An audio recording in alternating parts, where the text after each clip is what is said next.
In the geospatial industry, our mission is understanding the location of everything. But location isn't just about the places. It's also about the journey. The journey of how we got here. The journey of people who strive to make a difference. The journey of understanding our world through the eyes of innovation. At Project Geospatial, our stories are about the journey of where. Come check us out at www.projectgeospatial.com.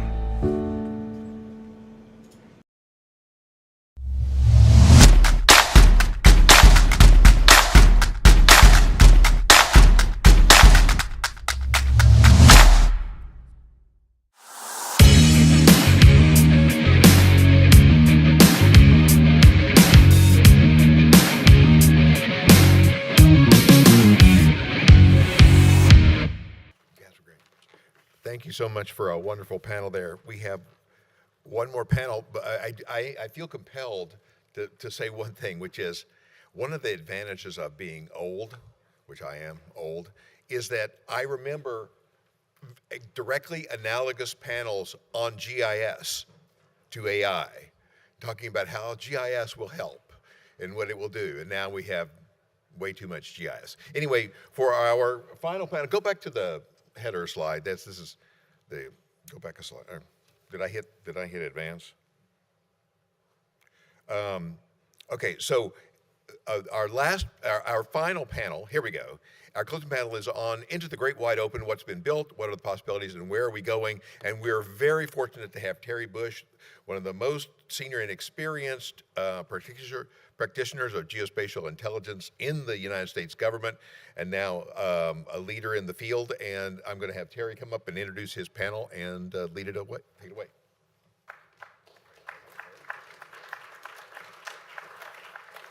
Come on up, guys. Hey, everybody. It's mentioned Terry Bush here. A pleasure to be here today. We know we're the last panel standing between you and happy hour. That's like the red trolley car standing between the San Diego Convention Center and the gas lamp district. We know what that's like, right? For those who've been the Esri Fed UC. So we're going to try and be a little provocative and entertaining and engaging to make that time go quickly here today. I have the pleasure to introduce a panel that I have not had to be with before. Some of these folks I know well. But I'm going to start with Dan Pallone at the end, right next to me here at this end, from Element 84. Dan has been at NASA for 15 years in the Earth Observation Unit there. Dan has taught undergraduate computer science. He's written books. We were joking earlier, we think he was a co-star in the movie The Martian. I don't know that there's anything he hasn't done. He's going to bring a wealth of experience to you. So I've known Dan for about 3 months. But watch this. Next, I'm going to introduce Eric Finnan. I've known Eric Finnan for 26 years.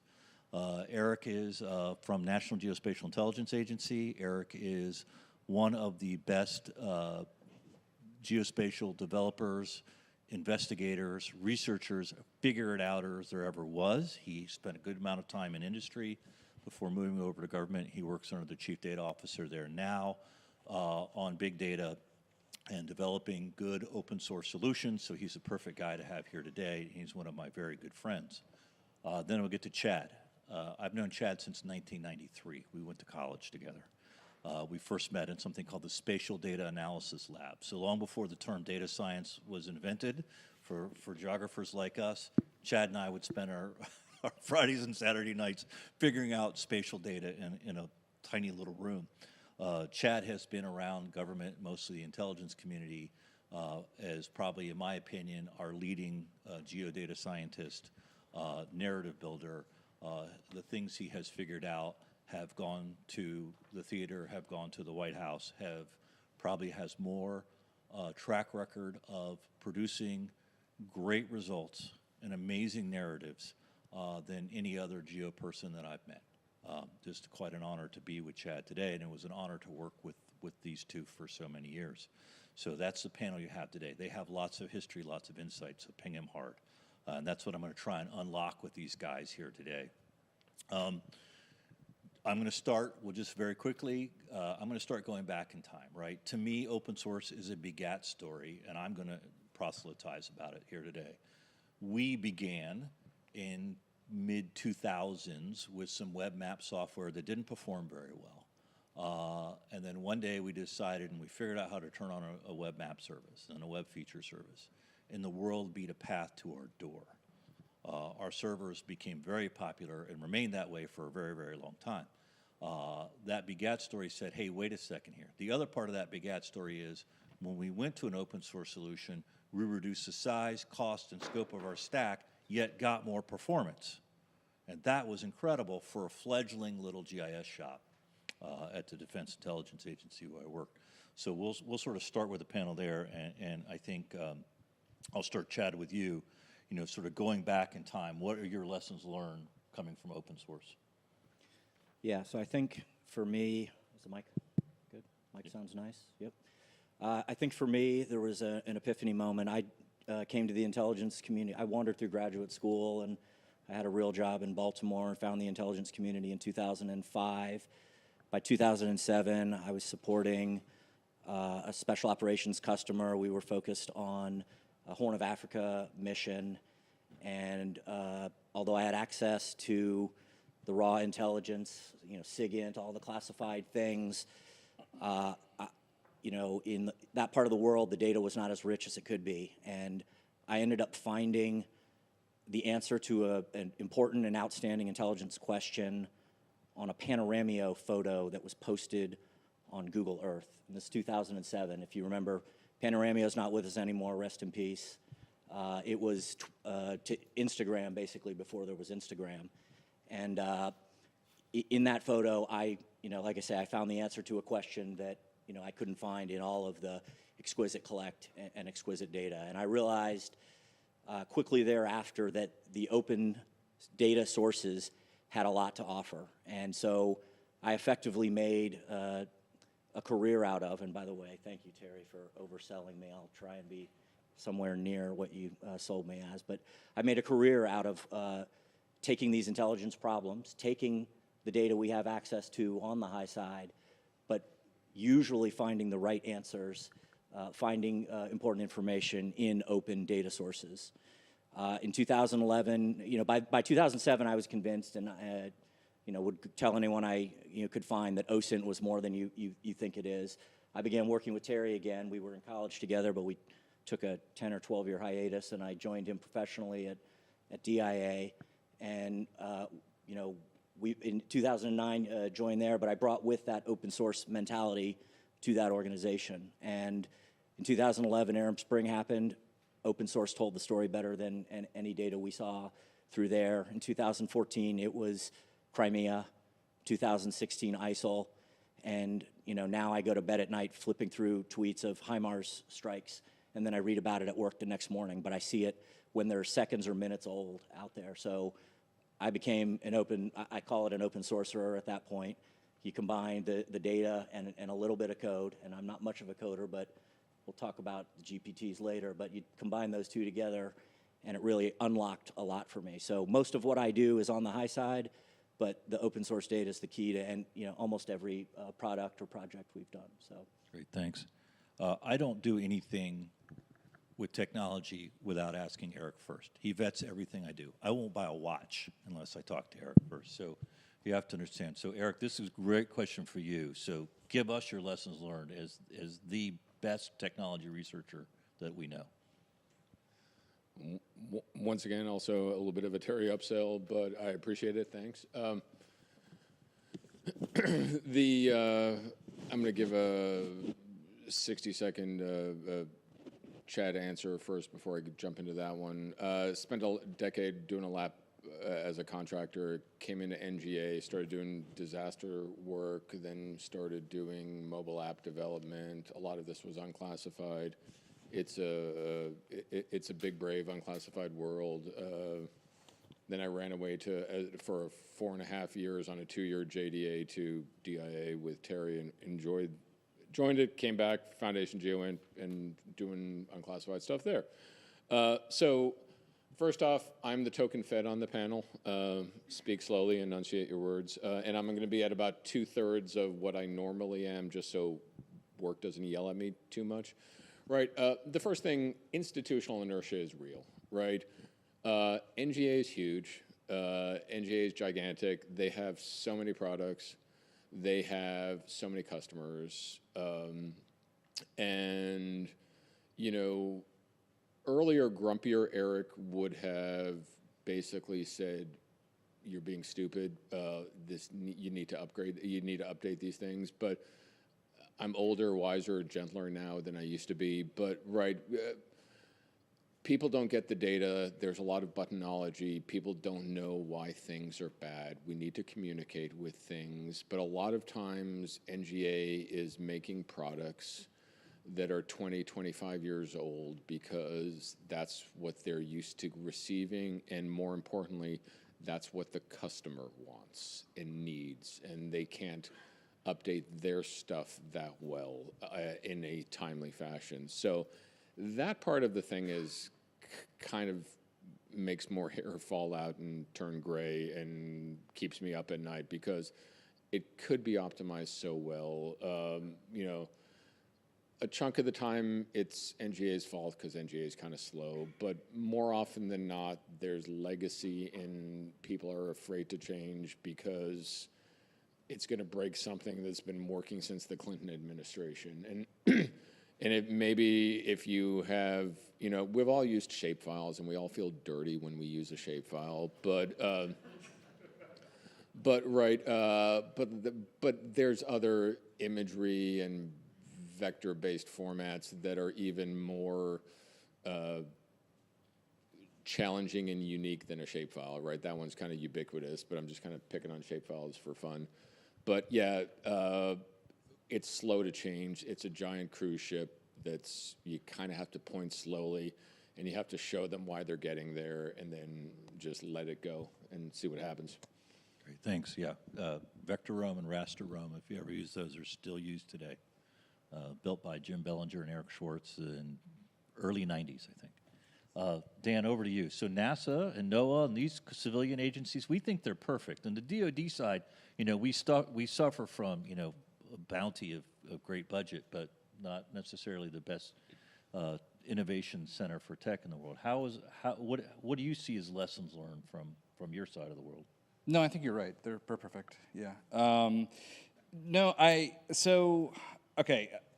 As a company, about half of our work is in the public sector and about half of our work on the commercial side. We started a lot of our commercial space, and when we started the commercial space side, we took a lot of the open source that we had built on the federal side and moved it over. And we hit a wall pretty fast. And this was code like we had written, so this is not throwing a rock at that code or anything along those lines. But what we learned pretty quickly was that there were like agencyisms baked into a lot of that code. And we believe in open source, and it forced us, or I'll say me, I don't want to drag anybody else down with me, it really forced me to look at kind of like, all right, how are we engaging in the open source world? And I think there's like 3 tiers of this. This was like the lesson learned for me. The first tier is like, it's a free software store, and you're like, sweet, and you just like go grab the pieces that you want. Okay, cool. No judgment. That's okay. All right. The second tier is like you're contributing, right? So this is, you hear people like, oh, if you've got an issue, fix it. Okay, right? So you're contributing code back. You're maybe fixing a bug. Maybe you're adding a feature. Maybe you go all the way to you're contributing solutions back into that, and you're open sourcing some of your code base. Awesome.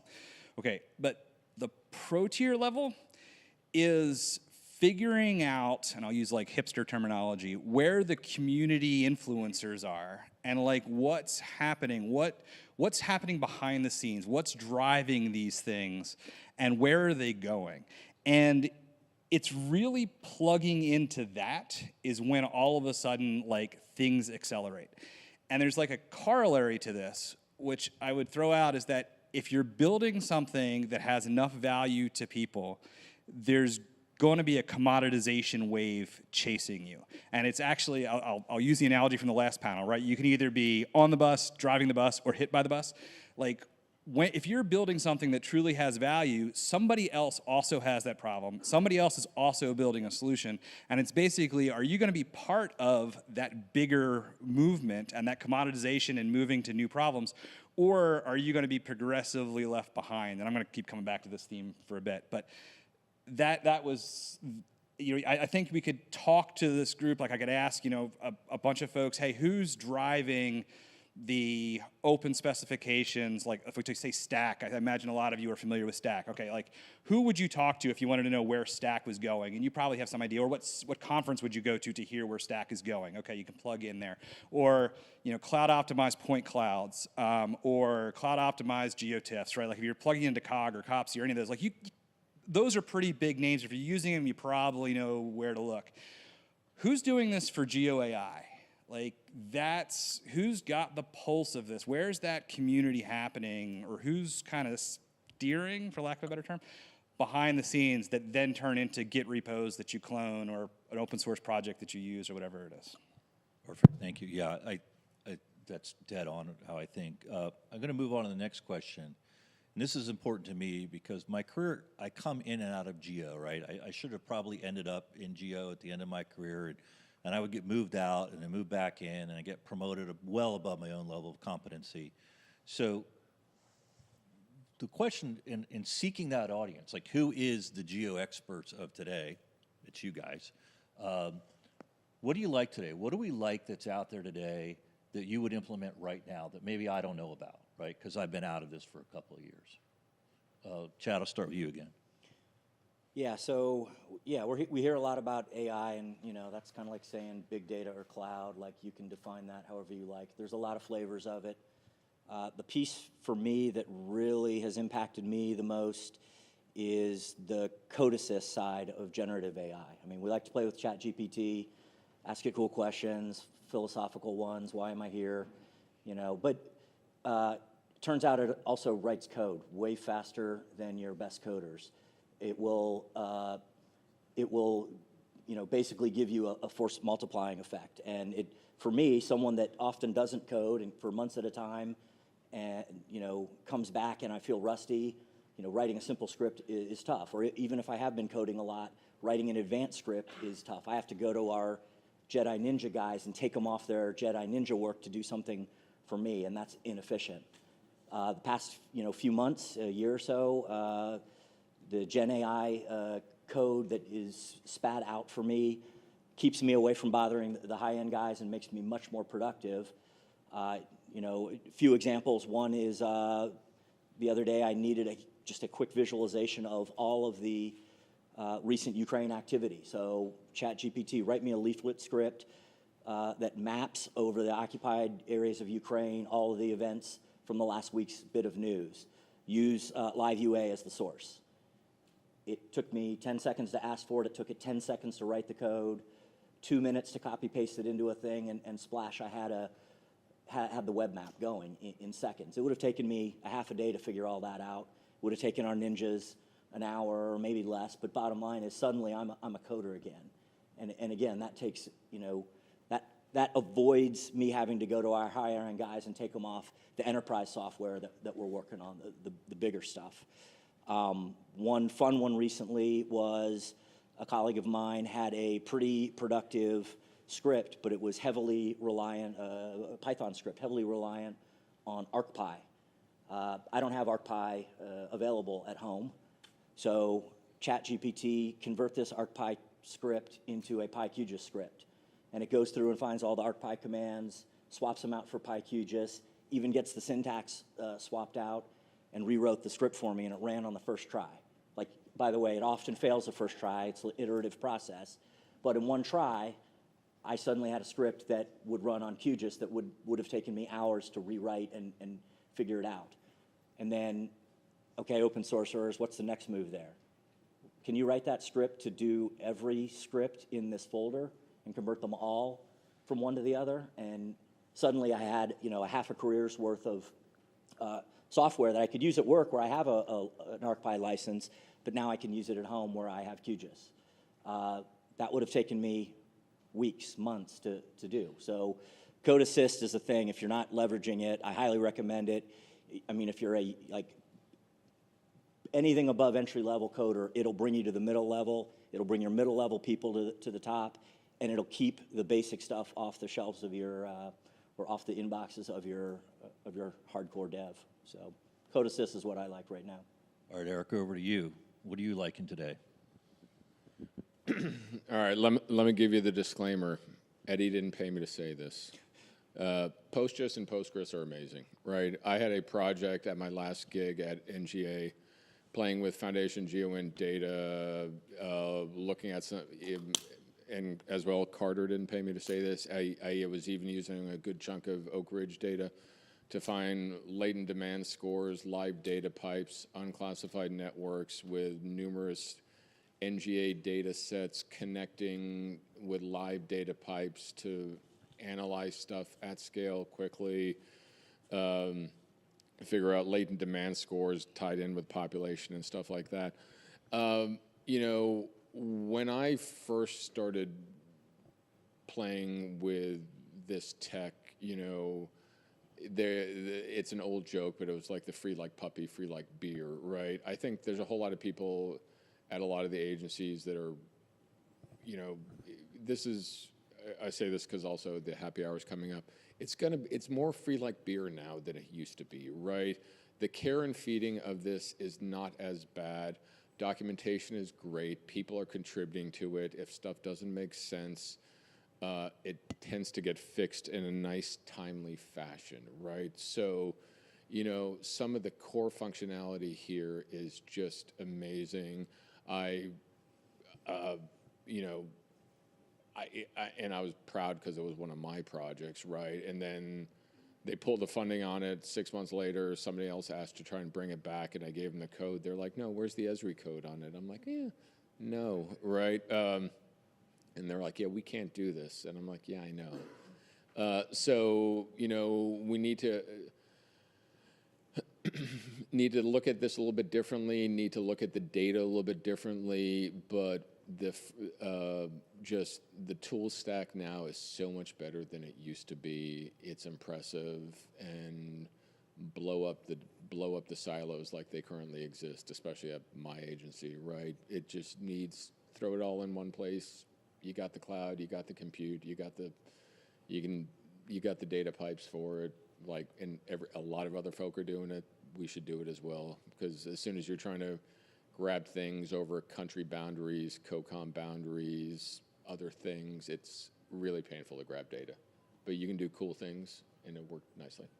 Gotcha. All right, so yeah, I hear you loud and clear on that. That's gonna, if we get time at the end, I want to come back and open this up to all of you guys. This question of, if everything we need is sort of out there on OS, that challenges current state of a lot of our theology in geospatial. Dan, over to you. What are you liking today? And let's go big here. Yeah, all right. So I was told I'm the hype man on the panel. So I'm going to start at the basics and then go big. So starting at the basics, it's the open cloud native geospatial data. Like, that is enabling all kinds of stuff. It's coming from a number of agencies. NASA's moving all of the DACs to the cloud. Landsat coming out of USGS. We maintain 30 petabytes of Sentinel data in AWS open data. There was a conversation earlier about Google's data inside of Earth Engine.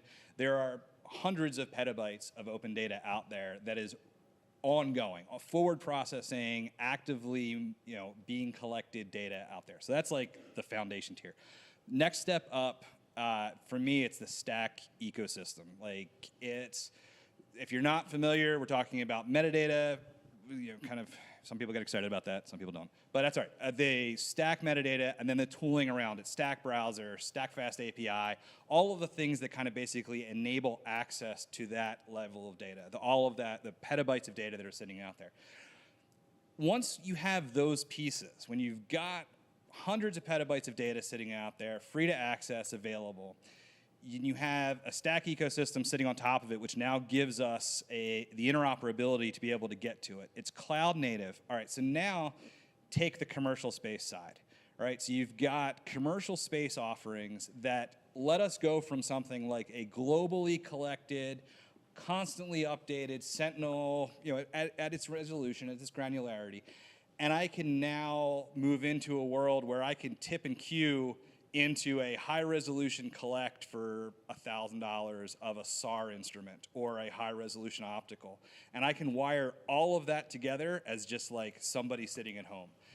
That's crazy. So now take it one step further and you start to get into the foundation model. So I'm going to sound like Chad here and start talking about AI/ML. But like when we start talking about foundation models, so coming out of NASA Impact is the HLS, there's an HLS, they worked with IBM, produced a handful of foundation models trained off of harmonized Landsat Sentinel.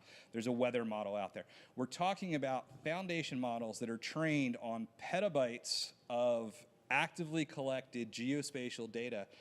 And I'll come back to this if I get a chance. Like that is opening up a whole new space we got to talk about. So like those pieces, the first handful exists and everybody can do it. The last one, I'm way hand waving, but it's coming fast. Awesome, thank you. I want to take just a second because one of my concerns is, a lot of us started, although today there's a lot more open source going on than I heard today than I thought was out there. But a lot of us started in a tiny dungeon of a geospatial shop in an agency that really didn't have a lot of faith in what we were doing. And I don't remember if it was Chris Holmes or Chris Tucker or somebody like that said to me once, geospatial is the lowest investment of any CIO's portfolio. Of any technology investment portfolio in government, geospatial is always the bottom rung of the ladder. We're last place, right? And I worry about that a lot because my narrative, my story is, I got healthier and better when I went to open source. So do you guys have any advice for those who are at that moment, right? They want to preserve what few resources they have by investing in open source. Do you have any, I'll start with you, Chad. Do you have any advice of where you would start? And that could be anywhere, data, software, technology. Yeah, it'd definitely be with software. So I think I told you about it a week or two ago. I saw a tech demo. It's a small company, very slick, open source collection, display, analysis tool. It was pretty awesome. And I kind of tried to tease, like, okay, this is awesome. I think we're interested. We're not going to talk money today. It's not that part of the discussion, but give me a sense of where this is. Is this a 5-figure solution? Is it a 6-figure solution? And there was some dancing and hemming and hawing, and eventually it became clear it was a 7-figure solution. And I was like, for 7 figures, I would rather I'll hire 3 people and build it ourselves. Like that's kind of the mentality I think for open source for me. The commercial software that's out there, it isn't exactly what I need, or it's very expensive, or it's both. And an open source solution that's sitting out there is probably a better option. And if it isn't, I'll take that $1 million and build it ourselves and add to it. I mean, that's kind of my philosophy on the question. Yeah. Gotcha. Eric?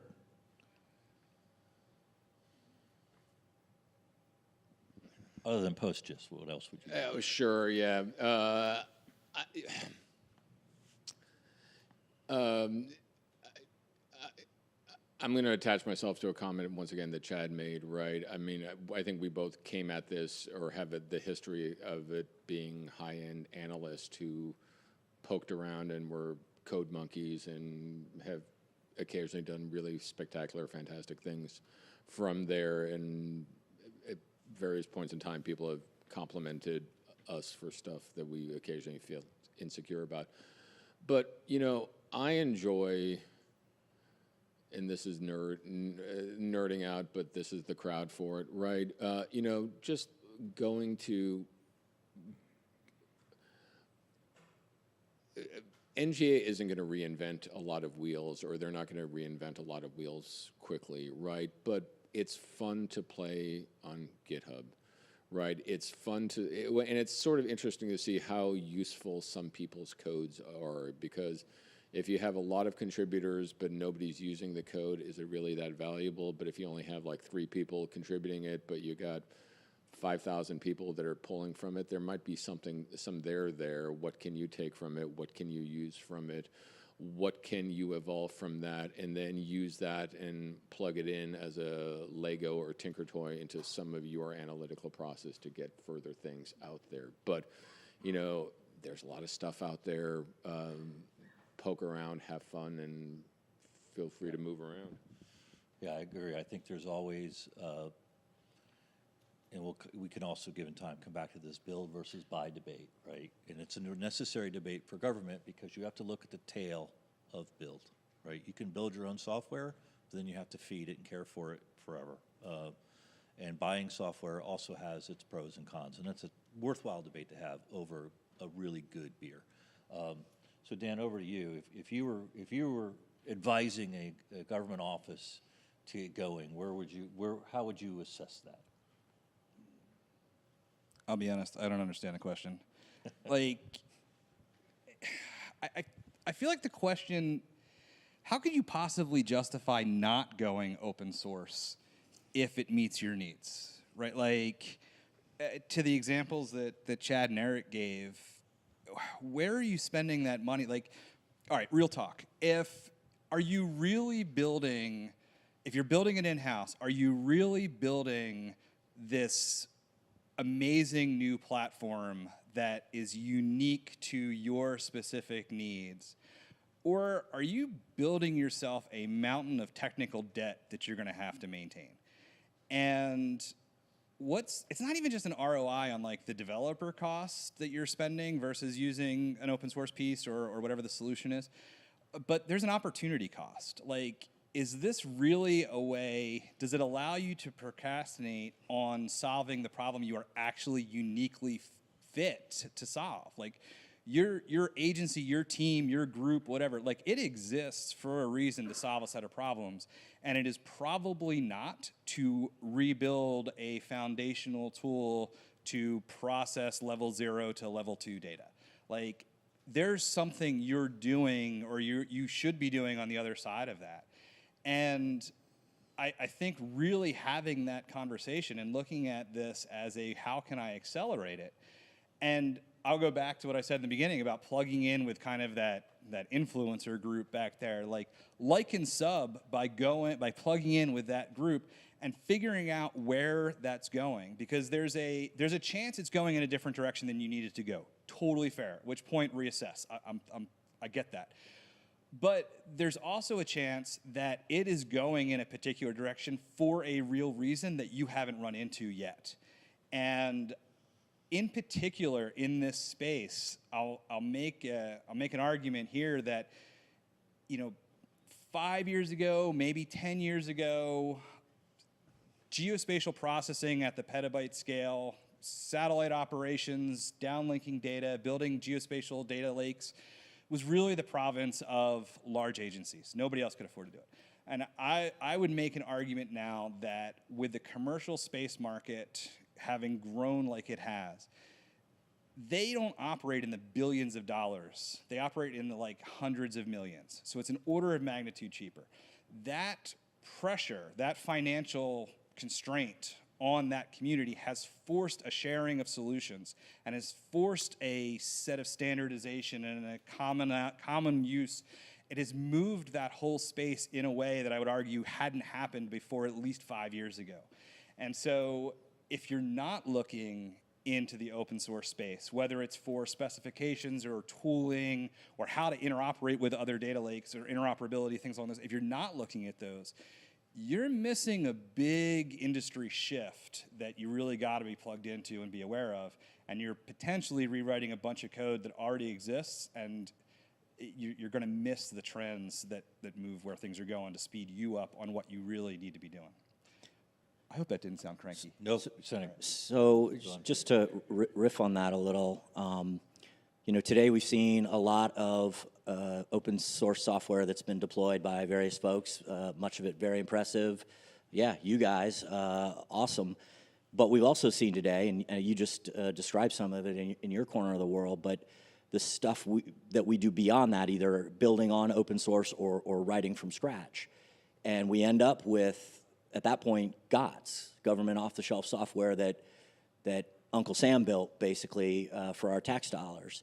And was chatting with ChatGPT the other day to learn some of the the open source licensing models that are out there, and it occurred to me that GOTS is kind of a special case of open source that only you, the government, and us, the contractors that support you, really have access to. But then I got mad because I don't know where most of that stuff is. Like, in the IC, it's behind a firewall. I can get to the stuff that's there, but I saw a lot of stuff today that's out there, and I've got some URLs written down, but I feel like if there's an important, well-placed government official here, we need like a GOTS hub scenario where it all has to go to this central shop where I can go there, shop for it, do my due diligence. I already do that in true OSINT off of GitHub, but what I don't see is in some of the stuff that's in a shoebox or other places. So, yeah, I mean, it all goes back, though, to I need something. Right. Is it already out there? I don't want to, I mean, most code's been written, despite what I said earlier about asking ChatGPT to write me more. It's been written. You just got to find it. And that due diligence before you go off and build it, we don't do that enough, I think. And if it was all sitting where I could find it easily, I need a tool that does a certain thing, I'll bet Eric's built it. I just don't know where it is. And if I can find him, maybe I'll ask. But so a GeoGit for sponsored by the federal government for everyone. That seems like a good investment to me. Yeah, I just wanted to chime in here also, just kind of piggybacking on these two guys. I'm a fan, and a lot of times we call it GOTS because we don't want the vendor to sell back stuff that we paid for 2 or 3 times initially already. But the government needs to use more open source. The government also, when they're using open source, this is a personal rant, I'll stop in a second. When they're making edits, they should push it back. And then, God forbid, if they can't actually find it, maybe start with the project being open source and not be behind some version of a firewall. Then other people can enhance it, tweak it, fix it, do whatever on there, right? So it's the sharing is caring aspect here, right? But, a lot of times the government does that ostrich thing, sticks their head in the hole, and is only looking at the one thing that they care about. But, somebody else could be thinking something, per Dan's comment, 5 years down the road that then some PM isn't even embracing. So, there is a huge value add there. You'd get better code, it would work faster, it would be more scalable, and that would be a good thing. And then just throwing a plug out for NGA, it's a soft release now, but NGA even has an unclassified data lake. Need to have an NGA agreement, you need to have some relationship with NGA, but it's soft release now, getting announced next week, but it's stack with SageMaker and a bunch of stuff for industry and academia. Like, we want to play well with others as much as we can when the budget allows and we don't get yelled at.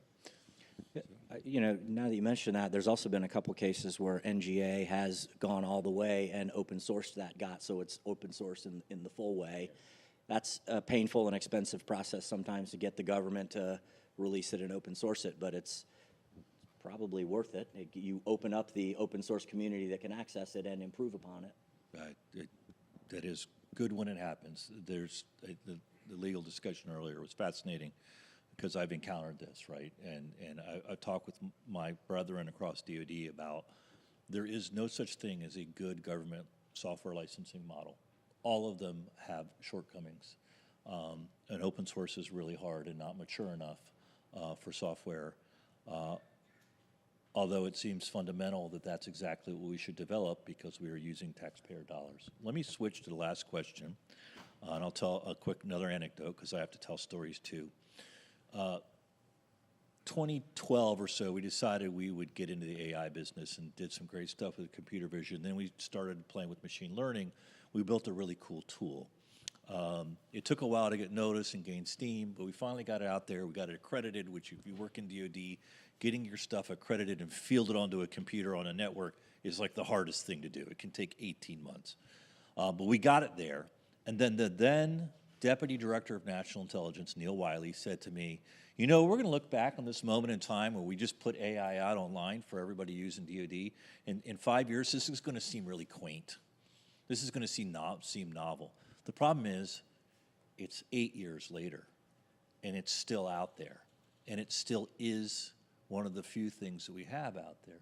So what I really want to do is now look to the future, because we anticipate the steepness of this curve of technology coming, but in certain circumstances, I haven't realized it. I haven't seen that realized. So Chad, I'll start with you, because we'll just keep the same order. Where do you see open source going in the next 3, 5 years and beyond? Yeah, so one thing that was said, I think it was in the legal and policy panel that I liked, which is it's AI, not geo AI, which I definitely see that. I mean, I have 2.5 geography degrees, so everything should be geo to me. But I got that point. Ultimately, the AI is going to go there, and we, the people in this room, are going to have to figure out how to apply it to our problem sets, or maybe create a few custom use cases to it. But I feel like that is, an important distinction. And the reason I do think that, it's kind of a lead off to the answer, which is in 3 to 5 years, I think we're going to kind of see a cage match beyond Thunderdome. 2 men enter, 2 people enter, one leaves. The big companies that are doing AI right now, Google and Microsoft, one of those, maybe both of them, are going to really bring the AI tech stack that we're going to ride off of. And then it's a question of, how we can bring geo to the best. Remember in 2005-ish, Google entered the geo game that went, with Google Earth and Google Maps, and kind of disrupted. Google's in the picture for AI, obviously, but so is Microsoft. They're in the fight, so I think it'll be interesting. And as a technologist, I'll use them both. I'm promiscuous when it comes to the best tech. I'll use it all. So I think over the next 3 to 5 years, that fight will shake out. There's probably an underdog or 3 that I maybe have seen, but don't expect them to, make a bigger impact. But I think that's going there. Do you worry, though, because we see, in all due respect to those companies who I work with, we see them using that tech as a forcing function to their platform, right? And being interoperable across platforms is going to be a problem for our community. We may not be have a choice in what we get to use. Yeah, it shouldn't be one or the other, especially for open sourcers like us. We want to not be reliant on one or the other. Right now, everything's kind of free, but there's definitely a pricing model coming for a lot of that stuff. But it does come down to the other thing that I don't know the answer, but I am watching carefully, and that is the proprietary commercial AI versus the open stuff. There's a lot of great stuff in the academic community mostly, but some companies are doing their AI in an open way that we can leverage off of for free. I mean, we'll pay for it in FTEs later. It's not free, but it free for a price tag. But I think those two things will be borne out over the next 3 to 5 years. AI, somewhere we had the Gartner curve. AI is in various places across the curve, but in terms of the big picture, I think it's still pretty early in the fight. Right. One last comment there on the geo side of this. Did it go up? On the geo side of it, if you aren't familiar with the Gartner hype cycle, it's the high curve up, It was and up then earlier. the trough of disillusionment, and then the tech settles into where it ultimately is. I think in geo, we have been doing some really cool stuff on the pixel imagery side of the house for a long time. We're pretty far down the Gartner hype cycle. I think in the vector side, we are not. Here we go. It's up. So I think we're on the plateau of productivity in the raster side of it, where we're analyzing overhead imagery, ground photos for classification and extraction. We're pretty far down the curve in the raster side of AI, ML, in geo. The vector side, we're still much earlier on. And if you're doing cool stuff with AI and vector space, I'd like to meet you at happy hour. Eric, where do you see yourself in 5 years getting out of the trough of disillusionment? First off, when Chad was saying Beyond Thunderdome, I was thinking of all of the CEOs from the companies dressed up in something from the Road Warrior and Tina Turner. Yeah. Good movie. Great movie. Right. So two big things, and this is with the token Govey had on. Right. It's the earlier rant I had about open source. Use it, contribute back to it, and if it doesn't, if you actually can't find it, maybe start off with it as much open source as possible and commit it back. And then the second one, this is the bigger foot stomp as Govey. Interoperable, it needs to work, right? Because if we have an existing architecture, I'll say it, Esri, there's a lot of Esri there, right? But if you can't pull it in with something that exists, or you need to gut and blow everything out and redesign everything, or it only works on a specific cloud platform, or you need a AWS compute system that costs $600 an hour to run concurrently on, that can get problematic, right? So when you're bringing the data, when you're bringing the models, when you're bringing the tools in, it could be cool, but it needs to work in the playground that we have, and then have an understanding of what the playground it is we have. That kind of goes back to my earlier comment of back in the day, I would say, well, your playground's stupid. You should change, but it will change. It'll change slowly, but you have to meet us halfway. Agree. I think I've thought about this interoperability question for years. Like, that's an area AI could really help us with, right? And I preach thin data models and let the AI train against your different data sets and learn. But we don't have enough of that. Let me switch over, because Dan hit on something. Yeah, sorry. Sorry? Okay, all right. Dan, take us home. All right, I'll go real quick. So if you look at that Gartner curve right at the top, where it says like peak of hyperinflation of expectations, like you can see me like jumping up and down. So I think there's two things I want to talk about real quick. So I'll go fast. One is hybrid space architecture. I think so hybrid space architecture meaning this blending of public data, private data, the ability to kind of chain advanced tipping and queuing, on-orbit processing, like putting all of these pieces together, like we're there. Like it's coming together now to be able to assemble that kind of thing. I'm going to start with I get a RF data for a beacon off a ship. I task a SAR constellation to get me see through the clouds, see this thing, high resolution optical on the other side. Like you've got this whole flow of orchestration. I'm really excited about that. Jumping on the AI bandwagon though, I think I don't think we have really, for as much as we've talked about it already so far, I don't think we've hit on the implications of large models. And I want to just a question to throw out to the group, like what is the responsibility, what is the obligation of an agency? Typically you put out your level 0 data, you put out your higher level data products. When do you put out a model? And do you still need the higher level data products? Can you put out a model? Can you rely on the model? Can you trust that model? Can you vet it? And I think, are we going to look back and say like, hey, do you remember when there was a room full of analysts? And just like we say, hey, do you remember when we used to have our own data center and now we put it all in the cloud? And I'm done. I'm out. Yep. We'll take this across the street. Thank you guys very much. Thank you all very much for attending FedGeoDay 2024.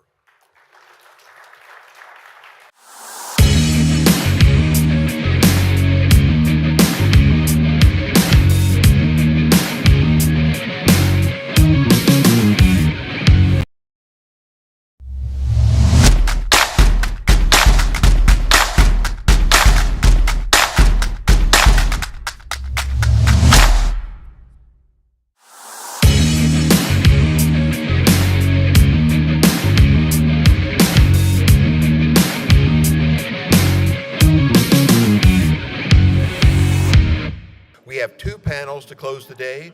The first one is going to be moderated by Lauren Frederick of Element 84, and I'll have Lauren introduce her team. It's on the Silicon Dream, New Reality AI in Remote Sensing, or New Reality AI in Remote Sensing. And we could not have a panel without AI in it, and actually we could have had 10. So we're really grateful to Lauren for running this one.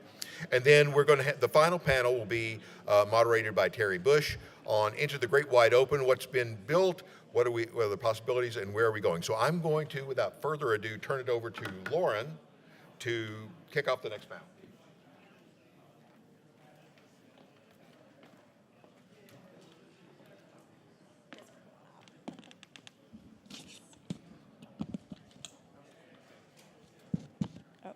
guys can come up. Hi, I'm Lauren Frederick, and I am the CTO of Element 84. Element 84 is a woman-owned professional services organization, and we do a lot of federal work. I've actually always been on a Fed project my entire time there, first with NASA and now with NOAA. I am going to introduce you now to our panel. We were supposed to have 5 today, but Manil, his flight got canceled last night, unfortunately, and he sends his regrets. So we'll start off with some intros. First, we have Dr. Carter Christopher.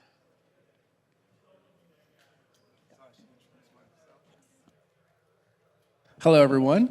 I'm Carter Christopher. I'm with Oak Ridge National Laboratory. There, I lead the Human Dynamics Research Section. So in that research organization of about 50 people, we try to answer questions about humans and the environment and infrastructure and how they all intersect to ideally protect more humans and protect the environment. All right, thank you. Next, we have Everett Hinckley from the U.S. Forest Service. Good afternoon. I'm Everett Hinckley, the National Remote Sensing Program Manager for the Forest Service. And I got sucked into the AI machine learning vortex a couple years ago, looking at wildfire and how we could improve our response times there on geospatial data. All right, and next is Joe Foster from NASA. Hey, good afternoon, everybody. My name is Joe Foster. I'm the Cloud Computing Program Manager at NASA, so I live in the technology enabling arm of AI. Okay, thanks, Joe. Manil is not here, like I said. And lastly, we have Dr. Mike Tischler. Good afternoon. I'm the director of the National Geospatial Program at the U.S. Geological Survey.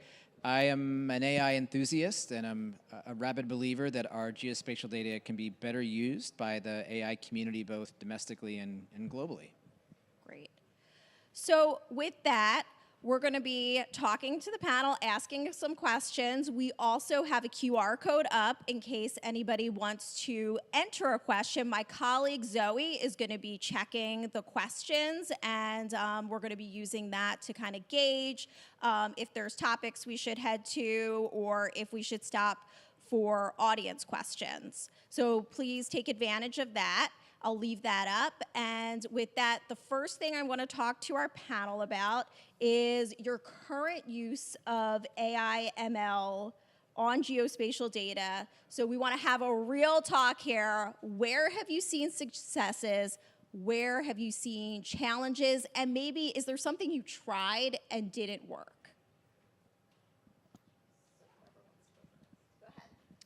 The Forest Service is not using AI machine learning actively. We are using it passively because it's built into some of the programs that we're using, some of the geospatial programs. But we're now just starting to explore use cases and understanding what the legal ramifications are and the policy implications as we move forward, so that we're using it safely and we're continuing to produce products that are dependable and reliable and trustworthy. The U.S. Geological Survey is are making use, a lot of uses of different AI and machine learning tools. One caveat I'll say is that the USGS is really broad. We have lots of ologists, ecologists, biologists, seismologists, geologists, volcanologists, every flavor of scientist you can imagine. So there's no way I can understand all of the applications. So I've seen some slideware for understanding fish species from cameras that are monitoring and forecasting stream flow and all sorts of different things. In the closer to home in my own program, I know that we're looking at how AI can help us better characterize a landform data set, which doesn't really exist. We have a point-based data set of named geographic features like summits and canyons and things, but they don't have boundaries. They don't have polygons that are ascribed to those. If you want to know where Pikes Peak is, we have a summit, a point, but we don't necessarily have a polygon that defines it. What we do have are 130 years worth of historical maps with labeled points that cartographers have put on there.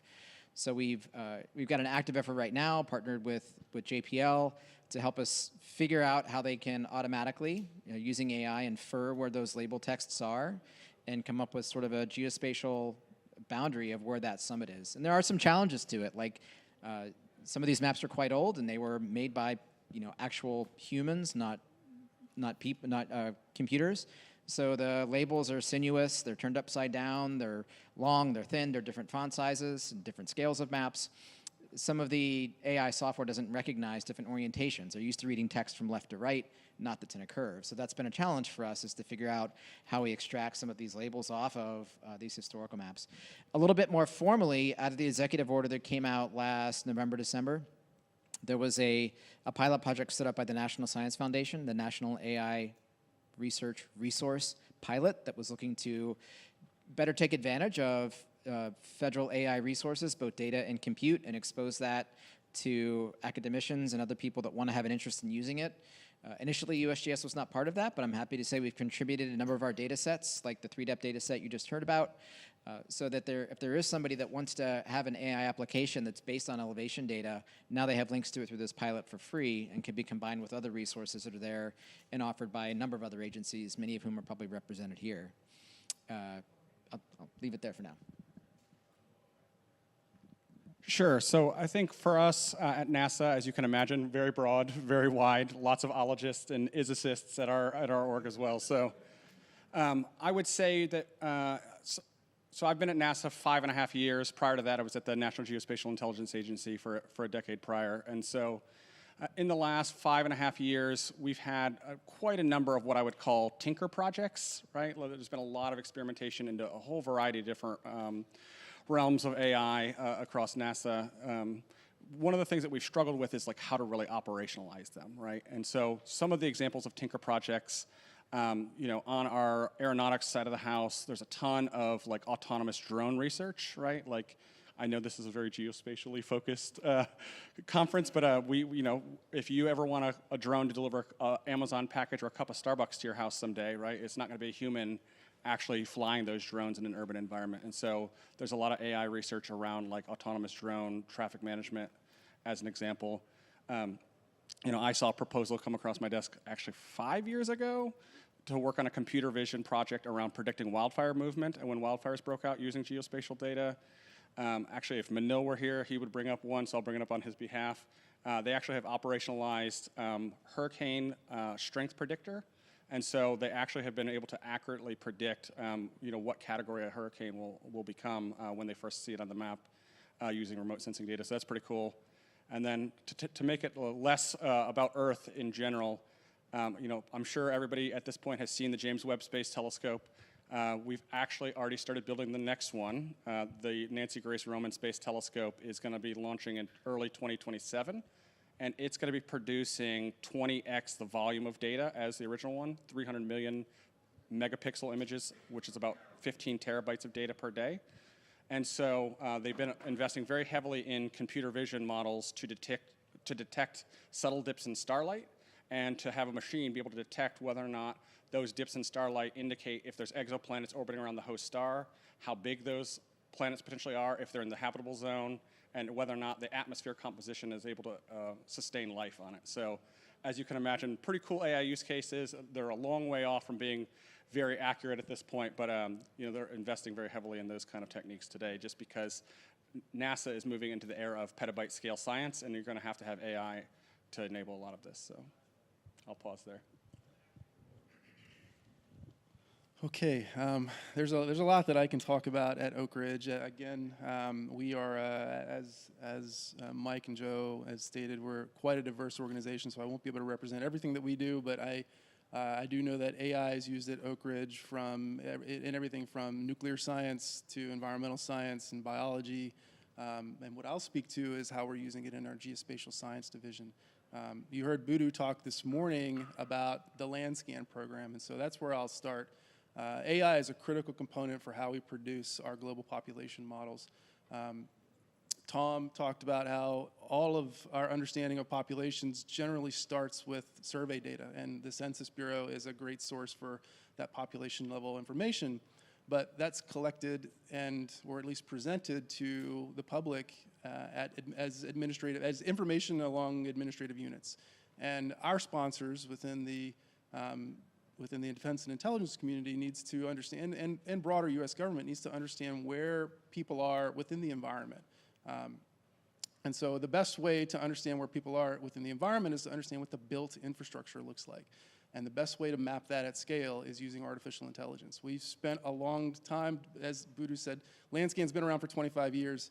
We were not doing artificial intelligence to understand the built environment 25 years ago. But that capability has evolved to allow us to first understand where are human settlements writ large, and then ultimately, where are the buildings within the landscape? And then now, what kinds of buildings are we seeing within the landscape that we can then use to inform how many people might be occupying this building versus another building? So characterizing buildings at scale from satellite imagery is very much something that is feasible and doable, accomplishable today. It's what we're doing at Oak Ridge. Budu mentioned this morning our USA Structures work, which we're doing for FEMA, mapped the entire United States, 450 square feet and larger. And so those are critical elements for understanding the built environment to help us map populations. Today, though, we're evolving our approach to population modeling to be an entirely AI-driven approach, where before we're using AI to create derivative data sets that we could then fuse together using a model to estimate population for a given pixel, creating a gridded population data set. Tomorrow, actually this year, we will have our beta release of a global data set that is entirely AI-driven from an ensemble, a suite of ensemble machine learning models that is essentially recreating our historic data using dozens of inputs. And so we're kind of transitioning from a data fusion process to a AI-driven process that ultimately will allow us to get to use that phrase, the digital twin of the population in a much more, or to have that digital thread to be much more dynamic and less an annual delivery and more a iterative update in the places of the world that are changing. Some other things that we're doing from an AI perspective, NLP is really important for us when it comes to merging data sets together. So there's lots of great open data out there. We've talked a lot about it today, but it's all collected using different schemas. Everyone talks about the world in a different way, especially when you start collecting data from overseas locations, and things that we understand to be a supermarket are referenced as something else in different countries. And so there's the language translation problem, but there's also just the semantics challenge of being able to fuse all that data together. And so NLP is a huge benefit for us to be able to create knowledge graphs or semantic knowledge graphs to stitch these disparate ontologies together into a singular data set that we can then trace through and ultimately use to represent the world in one common framework. I posted on LinkedIn a couple of weeks ago about some work that we're doing on those derivatives that are coming out of our machine learning work, computer vision work. So taking a satellite image, creating building features or features of the built environment out of that satellite image, but now they're vectors, and I can do interesting things with those vectors based on the morphology of them, based on the shape, the size, the number of vertices that correspond to that building feature. And so we can create machine learning models, and we do create machine learning models that look at the morphology of the vector features and are able to help us characterize whether that building is residential or non-residential, or if it's non-residential, what's its function. We can look at other morphological indicators and infer building height and number of stories. And so there's lots of interesting derivatives on derivatives that we can, models that we can create. And so I can keep going on and on. There's a lot there. I certainly, Zoe asked about successes and challenges. Those are successes. There's plenty of challenges, and it takes a long time to kind of, to figure all of this out. Our goal at Oak Ridge is in many ways to fill a void from a data perspective for our federal government. There's lots of data needs. There's lots of needs to understand impacts of the environment or conflict on people and critical infrastructure. And so we're trying to create data sets at scale that help our government do that. And so AI is really important to that, but it takes a lot of work. And a lot of times these models are not transferable across geographies. When you work at a global scale, you find that you build something to help you model the situation in the United States, and it doesn't really work well in any overseas country. And so there's retraining, there's new training data that has to be collected, there's new parameters that have to be resolved for these models. And so there's there's lots of work to make these models work in all the places we need them to work. I'll pause there. Thank you. So I want to jump over to Everett. So in your beginning your journey into AI, and I'm wondering kind of what you need to see, how are you prepping your team for that? What are you looking at to really jump into AI, and how do you plan to get started? Because I'm sure there's a lot of people in this room who aren't quite sure how they're going to start. Yeah, thanks for that. And like I said, I got involved in AI and machine learning, at least thinking about it, roughly 2.5 years ago, looking at some wildland fire support applications. My role in fire is to assist with the remote sensing, reconnaissance, and product production over wildland fires. So over the past 20 years, we've developed a number of both classified and unclassified capabilities that allow us to do more rapid fire detection, better positional accuracy on new fire detects, more accurate mapping on active fires, the points, lines, and polygons for the active fire fronts, and burning points outside the lines of containment and things like that. And so we have more and more data coming at us all the time, and all of this data takes analysts sitting in front of screens looking at thermal imagery to help with the fire mapping, to produce a fire map for the teams to use at their 6 a.m. briefing. And I felt a number of years ago that the only way that we could deal with this in a manageable way to bring down costs and to reduce the latency, to reduce the subjectivity on fire mapping products, was to bring in machine learning to do that same process.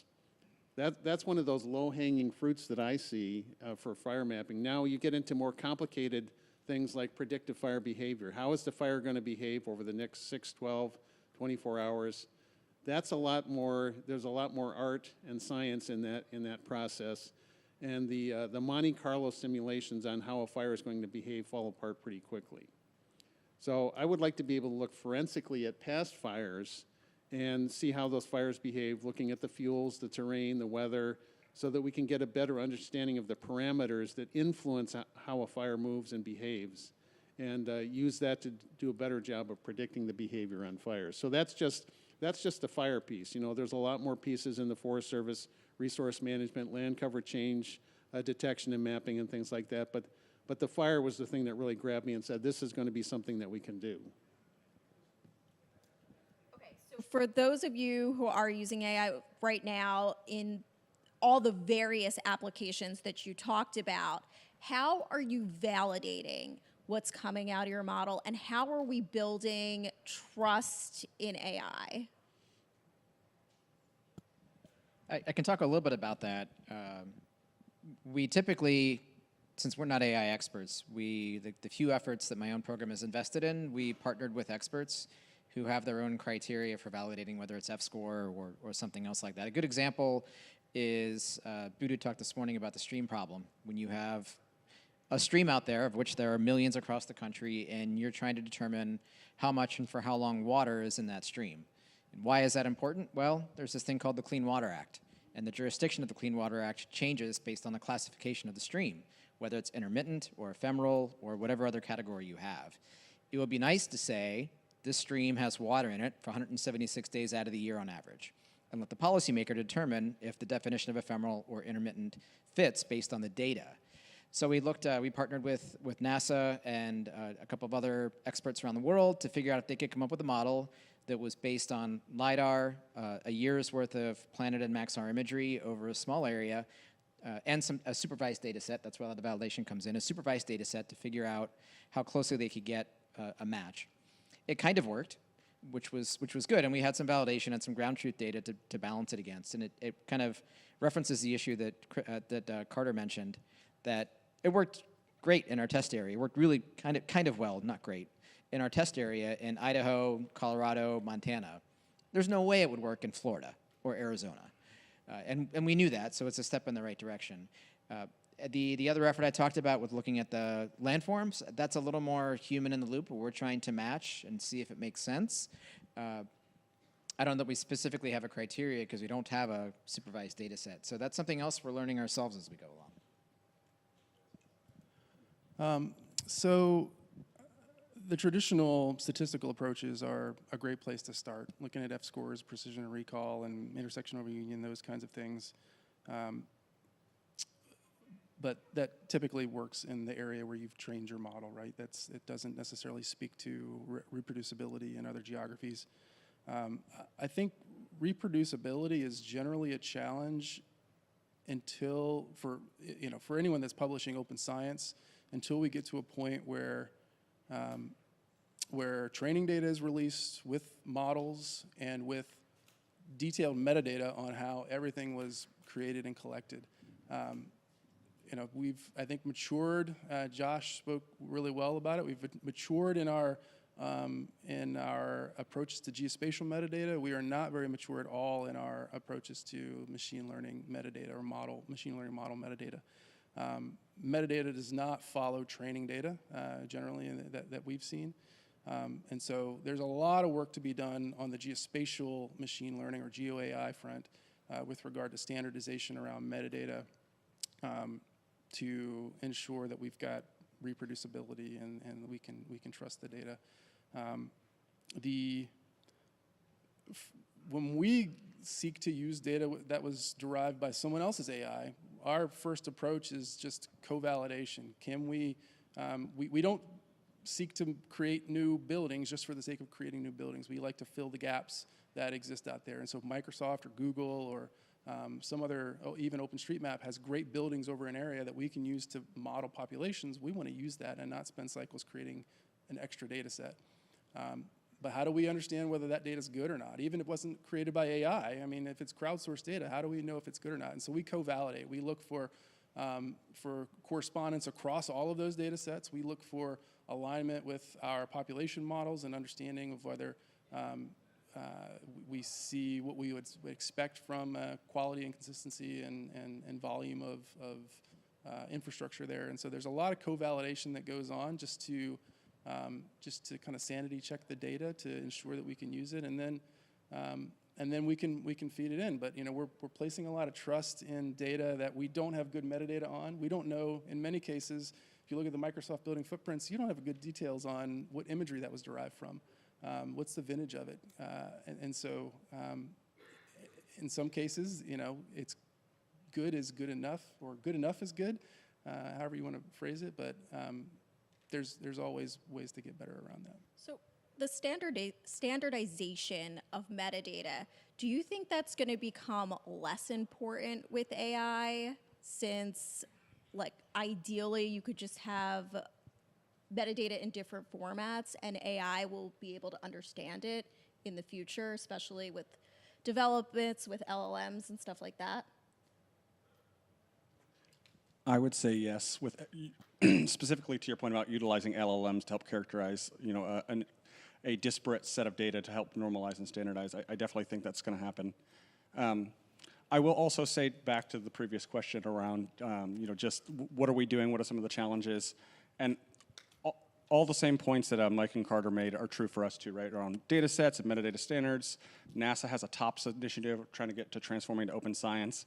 And as you can imagine, being a large, disparate organization, we've, over the years, had a tradition of data hoarding, right? And so it makes it very hard to get some of the this normalization of metadata or even sharing of data even into place. And so what we did about 3 years ago, we went to our heliophysics community and said, hey, there's this larger initiative to send, astronauts back to the moon in a sustainable way and have them there for a long time. And understanding the effects of solar energetic particles from the sun's data is something that we really need to get our arms around.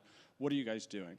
And we offered to have some data science generalists and AI generalists work with the actual domain experts. And as you can imagine, the heliophysicists were very resistant to this. They were like, oh, you guys don't know our domain. What could you possibly do? What could you possibly derive using just, basic data science techniques? And we said, okay, well, we're going to just go pull the archives, since it's public data, and we're going to run 13 years of data from the Solar Dynamics Observatory through a couple of different AI models, and we're just going to see what the results are, and we'll give them to you to validate, right?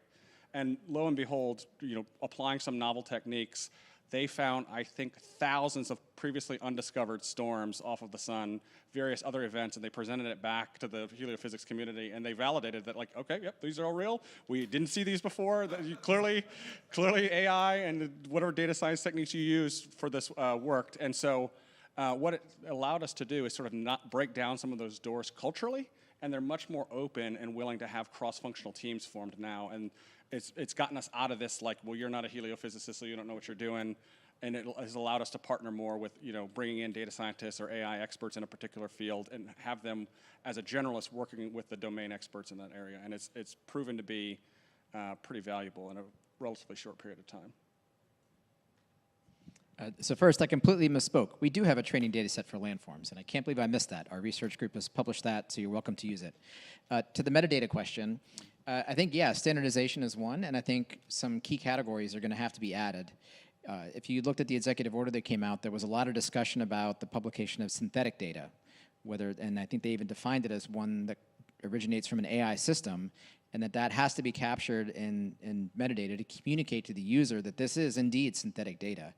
And I'd love to see things like, to the extent you can, what are the error bounds, and there's going to have to be things on how did you train this AI system.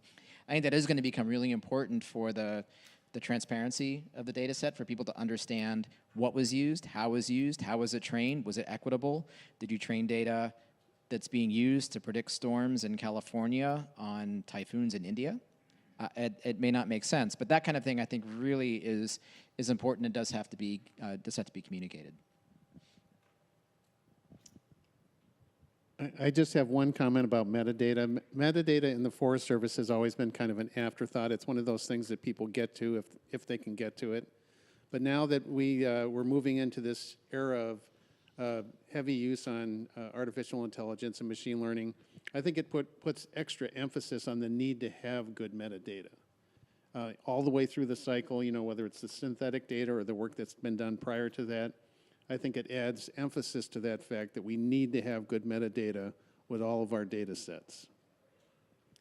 And just maybe a final point on this, I think that I agree with Joe. I think LLMs, and as they mature, it will both streamline the creation of metadata, but also the ability to understand the utility of different data sets for different use cases, interpreting the metadata. Probably the biggest thing that I guess I'll pause there. Okay, so we're here at FedGeoDay. So what do you think the role of federal agencies are in the growth of AI, and where do you see your agency in that? I can start. I really believe agencies, at least my program within USGS, we can be great data providers. There's a desire out there, and you see this in a number of federal policies, a number of departmental policies for training data, robust, well-described, large-scale, validated training data sets.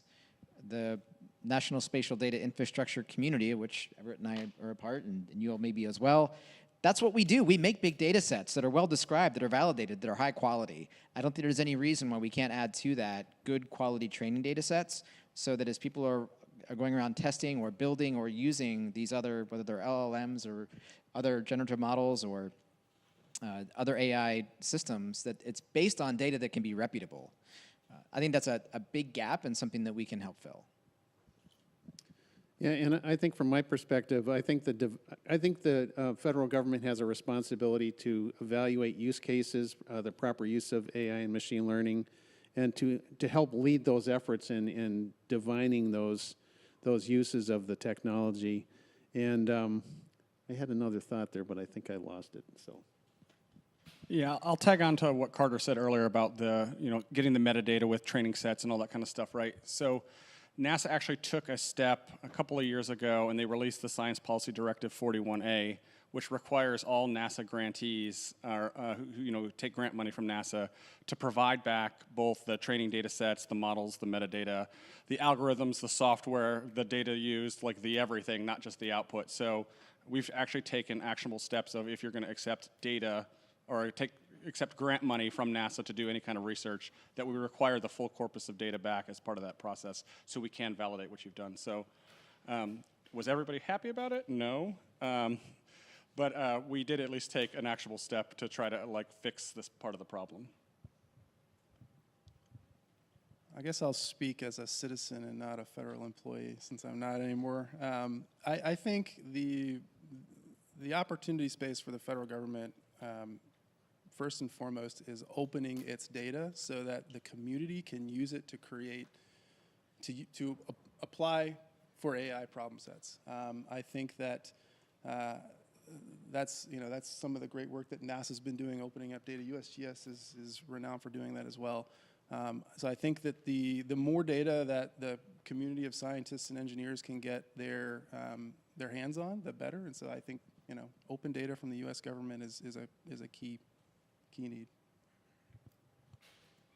And are there any ethical AI considerations that are affecting your work, how you're using AI, how you're thinking about AI? No ethics problems at all with AI. We're good there. What are the ethical considerations?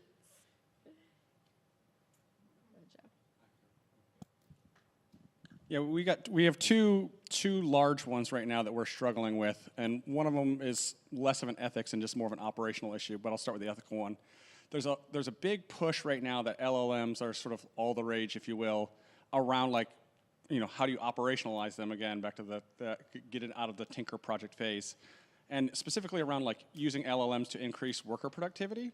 So doing everything from contract document generation, legal review, generating non-disclosure agreements, because those things all take time. And we've done a lot of process mapping internally to sort of see where are the bottlenecks, and it always comes down to legal review. And so it's okay, well, how can we accelerate some of these using LLMs? And then more specifically, well, who's validating the output of these, right, to make sure that it's not hallucinating? And so it's created some interesting paradigms around, at what level do you trust? At what level does it need to be validated? And then sort of on a sort of more operational side, we as an agency have traditionally done very big things, very big missions, right? Shuttles and rockets and, space satellites the size of school buses that we launch. And more and more, the industry, we feel, is moving in the opposite direction. It's we want smaller fleets of CubeSats, right? And the traditional ways that we've set up the infrastructure to manage our operations, you would need a fleet of people to manage a fleet of satellites, right? So it's well, how do you invest in AI then to control the fleet of satellites, and what challenges does that impose specifically? And so a common use case is okay, if we launch a fleet of Earth-observing CubeSats, right, and we're going to allow one CubeSat to tell the other CubeSat what it should look at next, how do you sort of cyber-proof or spoof-proof, or make sure the AI behaves responsibly and doesn't get tricked into doing something or tell the CubeSat behind it to do something, because in theory, again, you're not going to have a human in the loop. So there is some checks and balances on enabling full autonomy that I think are sort of a concern for us, and broader concern of should we do it, which is still kind of an open-ended question. I'll chime in that the maps are generally made by the people in power, and yesterday's maps are today's training data. So there's concerns around representation in AI that I think we should think about. I don't know how we address that at this point in time, but it's something that we should be cognizant of as we source training data from existing or labels from existing data sets. One of the uses of AI that I think may help us at Oak Ridge on a particular problem that we seek to always be cognizant of is the issues of privacy. We spend a lot of time building data sets around where people are on the planet. And so there's certainly ethical concerns about releasing that data publicly, and how people can be protected in different parts of the world where the governments aren't as nice as they are in the United States. And so one of the things that we're investigating and doing more of with AI is the ability to create synthetic representations of populations, both the synthetic representations of characteristics, so kind of taking these these characteristics that would be derived from census data and synthesizing them into unique forms that could be put into the environment that wouldn't be necessarily representative of individuals, but be representative of an average person or someone within a particular cohort. And then also using AI to generate synthetic activity patterns within a space so that we're not violating the privacy of anybody's particular movement. As Budu mentioned, right, all the tech companies have our movement data and our activity traces. We want to ensure in anything that we're doing from a research perspective is preserving all the individual's privacy. And so using AI to generate synthetic information that can be representative of what humans are actually doing in space, but not the exact pattern is a key piece for us. I think there are two ethical considerations that I know USGS is struggling with. One, we're a science organization. We like to say we produced unbiased science for the world to inform decisions. And to do that, we have fundamental sciences practices that we subscribe to. We have a science publishing network that has very strict criteria when scientists want to publish. And I know a lot of scientists are concerned about how they represent in an academic journal article, a peer-reviewed publication, which AI system they used, what data it was trained on. That's something not just USGS, but I think the academia is struggling with. How do you characterize and communicate that, yes, you did use an AI system and what it was trained on? The other one I think is maybe more specific to mapping. At least I think it's more specific to mapping, or how I see it. We've earned a reputation for well over 100 years that when people see the USGS logo, they know it's reputable data. And you could say the same for Forest Service or NOAA or NASA or Oak Ridge or whoever. That's one of the beauties of our job, is that we're a legacy of providers of data that people know and trust. If we're going to start switching from a very human-in-the-loop system to one that's automated, or even automated that we don't completely understand, like AI, what's the responsibility to communicate that back to the public and make sure that they understand that, hey, this map was not necessarily produced by a well-described system. It was one that was produced by AI or included data that was synthetically generated by an AI system. It goes back to some of the metadata, but I think that's an ethical consideration that we're going to have to be confronted with. Maybe not this year, but if we start producing more data or more products from AI systems, I certainly want to be able to tell all of you as users how, when, where, and why AI was involved in the data that you're seeing. Yeah, that made me think of Mike's comment. Made me think of the NEPA process, where we go out and evaluate different options for land management. 5 minutes, got it. Thanks, Doug. So that involves a lot of ologists looking at the landscape, understanding what the wildlife populations are and how the land's being used and so forth, and developing different options for how to use that land. And if we start taking the human out of that loop, how do we check, to make sure that there's ethical uses of the land going forward? Chris's comment also reminded me of two books that I had as an undergraduate: How to Lie with Maps and How to Lie with Statistics. So. Okay, so I'm going to pivot over quickly to audience questions since we don't have a lot of time. So the first one is Carter. You mentioned using NLP to make knowledge graphs. Could you elaborate on that a little more? Sure. So we have a platform at Oak Ridge that allows us to harvest open data from Wikimapia or OpenStreetMap or Flickr, whatever. Right? Pick a source. But our primary goal around that is to characterize points of interest on the planet. And as I mentioned earlier, those points of interest are described uniquely by each unique source.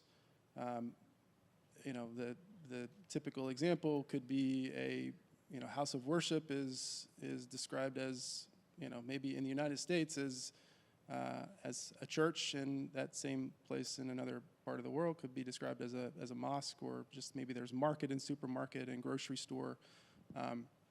And so we have our research engineers have developed NLP models that kind of break down those the ontologies or the semantic ontologies of those unique data sets and ultimately stitch them together such that we can ultimately help with conflation and deduplicate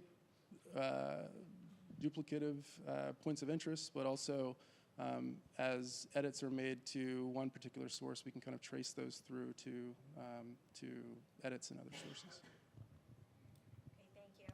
The next question is, there was a lot of discussion about air or space-based imagery for AI, but are any of your organizations using ground-based imagery with AI for validation?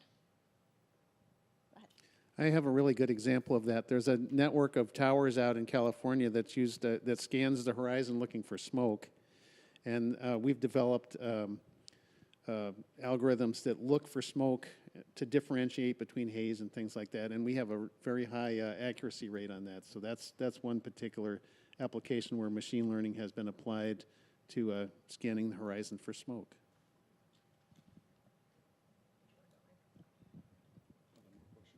So I don't have any more here. Does anybody in the audience have any more questions for our panelists? We probably have time for one.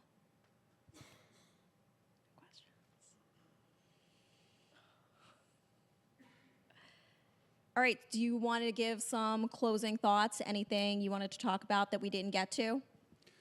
Yeah, the way I look at this technology is it's coming at us.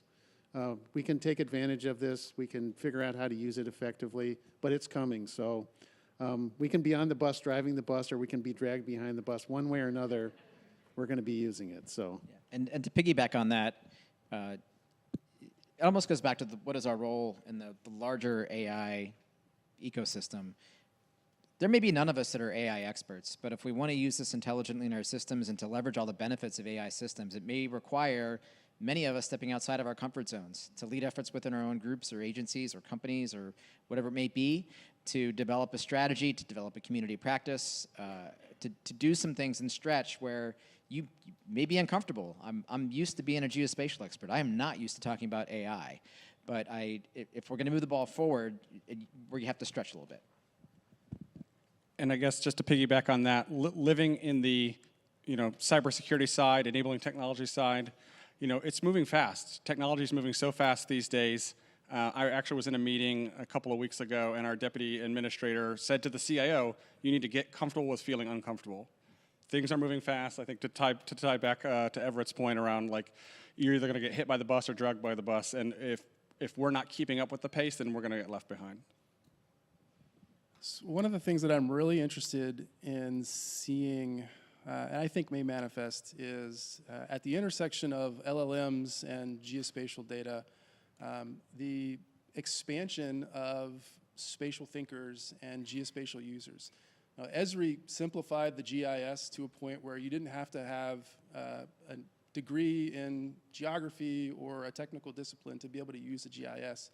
Web maps have taken it even farther, but if you can enter language into a chat client and have that chat client return to you the results of some spatial SQL operation behind the scenes, and you didn't necessarily you were not thinking in SQL, but you're thinking in, I want to understand what's going on around this area. It opens up a whole new audience and a whole new set of practitioners in the geospatial space. And so, with great power comes great responsibility, and we all know the adage of buttonology and a lack of the fundamentals when it comes to some GIS users. And so I think it's going to be important for us to help expand the knowledge and understand the ramifications of doing geospatial operations. But it's exciting to see that these tools may open the aperture and usability of geospatial information that much more. Great. Well, thank you, everybody. We're at time here. Just quickly, Element 84 has an AI ML geospatial workshop coming up on the 15th. I can give you more information about that if you want to come see me, but please join me in thanking our panelists for being up here and for this great discussion.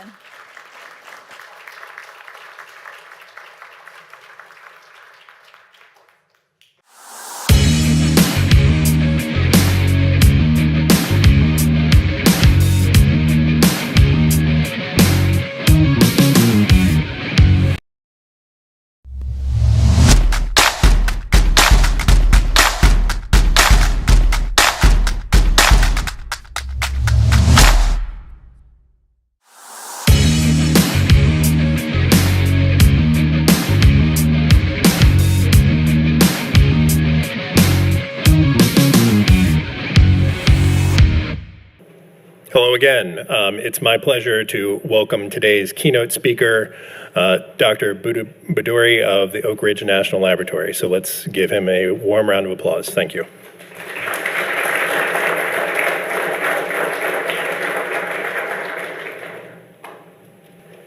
Good morning. It's a rather shy audience. Not really, but we're undercapped. Come on. All right. Thank you. Thank you, Eddie and Carter and everybody who conspired to get me here and waste some of your time. I think this is a fantastic gathering of colleagues. I just could not pass up my chance to come and throw ideas. So we went back and forth about what the title of this talk should be, and you have seen on social media that Eddie was putting out that open source software or open source data. And just like a competent keynote speaker, I thought at the last moment that it needs to change to something more important. And so I tweaked it a little bit and changed it to open source data, software, and ambitions. The reason I feel that's important is because I'm going to spend more time, probably during my allocated 20 minutes, in talking about things that I have been thinking a lot. My colleagues at Oak Ridge has been thinking a lot about, where do we go? What are the possibilities of, as a community, making some progress here. So I'm going to, most of you know who I am, and I've been around with you for a long time, so I'll spare you the introduction. That's not important, but I'm going to save every second that I have of the 20 minutes to talk about these ideas. So a little bit about our commitment, and the good thing about Aaron going before me is that you have already gotten a taste of some of the things that we are doing, and I have some of the same slides, so I'll skip over them. But I want to just touch on them because it's part of the story. I want to talk open source data and open source software in the context of geospatial digital twins. And I know it's a heavily used and sometimes feels like heavily abused phrase. But I think it's important that we share our thoughts around it, where we think we are going with a geospatial digital twin. And at the very end, if there is time, I have 2 slides to share something that I feel I have personally thought for a while now, and I keep thinking about it. Haven't made much progress, but since I have the opportunity to share that idea with all of you, I'll be curious about feedback. Okay, so Aaron was generous enough to generate this slide for me. Increasingly, I've been at Oak Ridge for 26 years, and I would say that the biggest change that has happened over the 26 years is our commitment and our usage of open source software and open source tools for everything that we do. And we are a fairly large operation in geospatial science and technology, and it's amazing to see how open source tools from data storage to web services to analytics, mapping, and of course, on HPC side, which we use a lot, high-performance computing, everything is coming from open source technology. And they are producing, underlying everything that we give out to the community as an open resource are these technologies. So how many people have never heard of Landscan population data? Thank you. Not a single hand. So just so you know, this is a remarkable year because this is the 25th year of producing Landscan global data set for the community. That's a remarkable achievement for any community to have a data set served for 25 years. It's not that easy. Even musical bands don't last that long. Okay? So this is now a wide open resource for the entire community, a global community, and we are extremely proud of it. So open data is serving. Aaron talked about our partnership with the Department of Homeland Security, which started with S&T, now longstanding partnership with FEMA, and creating a data resource that's going out there. 125 million plus structures in the entire United States, 450 square feet and larger. And the 450 square feet is not random. That's the size of an average mobile home park. That's where we started, mapping the mobile home parks, and then that's where it progressed. So this is amazing, and then the open source AI technologies are really remarkable because only 3.5% of our land surface has a building in the nation. And if you go to the other countries, it goes into less than 1%. Aaron talked about Eagle Eye, how we are collecting Eagle Eye, and sharing the data with the community for making both operational improvement and scientific progress. I want to make sure that you retain one thing out of this slide, which is that the data is sort of near real time, and every 15 minutes there is a status update. And I'll explain why I'm asking you to do that. You heard about Odin, that Supriya Chintawali is leading with Chris Irwin at DOE. And this is a remarkable effort that has a strong support from the White House in creating open data standards that utilities can use to report outages. So it's a very, very powerful movement in the open data standards, and you can see the number of entities that are already being there. All right, so I'm going to jump into Geospatial Digital Twin with the acknowledgement that this presentation goes back into a beer drinking session right before Christmas of 2023. It's amazing how a little bit of alcohol can bring out creativity. Okay? I'm sure I don't have to tell you that, but it is fairly amazing. So Dave Page and Carter, they probably, they definitely need, they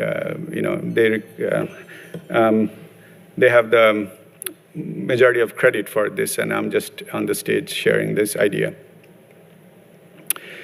We have been, with AI and big compute and lots of Earth observation, one thing that we have pretty much mastered is how do we map the heck out of the planet? Just map everything that you can see in imagery. And it has come a long way. You saw that we now can do buildings. We have recently done a benchmark of mapping water bodies that Mike Tischler, I need to talk to you about. And that shows that if we take commercial imagery, we can map every water body in the US at the rate of less than a day using the big machine that sits at Oak Ridge. Okay? Every small water body you can map. So it's pretty unprecedented accuracy, speed, so we can do it over and over and over. But do we need to? That's the question.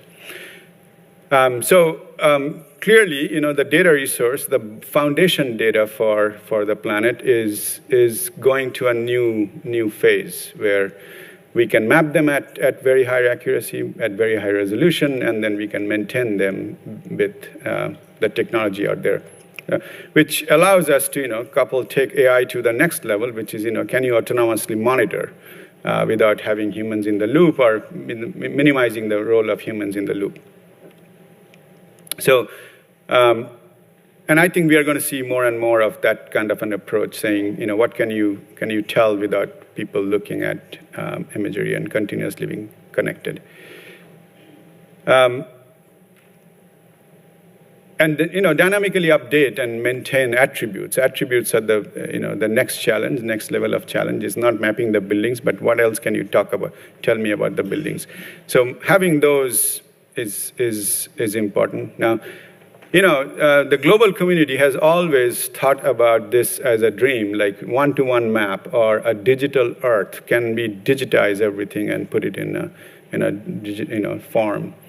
I don't think we have gone away from that. I think we still have that ambition. We want to do it. Deep down, we are all interested in that's why Google Earth first captured everybody's imagination. It felt like you knew everything about the planet and you could just surf on the web. So this is very exciting. Aaron showed there are 2 mentions of drones. We collect data at the edge, and all the way to, we collect, massive amounts of data from Earth observation satellites, and then we use high-performance computing process. So it's a total workflow ecosystem. So what's the big challenge, okay? So I grabbed this map from Google, and all of you are familiar with this map. We use map every day. We produce map every day. My point is that the only foundation feature that's dynamic on this map is water, okay? And we represent water with a blue line or a blue polygon, okay? So this is somewhere in Spain, and there is a stream, and let's say I am there today, and I would like to go out and be next to the stream. So how do I know the stream looks like this or like this? Okay? In technology today, we cannot do it. It's not possible for us to do it. So this challenge is for everybody's, right? The warfighter has the same challenge, that do they go out and do they walk over the streams, or do they need special equipment to go over? Our responders that in the utilities in the SF-12, they have the same thing, saying, don't tell me the area is flooded. There was a major storm that just blew through. Of course I know it's flooded. Tell me how deep the water is. So can I take my truck, or do I need to haul a boat to go and repair the substation? So it's amazing. It's pretty humbling that we cannot do this today. So Dave did a great job of going back through history and kind of putting these approaches into 4 buckets, okay? There is a physical world, and there is the virtual world, and the green arrow represents a digital thread versus the red arrow is like a manual process, okay?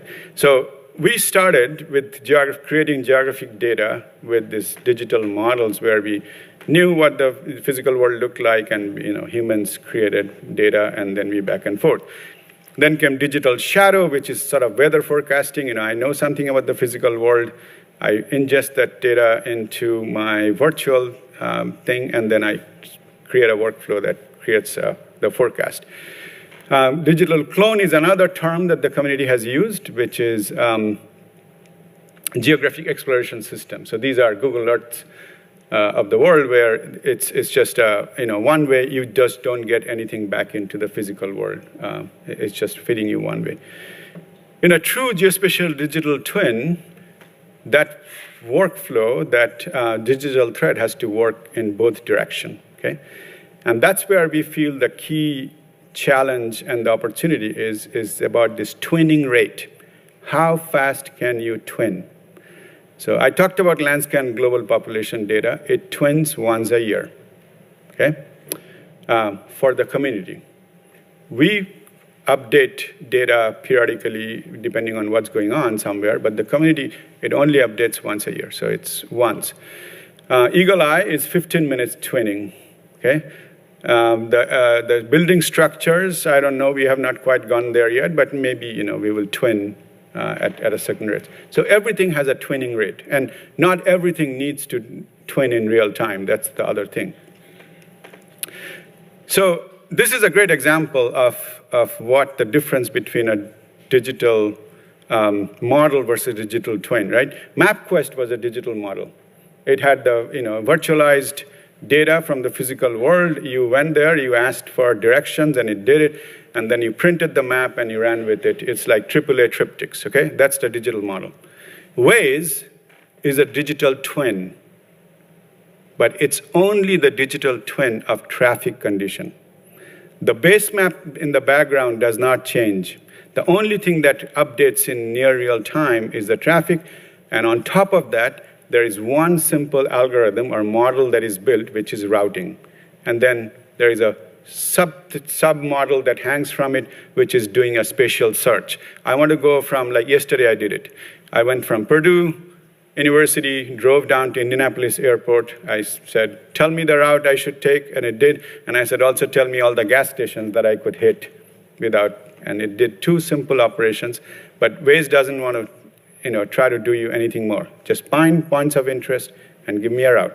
So it's a good example of a digital twin. So this is where I'm going to challenge everybody in this room, and I know a lot of you, is because you live this world. This is how we, for decades, have produced data, okay? It's a very manually intensive process that starts on the left and goes through these steps and ultimately creates something to the right. Anybody disputes this workflow? Because otherwise I'll save time. I know that most of you live, a lot of you live this world, okay?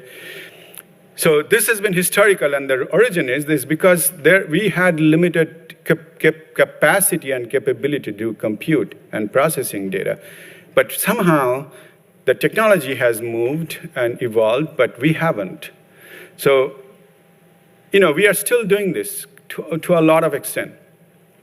And what happens is that we produce data as products, and that's where we focus. That our value is that ultimate product, is what is that data set, and we version it, okay? Landscan 2011, that's a version of data. That's how it goes. So here is a great example, okay? This is a major contribution from the US government to the rest of the world.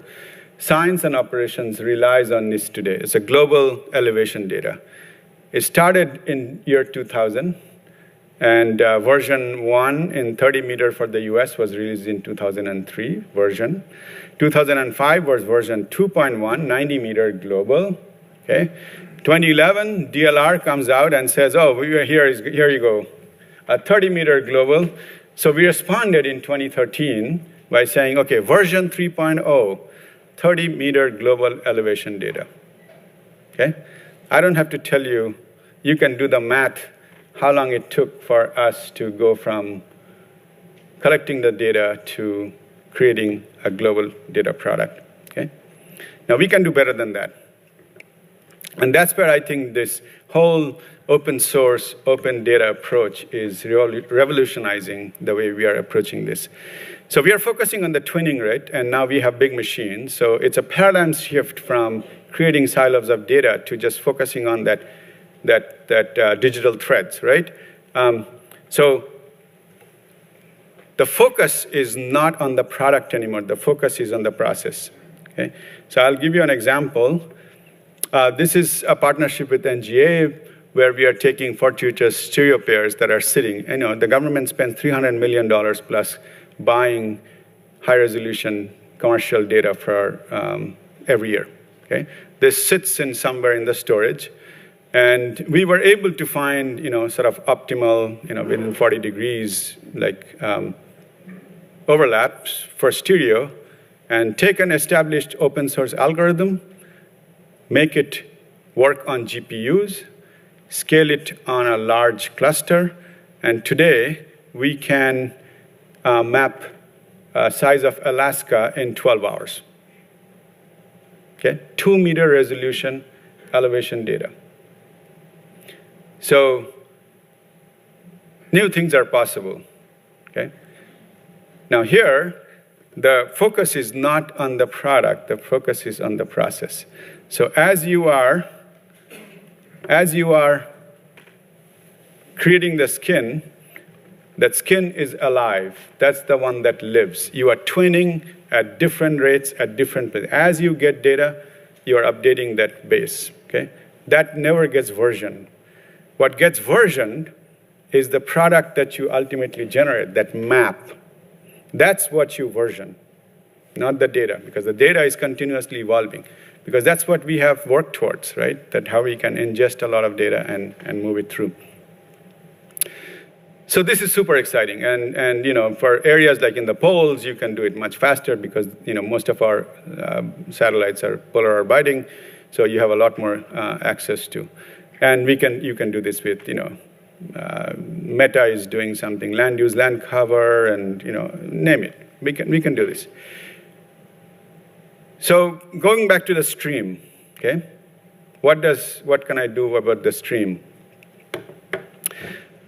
So one thing that we know that, okay, we can have real-time sensor integration. That's been discussed as part of a digital twin, is you have stream gauges, you can have cameras, and you can say, okay, I know what the stream is looking like, how much water is in there. The second one is the Farmer's Almanac, knowledge-based predictions. That is, I have lots of observation of these streams for the last 30 years, and based upon that, I can tell you that on average, on April 30th, the stream is likely to look like this. This much water is going to be there. That's a simple statistical machine learning type of approach that you can do, provided you have confidence that the future actually is indicative of the future, projections, which is not entirely true anymore, given what's going on. If you believe what the scientific community is telling you about the changes that are happening, that are abrupt. The third option is you can now start modeling, coupling process models with your twin. That means you have a rainfall runoff model, and you can say, yesterday it rained for 24 hours nonstop. So I am going to couple that with my observational data and tell you that it's going to be higher than average. Okay? And we have all been trained to produce a plus-minus sign after numbers. We can make those things there. The last one, which is the true indication of whether you are really having a digital twin, is your ability to forecast. So Eddie asked that question. I don't know whether he saw my slides or not, or he cheated, but that's an important question. Everybody wants predictive capability. Now, all of you live in Washington, and you know how lightning rod that word prediction is, right? So this is where you trust your scientist brethren, because we have come up with a word that is a little fuzzy, which is forecast, okay? Forecast takes that edge away, and people, the common public knows that weather forecast you are not supposed to believe, right? So forecast is a good word. It's a kosher word. But I would like to know, not just today, but tell me 3 hours from now, when I'm coming back from wherever I'm going after crossing that stream, is it still going to be dry? Or 7 days back, if I am coming back, it's going to be dry. And that's a real question. The utility workers who go out to restore these substations, you tell them that, okay, take your truck over that bridge. It's okay, right? They want to know in 5 hours, is that bridge going to be still dry, or is it going to be under 5 feet of water? Okay? That's the forecasting capability that you need at different time scales. So this will take an entire community to build and sustain. We will not have, so what examples that you are seeing, or at least I am seeing out there, is everybody is building a digital twin of, yesterday at Purdue, they said they're building a digital twin of the Wabash River watershed. So that's all they care about, right? And you will see, I'm going to build a fund for the border. I'm going to build one for my city, like Cleveland Metro Park region. It's okay. Let everybody build. But if we have a way, if you start thinking smartly, that how could we incorporate everybody's contribution into this big digital twin, everybody wins, right? Everybody's contribution is valuable. All right, so here is where I'm going to get into dangerous territory, okay? Which is my favorite thing about open data economy. And I don't know if any of you have heard me say this. I've talked about this periodically at meetings. 2 weeks back, I was at AAG annual meeting in Honolulu, and I was asked that, what is the next 10 years of human dynamics research? What are we going to know in human dynamics? And I basically said that, we have done a lot, but we still have not made very good progress in terms of having a good, confident way of collecting data about consumer behavior, okay? When do we charge our cars? When do we, go to the movie theaters? When do we, do different things? Consumer behavior, that drives our energy uses, that drives our infrastructure planning. right? It feels strange, but trust me, we will not be able to, realize the EV dream unless we know how people are going to move around so we can position these EV chargers, right? So it's thing. Space-time activity trails. We all felt that that was kind of iffy and lots of privacy, and then after COVID, we have a different view of that now, right? That I would like to know my space-time trail and where I'm going, and I would like to know what I'm intersecting, right? So space-time trails are important. The third one is, this is the new thing that is out there in the community, is health and biometric. At an individual level, all the things that you can collect and discuss about your data, your health at an aggregated level, and your biometric data. If you feel that this is crazy, Google Colorado and brainwaves data. So there are companies which are buying people's brainwaves. And Colorado, 2 or 3 weeks back, passed a law banning that. Because they want to know, that's where we are headed, is how do people react to different things? So the brainwaves are now up for sale. So this is real, okay? So the question is, all these data sets that I am talking about here are owned by individuals, like you and me, okay?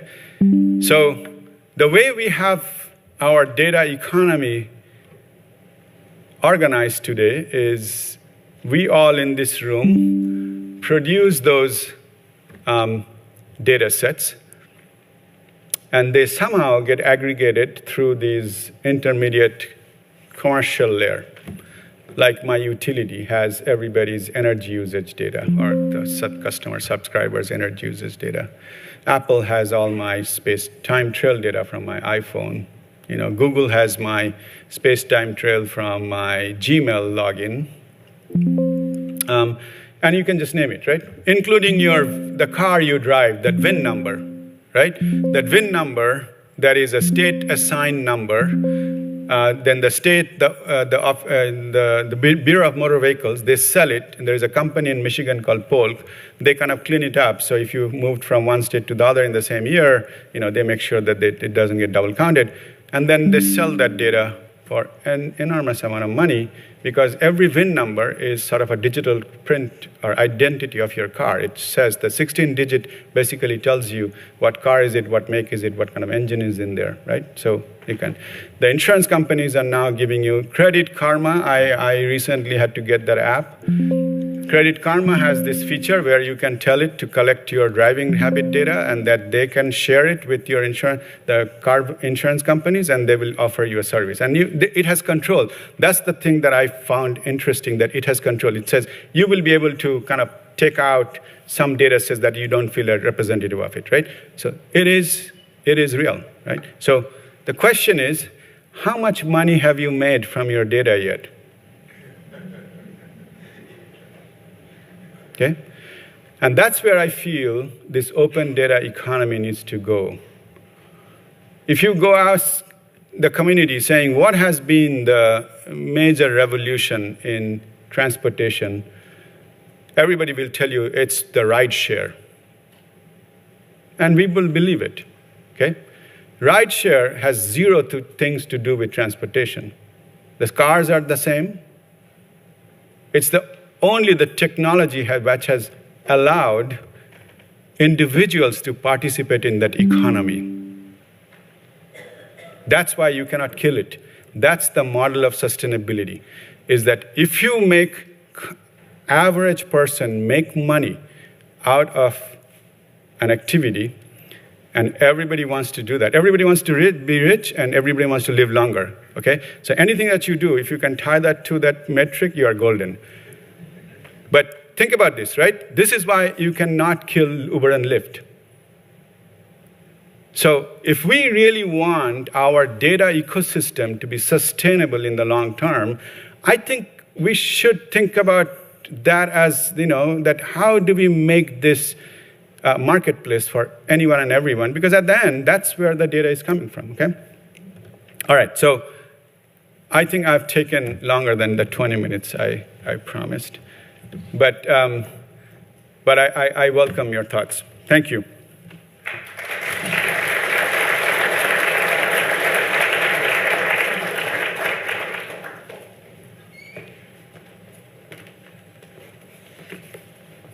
Thank you, Buddha. That was fantastic. And you could take another 20 minutes and keep going just like that, and I would be totally fixated. Those of you who've paid close attention to the program will note that it says at this point it's a fireside chat between Dr. Bhaduri and Nadine Alameh, and I am obviously not Nadine Alameh. She is stuck in travel and cannot be here today, and sends her regrets and wishes that she could be here. But so I'm gonna step in and try feebly to fill in her shoes. So moving on. All right, well, thank you for that talk. That was quite informative. So I think with the time we have left, I'll start us off with a question, then we'll throw it out to the audience.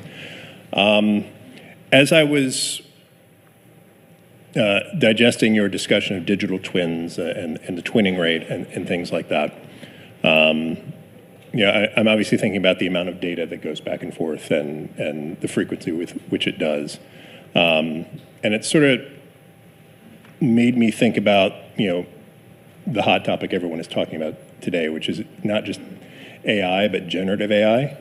I think in terms of the digital twins is sort of reflecting what we give it back, but in a digital way. We're sort of keeping it in sync. And that's relatively understandable, but that could also end up being a source for feeding into AI models and generative AI. And I wonder if I could get your thoughts a little bit on, the opportunities you see there as well as the risks. I mean, we're all relatively familiar with the concept of hallucinations now, so there's definitely risks with that. Where do you see things going with that, and how do you think government can take advantage of it? That's a brilliant question. My personal impression is that we need to first not treat AI as a monolith, just it is a thing. I have found a lot of comfort and peace in thinking AI as in AI for something. Okay, there has to be an application or some kind of a direct use for AI. It's not immune from abuse. There is a lot of concerns about that. Especially the academic community has been thinking about biases in AI models. It's who gets to train the AI, who has access to AI, and who doesn't. It can create a disparate world pretty quickly. But it does have, certain advantages. That's why we are all attracted to it. Again, if it makes life easier, it will survive and sustain. So generative AI is powerful. Clearly, people are fascinated by the large language models. Again, at the AAG meeting, we did an experiment to see how geographically smart the large language models are. So we asked ChatGPT that said, my commute is really good. It is downhill both ways. And it caught it. And it said, that's pretty humorous. Okay? And it explained that why it is not possible unless you are taking a different route, not coming back on the same. So there is geographic smartness built into this. I feel the reason I go back to this, AI for something, and I go back to, how the metrics of economic strength and health, individual health, is it's always going to win. I think, we have always, we have tried it with machine learning, but I think we are getting a little more confident with AI. If I could have AI predict that I will have a health crisis tomorrow, I think I will take it without a single doubt, right? We try to do this for, predicting, are you going to have a heart attack or are you going to have a stroke? And so health is a very important aspect of this. And I'll tell you that we will take it. Okay? We will accept it if that comes down to, that's the forecasting prediction capability with AI. In the data space, I think that's where you had a, kind of alluding to that aspect. In the data space, what would be useful is to see whether AI can create products that we have not thought before. So right now, everything that AI is doing is something that we have already thought before of what is important and what we need to collect and put it on a map, for example.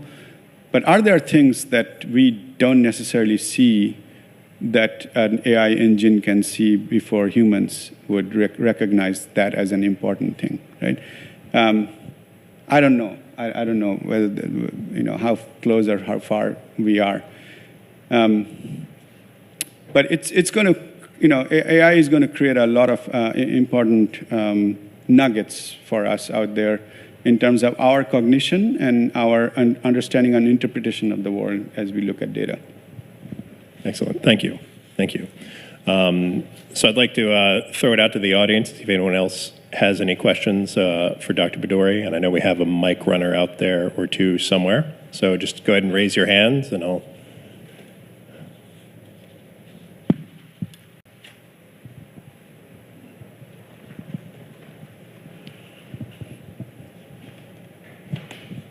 I just got a question on you. When you were talking about digital twins and kind of the nature of just open data sharing, like obviously there's different locations and locality. They're going to have different access to like resources and quality. So I guess the question is like, how do you see the ability in like the open data ecosystem to communicate like where data is present, but then also like omission and in a way of like sharing, where data you can have confidence in, and then also, I guess, like a secondary question, like in places where you understand that the data to be erroneous, how do you like communicate that back to the wider community, given that everything's so interconnected? Fantastic question. So, how do you kind of create a community standard for quality check and thing, right? I think that's, that's where the exciting opportunity is for the community to figure out what would be the ways to do it, right? I can give you a small example that Aaron talked about, the MapStar, okay? And it's a very simple concept, the MapStar.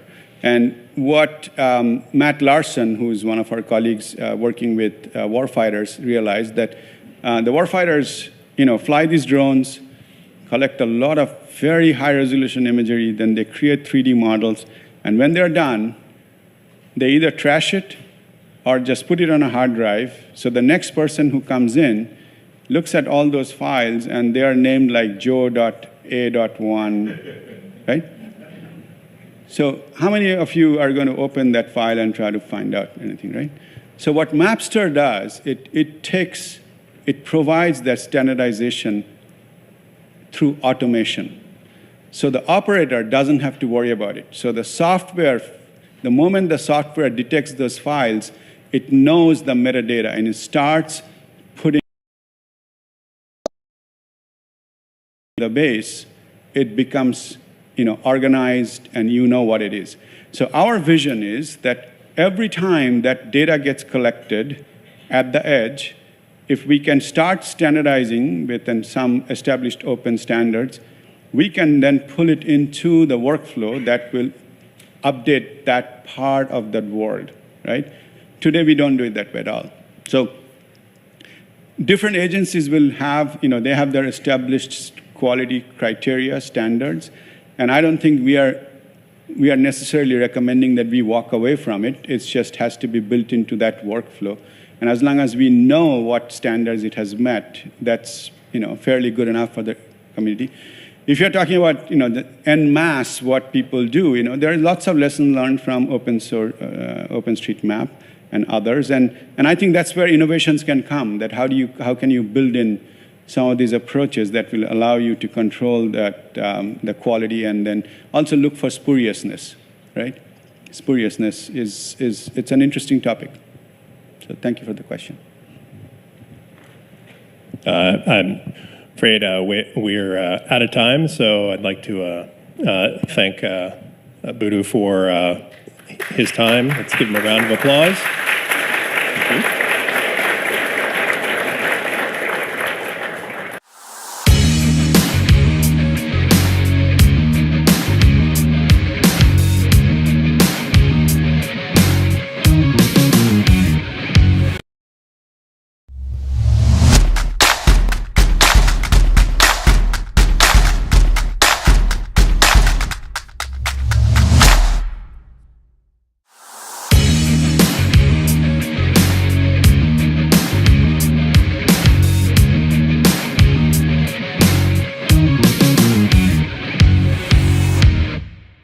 Good afternoon, everybody.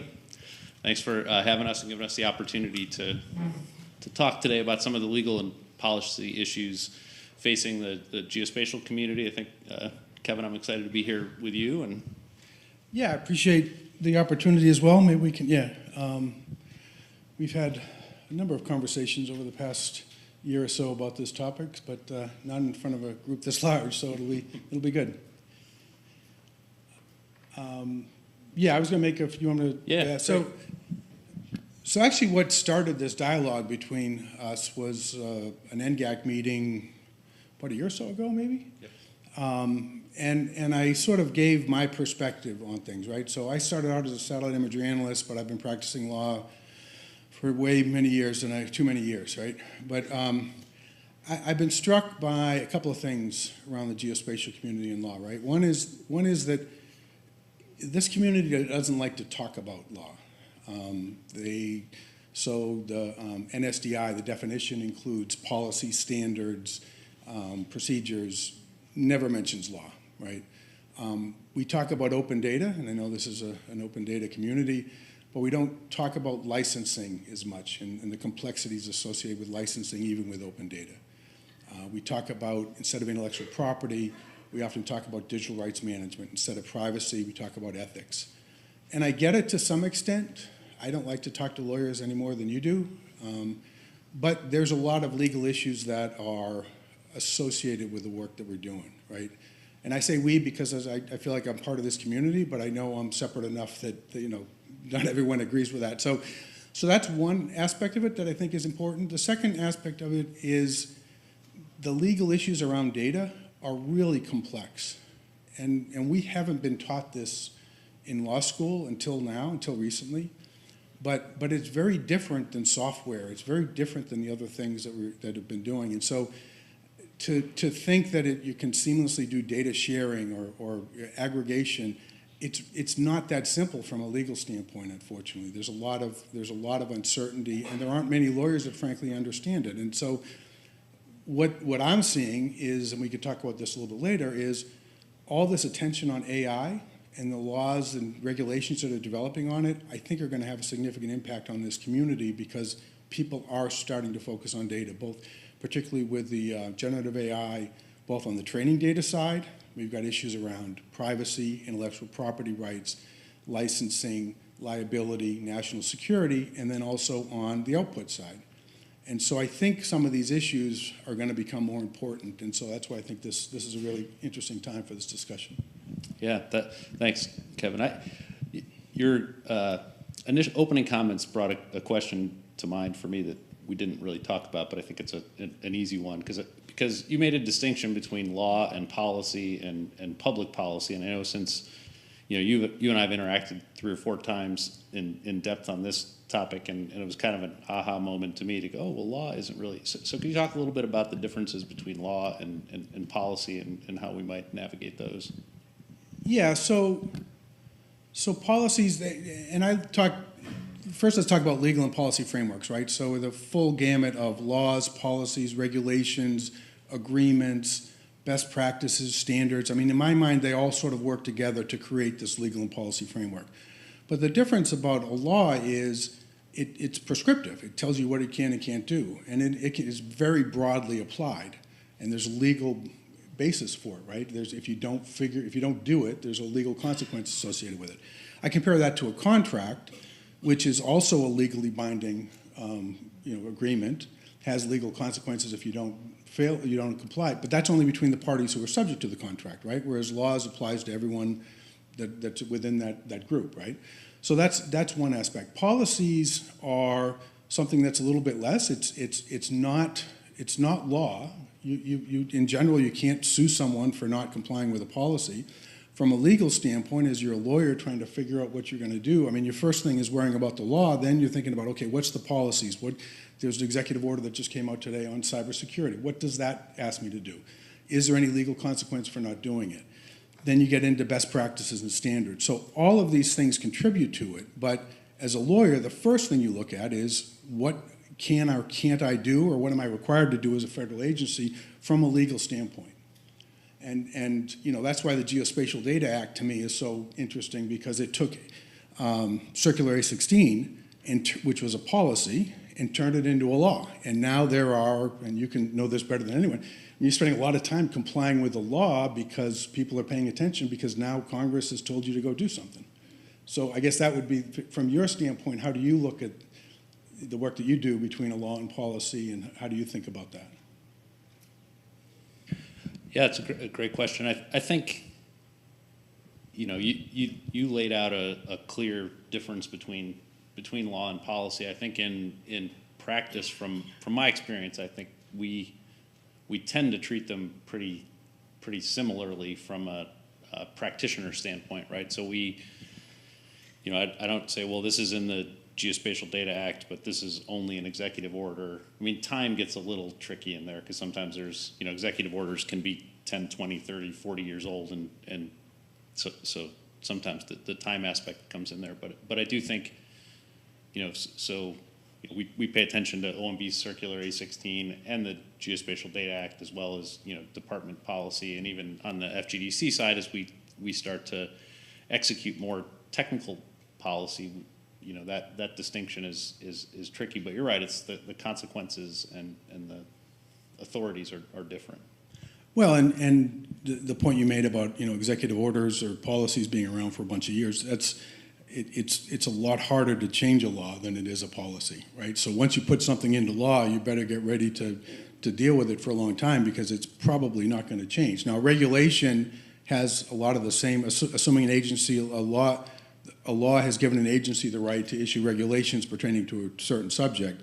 Those are easier to introduce or implement than a law, but it still has legal consequences associated with it, right? So that's another part of the framework. But I've done some work, internationally, advising governments on legal and policy frameworks around this, and I try to tell them to think of the full spectrum in terms of what it's a toolkit as to what you're going to do and what the impact is going to be. And I think even here in the United States, it's a way to look at it as well.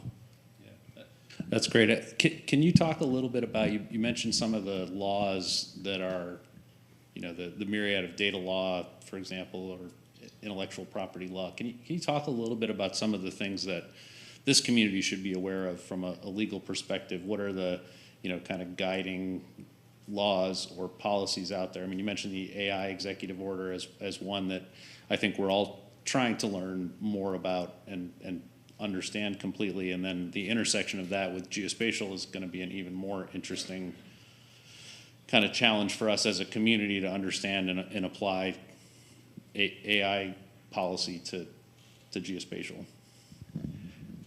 Yeah, so certainly from a legal standpoint, from working with businesses, but also for you, I mean, the Geospatial Data Act is a big one, right? And then you've got other authorities that you're dealing with, within your department that have granted you certain authorities and responsibilities that you need to comply with. You have FSMA that you need to comply with. You have the FACA, Federal Advisory Committee. I mean, you've got all these authorities and rules and responsibilities that you need to comply with, and I think that applies. Every agency has to do that. Every department has to do that, and that's sort of the baseline, right? And of what you need to deal with. And I don't think. I know I don't, and I don't know about the folks here, but I don't necessarily appreciate that's sort of that you have to deal with that on a day basis on top of the other things that you're doing, right? So the issues that I see, both here in the United States, at the state level, at the federal level, and then even internationally, and they keep on coming up, no matter how developed the legal system is or the maturity of the geospatial, are issues around intellectual property, licensing. Privacy is getting to be a big one, national security concerns, data quality and liability issues, and then sector-specific rules, right? So surveying at the state level, or drones at the federal level, or satellite if you're doing satellite. So all of those things are, I would consider, common set of issues that people need to deal with. And they take different forms, right? So copyright is at the federal level. There's a copyright law. But then there's case law that develops around how to apply that, right? Because it's very broad. So understanding what, for instance, copyright protection you can get in a database of facts is a challenge, right? Because it's typically facts aren't copyrightable. So, but now you've got, you try to add some creativity, so maybe it can be copyrightable. And then you go to 5 minutes. Is this a 5-minute talk? No, we have, I think, we have 30 minutes, right, Eddie? Well, 5 minutes? You have Doug as your timer. Oh, I don't know. I can't. Okay, 5 minutes. All right. I can't see a thing that. Okay. Okay. All right. Doug, you're gonna have to do better at the font there for my. So I guess we do have 5. Okay. All right. So there's those bodies of law I think are really important. Sorry. I think we have more than 5 minutes. Okay. All right. Okay. We got an hour and a half. All right. Yeah. Buckle up, everyone. So yeah, I think there's a series of law that fall on top of the work that you're doing, right? Obviously, the FAR is important, right? You need to comply with the FAR, or if there's OTA.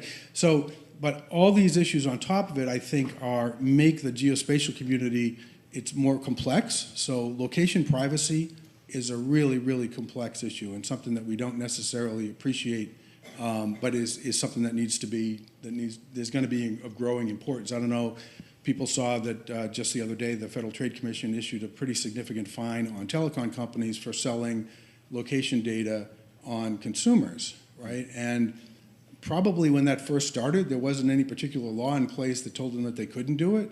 And the FTC's authority has slowly evolved and has started to be more concerned about location privacy. And so these are the things that I think the geospatial community are going to be dealing with over the coming years. Yeah. Do you want to ask me a question, or you want me to keep going? Go ahead. Okay. All right, I'm on a roll here. So one of the things I know in my role that I've struggled with is, this awareness, and you mentioned the Federal Trade Commission ruling. I mean, when you walk into a federal or any role in this space, and you're faced with, I don't know what I don't know, what are the, how would you recommend somebody learn about what this legal and policy framework is that we all have to operate in? And I know when I came into this role, for example, like coming with a military background, I didn't have a huge experience with the Open Data Act. It wasn't really something we really with several of the laws that are in place. And so, going, oh man, now I have to understand this, and I didn't even know it existed. So how would someone learn about what this framework looks like? Just Google, or? I think, and we've talked about this on several occasions. I mean, I think the first challenge, or the first thing I would do, is to take your lawyer to lunch, right? And literally, if you have a lawyer within your organization, to take him or her to lunch and just talk about what it is you do and what your concerns are and what you're hearing, what you're seeing. And I think it's human nature for one, people not want to bring their lawyers into the process, right? There's a different jargon, it can be uncomfortable. If you're in the private sector, it can be expensive unless you can get them to agree to not to charge you to go to lunch. And you know, their time is often, we tend to think we're busier as lawyers, and probably we are, but anyways, that makes it more difficult. But having those frank discussions about, you know, this is what I'm doing, this is how we work, because most lawyers don't understand this sector, don't understand the work that you're doing, frankly don't understand data yet at the level that you need them to understand. And we had a conversation this morning. I was thinking afterwards, you know, a Department of Transportation lawyer is dealing with like 15 or 20 other things that have nothing to do with geospatial on a regular basis, right? So you've got to get their mind space to focus on this, and you need to get them out of the office, and you need to have this discussion and try to get them engaged, right? And so that's one thing. Another thing is I sort of have I have the flip side of that, which is I find when I talk to people about these issues and these topics, people are very welcoming. People thank me for talking about it. They say it's important. I get recognized in various aspects, but I don't think people think it applies to them. I think people think this is someone else's problem. This is someone else's national security problem. Someone else has a liability problem. I don't have to worry about privacy because I'm not in that space. I'm not collecting precise geolocation information. And I struggle with that because I think even if you don't do it, you're not dealing with it, your customers probably are, right? Or your government agency is oversight. I mean, and it's changing and evolving. So if you think that there's friction in your process, and your sales process, and your negotiating process, that may be part of it, particularly if you're selling to bigger organizations, whether it be big government agencies or big companies. They've got a bunch of lawyers that are looking at this, and if they don't understand data, if they don't understand privacy, and if they're just reading things in the newspaper. So I think it's important to sort of not just pigeonhole yourself, and pigeonhole is not the right word, but to think more broadly. And that's where you can find some of the answers to the questions, because it's out there. You know, it's taking place right now, like the privacy thing. If you see a privacy decision out there, and you say, well, I'm not in that space, even though you're collecting geospatial information, it's knocking on your door, right? I mean, someone else is thinking about it, so you should be mindful as to what's happening in the privacy space. You should be mindful as to what's happening in the AI space, because those things are developing, and they don't say geospatial in front of them, but they're legal issues that are going to impact the geospatial community. You mentioned AI, and so what are some of the legal issues around AI that you see coming up? Well, a lot of them, I think, overlap to what I was just talking about before around geospatial, right? So privacy, the intellectual property issues are a big one. I don't know if you saw, but there have been a number of lawsuits regarding copyright, and there are several more dropped today. Yesterday around newspapers suing. There's a question as to whether it's fair use in the training data. Fair use is a very complex legal issue around copyright, and it's going to be fought out in the courts, and then depending on what the courts do, it may come out in Congress. But intellectual property rights is going to be a big thing. Web scraping is going to be part of it as well, right? So facts aren't copyrightable, as you know, but there is some laws around web scraping that are being developed, and so primarily through the courts. And that's being impacted by AI as well, because of how a lot of the training data was collected. Privacy is a big concern. You're developing these privacy laws that are giving consumers a great deal of rights. You know, it started in Europe and then went to California, then Virginia became the second. Now I think there's like 17 states. And how those are going to apply in an AI world is going to be really interesting, because the traditional concepts of notice and consent and being able to verify that your data is accurate is a real challenge. And there's a bill before Congress right now. It's a privacy bill. It has a significant AI component to it. But the way I read it, it suggests that if you were going to collect a volume of drone data or even satellite data, you arguably would have to get consent of the folks before you could use it. Now, I don't think anyone in the privacy community is looking at it that way, but that's the way I read it if you understand how this community works. The black box and the liability issues is going to be really interesting in terms of, as a lawyer, how you protect yourself, you protect your clients from that. in a contract, if someone's using your data and then there's a mistake, is it your data, is it the software, how is that generating? And then the national security concerns. So those are the body of issues. The other interesting thing that's developing around AI law is they're looking at regulating it at both the training data level and then the model level and then also the output level. So there's a lot of there's different levels involved, and the issues they're talking about are very complex, and it's really going to involve a bunch of stakeholders within the community or within an organization to make sure, because it's not just privacy, but it's discrimination. They're legislating ethics, including those in there. So there's a lot of complexity associated with it that I think is going to have an impact on the work that this community does. All right. I do have a question for you. How do you, so there's, the executive order came out around AI, came out in October of last year. There have been some developments since. There's I think something came out just the other day in terms of how agencies are doing and implementing. I think there's a list of how government agencies are using AI and how are you playing in that, or seeing your organizations that you work with play in that? I mean, obviously, AI impacts all of us in a huge way. I think as a geospatial community, in some respects, we've been doing unclassified image classification for a long time, and what some people would say AI for and ML for a long time. But I mean, I think understanding geospatial's role in AI and how much of it is geo AI and how much of it is geospatially enabling artificial intelligence, not geospatial. I think that's going to be a huge challenge for us to understand. I mean, a lot of the things you've talked about already, right? Like just, okay, what does the executive order say? I mean, I think I would probably not be alone in the question.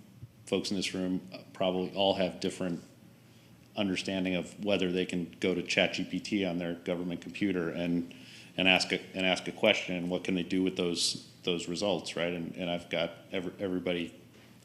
My wife's at the Forest Service. She's like, we can't use it at all on our computers. We got people going, put this into ChatGPT, and then a staff call going, used it, and this is what I learned, and so. Even our understanding of what's allowed at that level, I think, is perhaps different at an agency by agency level, and it's a hugely complex field that also I could speak for myself, right? Like I'm not an AI expert, so even understanding the space is a learning curve for me, let alone understanding that space and then taking that executive order, my department's policy, and going, can I, what can I and can't I do?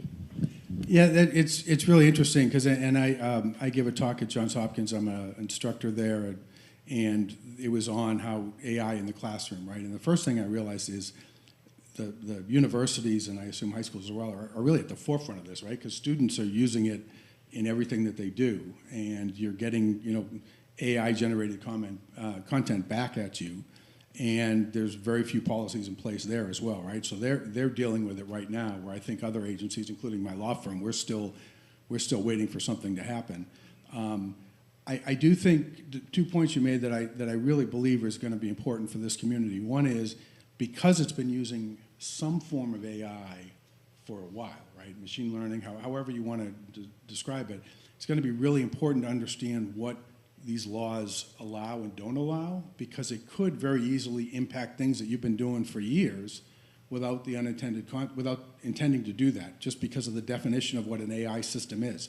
And believe me, there's as many different definitions of AI systems as there are laws or regulations looking into it. So that's going to be important in understanding what the requirements are, is whether it applies to you. The other aspect of that is, and you made this point, this community has been doing AI and machine learning for years, but it's not at the table at the discussions that are taking place around AI. There was an interagency task force that was created, or something similar that the White House created, and there was a list of 25, 30, 40 companies, I don't know, a bunch of them. no traditional geospatial companies were there at the table. Given all this experience, given the understanding of big data, you've heard me say this more times than you care. This community was big data before big data was cool, but now people are trying to regulate big data, and this community is not really participating in it in my sense, in any meaningful way. And I think so. You're going to be, if you're not at the table, you're going to be stuck with whatever comes from the table, and that may or may not suit what you're doing, and you may not be able to articulate why you need to be treated differently. And I also struggle with whether we've worked so hard to say we're different and we're geospatial is special, and I think that's starting to come to a place where it hurts us, right? Like where we're like, oh, we have to have geo AI. I mean, I don't think so. I think we have AI and we do geospatial applications with it. It's not a different thing. It's in our data it's just another data type in a data portfolio, and I think this sort of off in the special category has harmed us in places like we're not in that necessarily in those conversations. Yeah, I certainly agree with that, and that discussion's been going on for years, right? I mean, I in one way I agree with it, and the other way I do think, and I've created my legal career around this, so maybe I'm smoking what I'm selling, but I do believe that there are unique legal issues associated with geospatial that are more complex with other types of data. So from a privacy standpoint, I'm not going to give you my health data. I'm not going to give you my credit card information. I give you my location here, right, every time I go out into public. But who collects that and how they use it is different. And so how you develop a law that treats you being able to see me now and someone else being able to connect my location and use it is a really hard thing for people to get their mind around or to figure out how to legislate. So, I think the same with how geospatial products and services are created. Data from a variety of sources throughout the ecosystem, from industry, from open source, from government, raises complex issues that I don't think until AI, many organizations have had to deal with. All right, I actually have no idea how much time we have left now. Eddie? You have 15 minutes. Okay, all right, we can talk for a while. All right, I mean, we take questions in a couple. You got more you want to? No, if there's questions, yeah. I mean, I do want to just, I do think geospatial is really unique and important, but I think being off, creating that wall there has led to some unintended consequences, and, we're not always in the CIO discussions, we're not always in at the table. No, and we've had this discussion before. I'll send you something and say, have you been part of this? And a lot of times we're not getting invited. When I was on NGAC, we went to, there was a federal privacy group of privacy officers within a bunch of different organizations. There wasn't anyone from the geospatial community there. Now, the agencies who are in FGDC were there, but the people who were representing those agencies didn't know anything about geospatial. So we went in and gave a presentation on location privacy.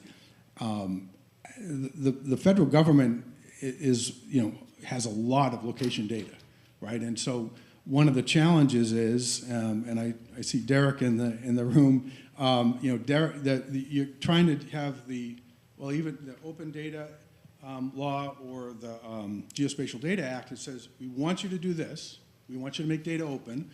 We want you to use geospatial data on the platform, but make sure you protect privacy. Right? It's just a throwaway sentence, right? It's just and go figure that part out.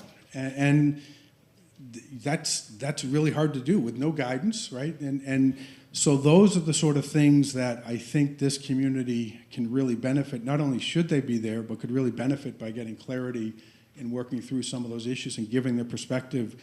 Because I can tell you that organizations, I call it the privacy industrial complex. There are organizations that create issues around privacy and location privacy, and then they sell services to try to figure out how to correct it, right? And so there's an incentive for them to find ways that location privacy can be breached.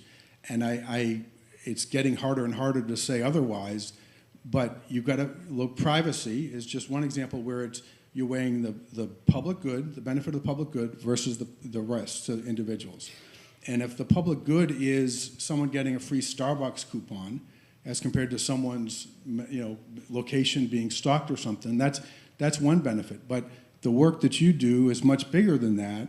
But if you're not participating in the privacy discussions and talking about those things, then people don't appreciate that. All right, maybe one last question for me. What if you had one recommendation either for people or a thought on, what is something from a legal perspective that might impact this community that we're not expecting or thinking about?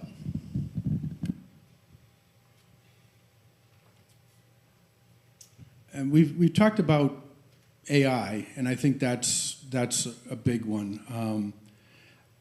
The other area that I think is really interesting is what's happening around the convergence of national security and privacy, particularly around data.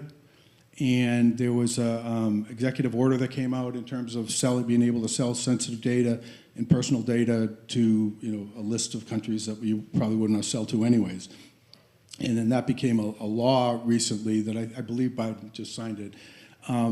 But there's this growing recognition that foreign actors are finding ways to collect location information of U.S. citizens, and not just TikTok, although that's an example, but where people are going, and they're running that through their own AI systems and building models, and I'm not smart enough to know what they're doing, but they're doing a lot with it. So there's this tension. It's not just coming from the privacy side, it's coming from the national security side.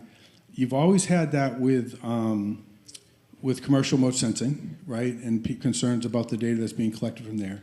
You started to get it around drones because of DJI and the concern that data was being collected by Chinese drones and that was being sent back to China.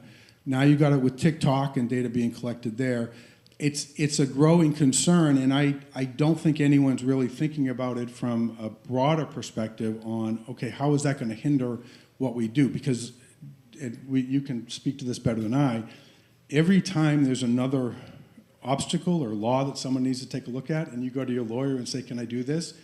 They have to go look at something else, right? You need to talk to this person, right? The national security lawyer, right? So that's something that I find interesting that's developing, and I don't know how it's going to play out, and it may not impact, certainly won't impact everyone in this room, but I expect that some folks it will have an impact on what they do. Awesome, thank you. I think we'll take some questions, and if we have extra time, we can chat some more. Do we have a walking mic? I have it. Thank you. I'm Everett Hinckley from the Forest Service, and 2 weeks ago, hi Doug, we had a AI and machine learning forum at USGS focused on the use of this technology for geospatial capabilities. So you two today, it was just wow. Lots of really intriguing, thoughtful challenges that we're facing here.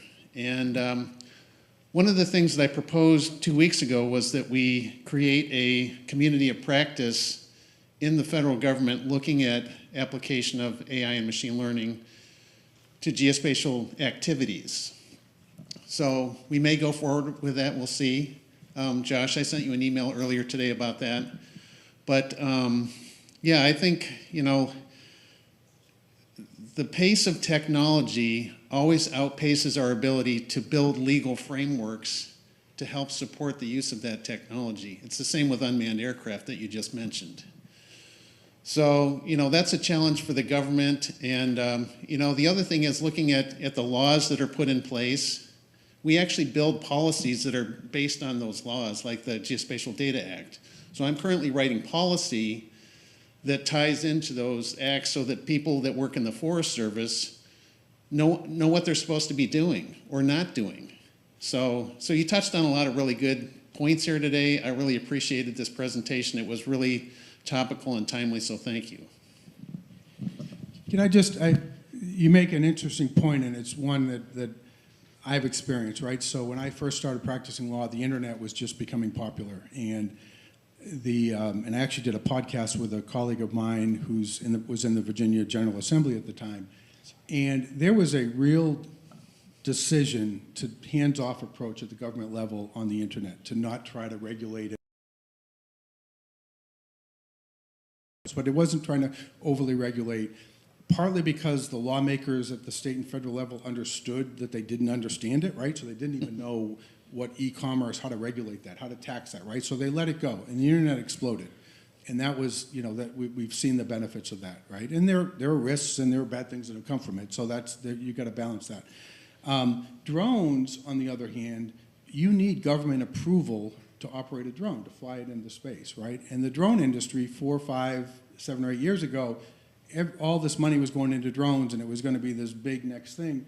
But you can't get government approval to do a lot of the operations that people think you should be able to do. And part of that is because of the security concerns, right? Part of it is the safety concerns. So even though the laws around drones are you know, behind, because you needed the government approval, you haven't had the takeoff.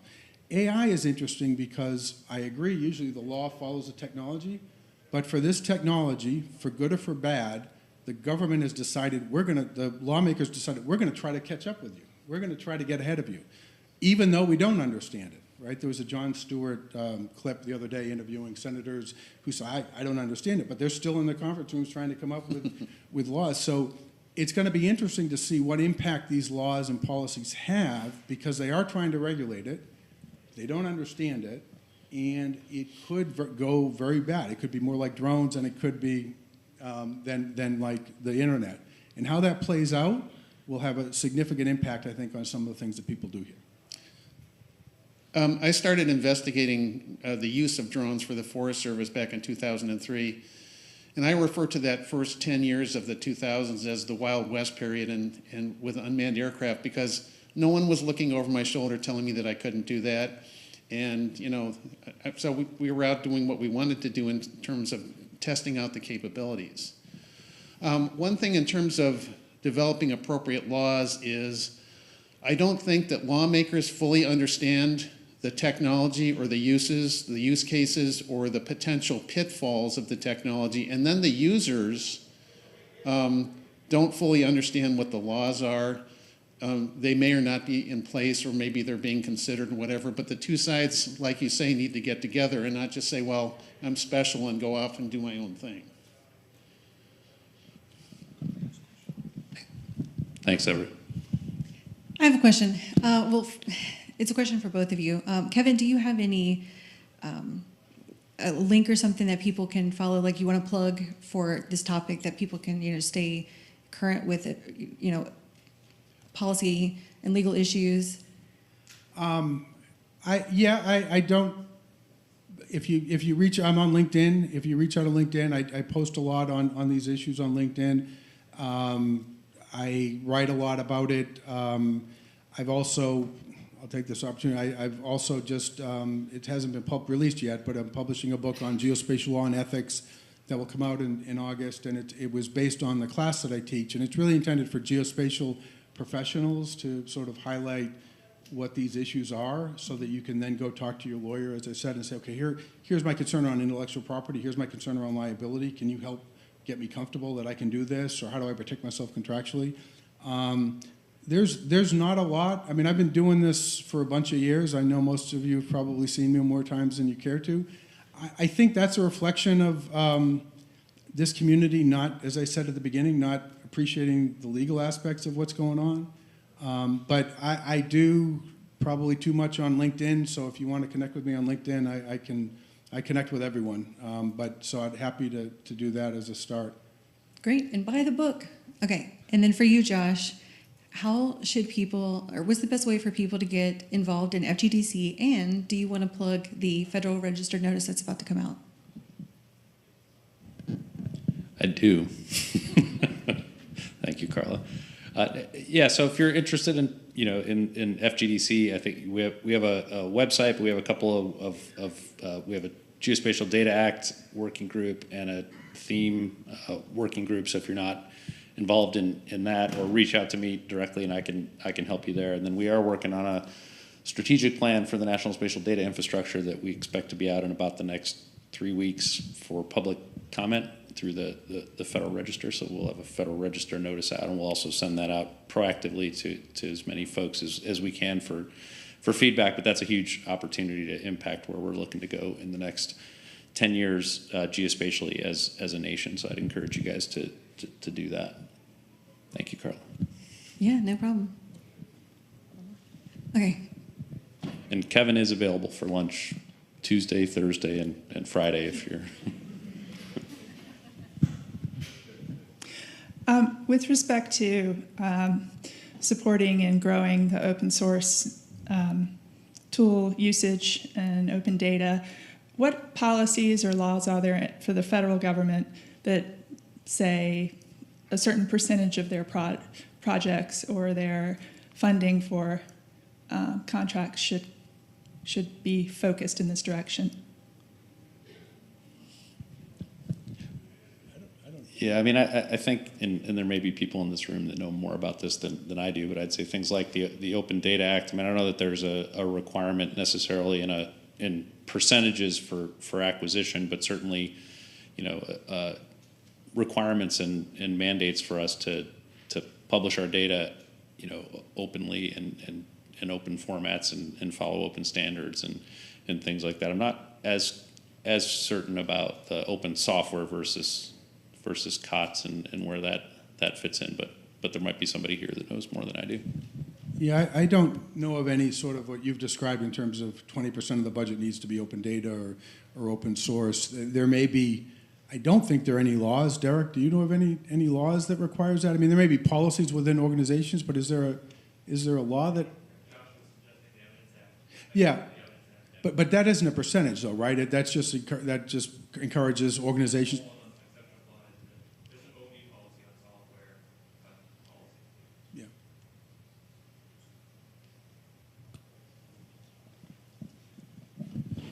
All right.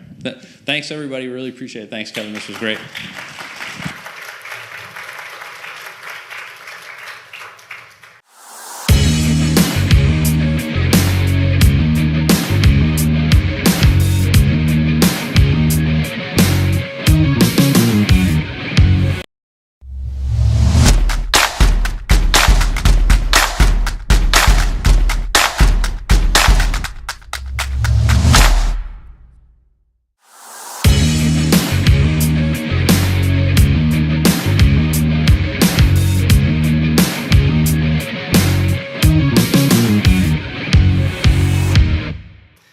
Thank you.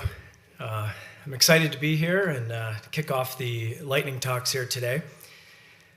I'm Rob with New Light Technologies. We are an integrated science and digital transformation services consultancy based right here in DC, where we're helping build data infrastructures and user experiences to support federal, state, and local and international non-governmental organizations across a range of missions to improve outcomes and equity related to public health, economic prosperity, environmental practices, homeland security, emergency management, and much more. A significant focus of our work, though, involves the design and development of evidence-based data science solutions to help organizations with hazard risk modeling for disaster preparedness, response, and resiliency. Emergencies and disasters obviously present a number of data delivery challenges. Organizations working in this space need accurate, up-to-date analytics on an unusually wide array of topics continuously throughout rapidly changing incidents. Not an easy thing to do.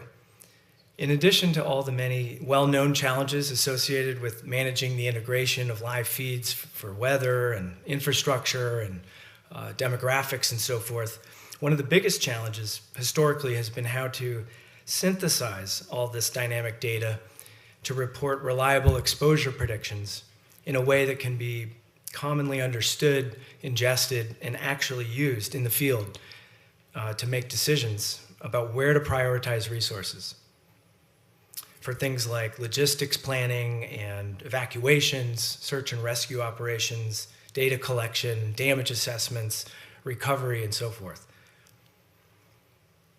So to overcome these challenges, we developed the Incident Management prioritization, alerting, and coordination tool known as IMPACT, which provides a flexible framework to assess the risks of hazards in real time.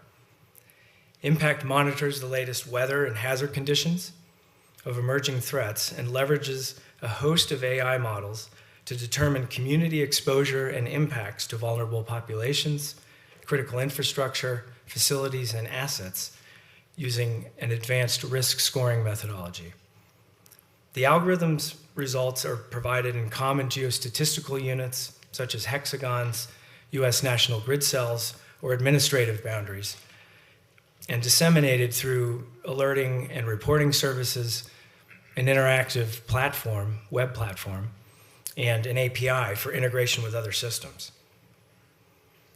And in this slide here, you can see the general conceptual architecture, which shows the large library of open data sources on the left, which are ingested into a cloud-based modeling and workflow engine in the center, which then feed the web reporting platform shown here on the right. And you can see some of the specific sources and methods and technologies that are being used. Here's a sampling of some of the rich front-end web visualizations and user interfaces that have been developed based on the platform to support different organizations and hazard modeling use cases. And this is a design that has been very successful in overcoming some of the long-standing challenges associated with delivering the kind of actionable insights that are needed to truly optimize emergency management. And we were able to do it in large part by leveraging the growing ecosystem of open data, open science and modeling, and open source software that are available today. So if you'd like to learn more about this and have a chat, please stop by our table or at the social later, or visit us online. Thank you so much.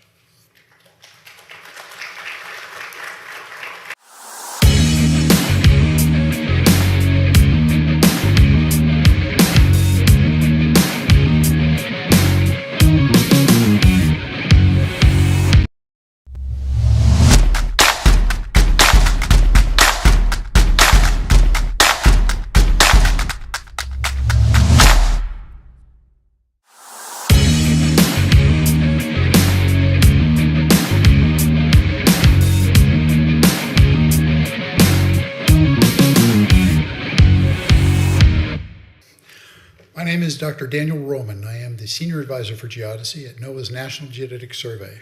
NGS and predecessor organizations have provided geospatial coordinates as part of the National Spatial Reference System for over 200 years. We have migrated through time and we've updated, but we're now a part of NOAA. And so I'm going to talk about how NOAA in particular is going to be implementing this modernized NSRS.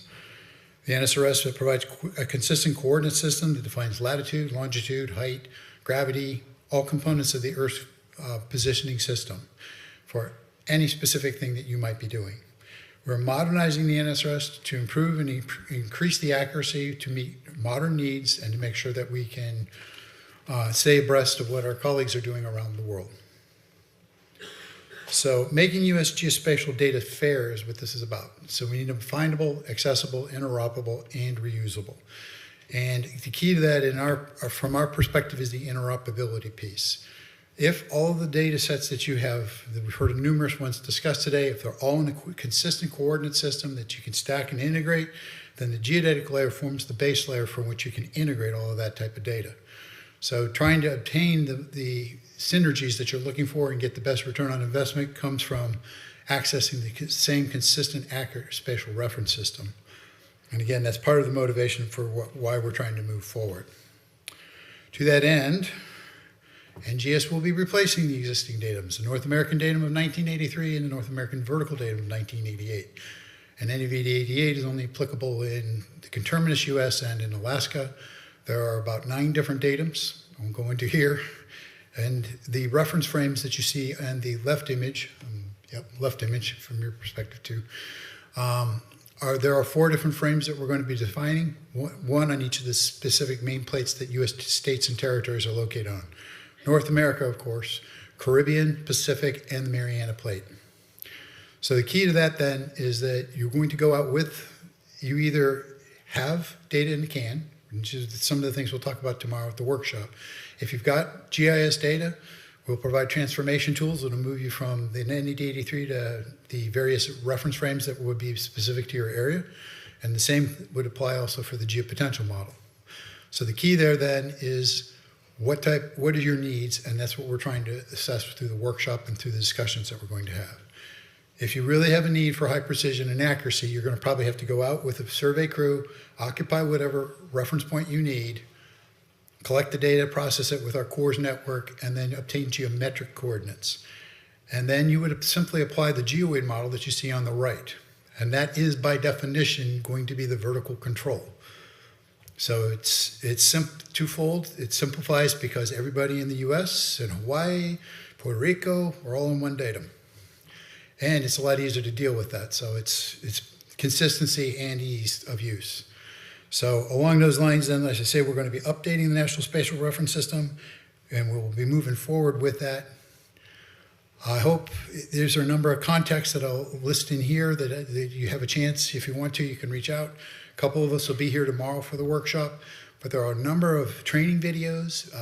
Datum expertise is available for those who need to try and take a look at what data sets they have. But I encourage you now to look at your metadata, look at your data, and determine what requirements you have. You're the only ones that know what level of precision and accuracy you need. Do you need centimeter? Do you need decimeter? Do you need meter? Whatever you might need will dictate what type of tool would be available to you and the ease with which you can use it. If you really have a need for high precision and accuracy, as is typical of the hydro types of analyses, then you're probably going to need to take a greater deal of effort in terms of your analysis. All right, again, I encourage you to participate if you can and sign up tomorrow. Again, thank you. My name is Dr. Daniel Roman from NOAA's National Geodetic Survey.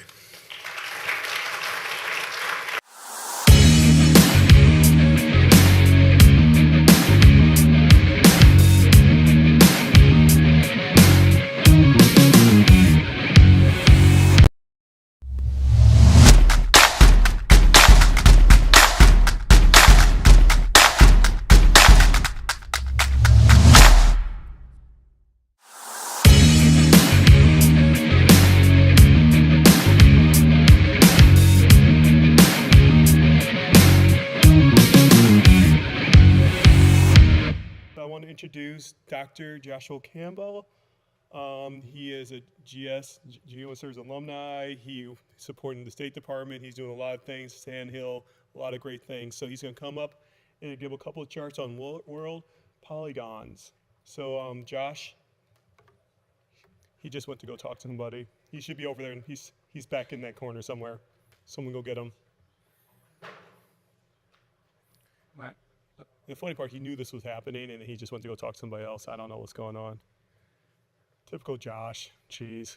Hey, Josh Campbell, come on up. All right, thank you. Hey, everybody. Good afternoon. I want to say thank you to the organizers for letting me shim this quick little talk in, but I think this audience would be particularly interested in something that is pretty timely. If you were at GeoDC earlier this month, I talked about the World Polygons dataset and promised that the release of said data would be soon-ish, and soon-ish was last night.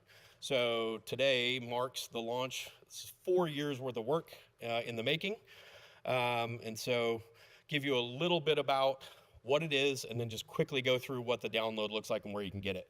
So obviously, my name is Josh Campbell. I'm here representing, in probably my final act, representing the U.S. Department of State, at least for this iteration. And we've been working on this for 4 years, this data release. And so starting with some of the fundamentals, like boundaries are obviously critical to foreign policy. We divide the world up into areas of sovereignty, and those sovereignties are divided by lines that, as the U.S. interprets them, tells us who we should talk to, how they feel about their line, how we feel about their line. And lines are very useful for cartographic purposes. But in the world of a GIS, there's many things that people want to do where lines are of limited utility. But there is cartography associated with boundary lines that must be maintained. So we have this challenge where we have cartography needs and GIS needs. We have lines, but people need to make need polygon data sets in order to do traditional GIS work.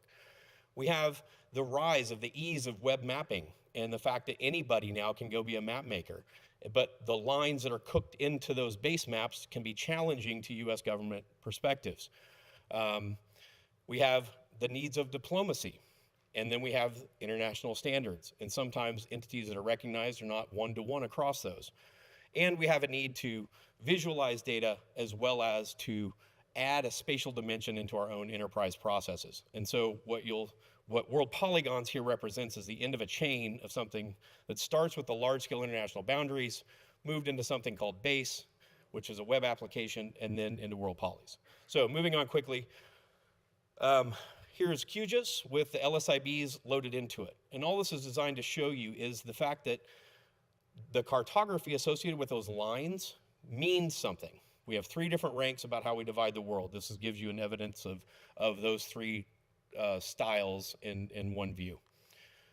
So if you're interested in those boundary lines and the styling, you can go to geodata.state.gov, which is our web infrastructure for web dissemination, and download the international boundaries. There's also a reference web service implementation. So if you want to see what the data should look like, you can just click on that map button and it'll show you the LSIB lines. So the World Polygons is a whole different animal. So the intent of World Polygons was to build matched, vertex-perfect country or entity polygons using the LSIB boundaries in a shoreline file. Now, why is that important? Because if you do something like travel.state.gov, if you have a mismatch between lines and polygons, and you assign a travel advisory to a certain country, but the line spills over, people from the Hill call you and say, why is this the wrong thing, right? So they have to be vertex perfect. And because you want them for dissemination, they need to be at multiple resolutions so that they're performant over the web. And we need to be able to create them in a repeatable and as automatable process as possible.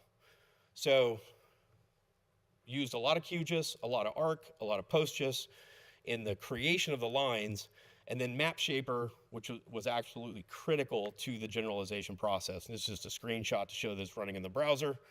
If you've ever seen command line cartography, that's the code that it takes to turn the lines in a shoreline file into the high resolution world polys. Extremely powerful, runs inside of Chrome. So here it is, launch of the beta world polygons, also available on geodata.state.gov. There's also a reference implementation. You'll see that all of those individual layers are service enabled and wrapped inside one endpoint. The endpoint, they are set to with cartographic cut points, so the data changes as you zoom in.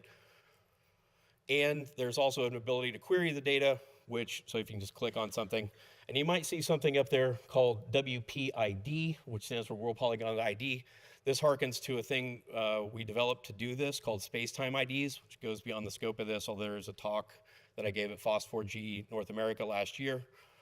If you want to download the data, you just scroll down on that page, click download, you'll get a zip file, but not just of the data. We give you a GIS application file and the styling file so that you can get off and running on your own. So all you have to do is download it. Note it's about 3 gigabytes. Open the QGIS file. It's already pre-built with all the layers. We added some fill to the polygons just so you could see where the cut points were. So as you zoom in, you'll see the fill changes a little bit and the groupings change.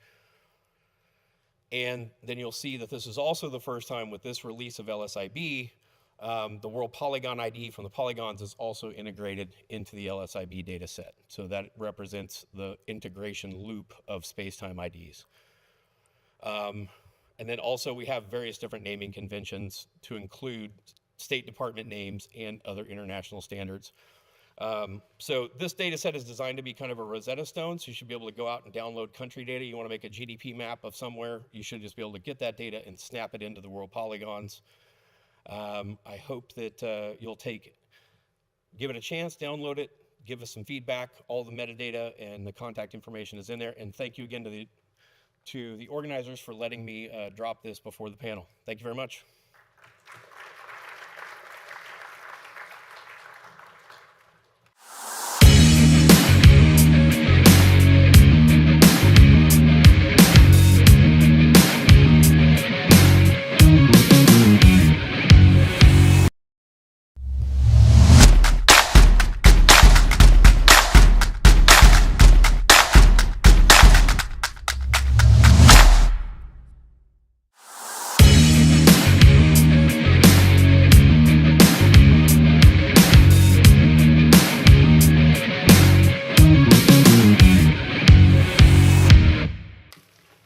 Carla. Thanks, everybody. I hope everybody's still awake after lunch, but I've only got 5 minutes. So my name is Josh Kutz, as she said. I'm a geographer with the U.S. Census Bureau, and I'm here to talk about a new project to begin releasing our census data using a standard grid. And so you may be asking, why are we doing that? So in our world today, we need reliable, timely data for decision making, and that's the U.S. Census Bureau's focus and mission, to serve as the leading provider of quality data about our nation's people and economy. And with the rise of geospatial information systems, as we are hearing about today, all these new technologies, and the ubiquity of powerful computing platforms, we need to ensure that our data products are highly accessible and interoperable across a wide range of applications and use cases, including internal Census Bureau mission requirements.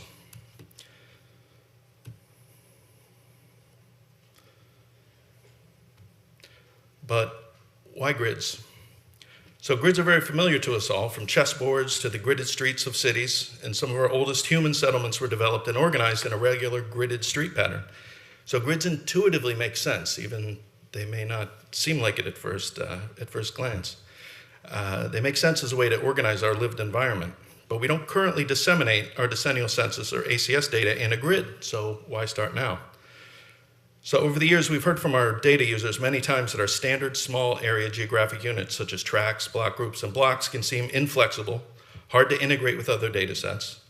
And our current geographies were designed in some cases 100 years ago, particularly census tracts, when users access data via tables and paper statistical abstracts the size of a phone book. If anybody under 30 remembers what a phone book looks like, maybe.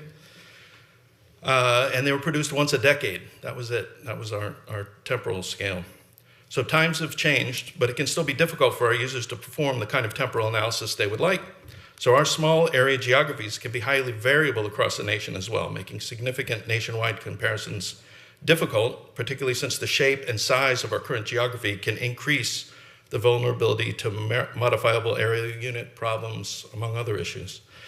And when users are attempting to reprocess our data to use with the wide range of Earth observation data available today, further headaches ensue. So grids won't solve all these problems, but they will create a much more stable, precisely organized and structured data set to facilitate small area analysis and integration with a wide variety of data sources, such as artificial intelligence, machine learning applications, and all the different applications we've heard today.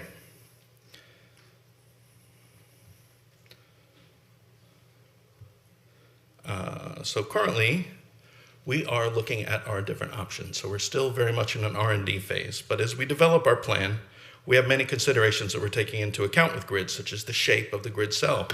We can see in the center our current census blocks. I hope that's visible on the screen. We could do with a bit more organization and less clutter.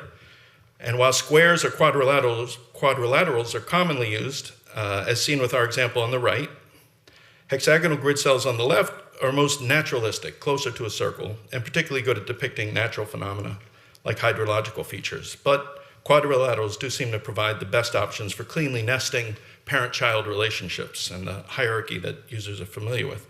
And with respect to size, about 1 kilometer or 30 arc seconds is a very common cell size used by many other national statistical offices around the globe. And when we review some of the gridded data sets produced by comparable organizations, while we do see a variety of different sizes that are used for data production, we see 1 kilometer grid cell size emerge as a common unit throughout the community. And so why 1 kilometer? This does seem to make sense. Attribute this slide to my colleague Shonan Anaker. So I really like this next slide, that 1 kilometer is a very human-sized unit. We can see pretty clearly about 1 kilometer away, given the right terrain, and people are generally familiar with the area 1 kilometer around their dwelling or their employment. 1 kilometer is a human scale, and sounds such as church bells or alarms can often be heard a kilometer away. And so given all these considerations, and that our colleagues around the world are also producing 1 kilometer seems to make sense as a first grid cell size for the U.S. Census Bureau's project, and that's what we're pursuing at this point. As I said, right now we're really very much in an R&D phase. We're doing a lot of stakeholder outreach and review, and so if you do have any comments, please feel free to email us, reach out to me. I think my email is there, and we will continue to reach out and plan as our project develops. So be happy to hear any feedback later. Thank you very much.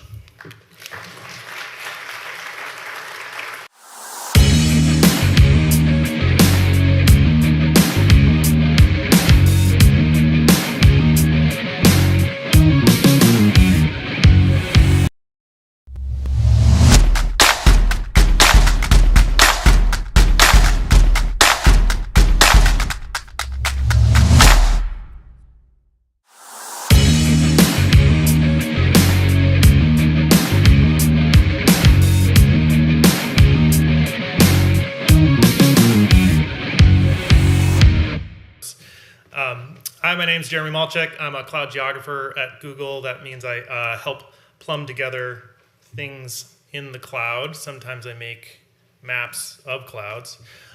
Today I'm talking about how we're using AI to refine the mess, the chaos of data out there in the cloud. So we have a platform for pulling all that public data, all that open data together into one place. There's about 100 petabytes there. And then cloud tools to refine that, apply AI with open source and proprietary stuff, and then deliver that to the stakeholders in a way that can be actionable. In practice, that is our platform's called Earth Engine. It's been around for about 12 years now. The open data catalog that is now about 100 petabytes large, covers 40 years of imagery. And the idea here is to be able to bring your question to the data through these open APIs that we surface and manage compute underneath that. And now, increasingly, we're plugging it into a collaborative ecosystem of open source tools, GDAL, Jupyter Lab, our hosted collaboratory notebooks, QGIS, and TensorFlow as the machine learning frameworks. The whole idea here is to bring turn pixels into insights and actually get value from these things. That's been done for a long time. In Earth Engine, that was traditionally done with more primitive machine learning models like random forest, which you could get pretty good value from. But now we're able to plug it into more sophisticated models and train neural networks and plug those directly into the platform through our Vertex AI platform. You can do this outside of the platform as well on open source and your own infrastructure. 3 minutes. Thank you. One of the recent products that was built using this flow in Google Cloud was a land cover product that kind of gets at that digital twin for land cover. We trained a model using 24,000 labeled Sentinel-2 scenes, give it really robust training data in partnership with World Resource Institute and National Geographic. To create the dynamic world model, which we can run on every scene and be able to get a dynamic land cover as it's happening with each pass of that satellite. So that results in about 9.5 petabytes of imagery, 10 million scenes that have been processed. I think we're actually well past that now, and it does it continuously. So you can really get a sense of things changing as they change and monitor that change in the world in near real time. We've also released a product to do the same thing with clouds. Took an approach that kind of went backwards. Instead of identifying clouds and drawing boxes around them, we learn which pixels are suitable and figure out where those occlusions are and what's the surface. And so now you can kind of filter those by setting a threshold and be able to really control how that mask works, really get at the value of behind that messy raw data. And there's about 7.5 million scenes processed so far. Census Bureau is using some of this stuff, these same technologies to monitor change on the ground. So an application saving real money for the U.S. taxpayer.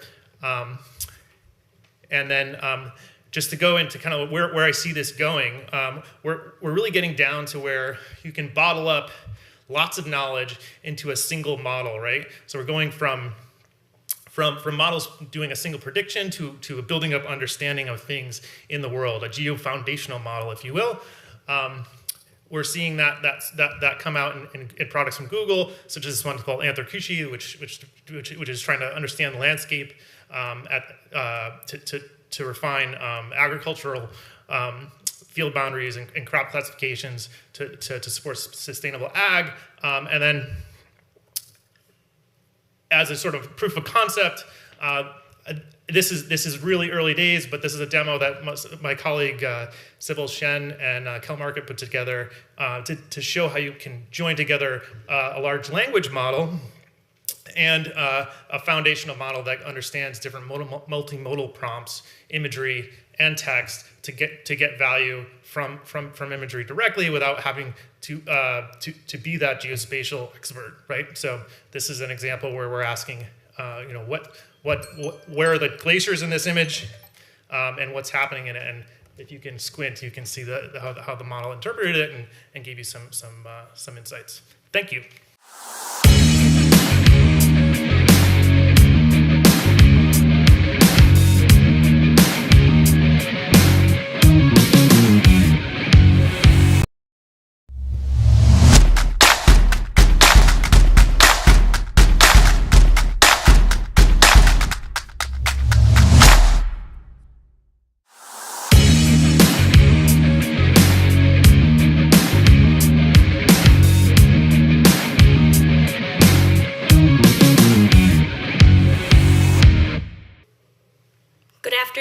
My name is Beth Weberg, and I'm a geospatial programmer at RGI, and today I'm going to be talking to you about using NOAA open data for disaster response.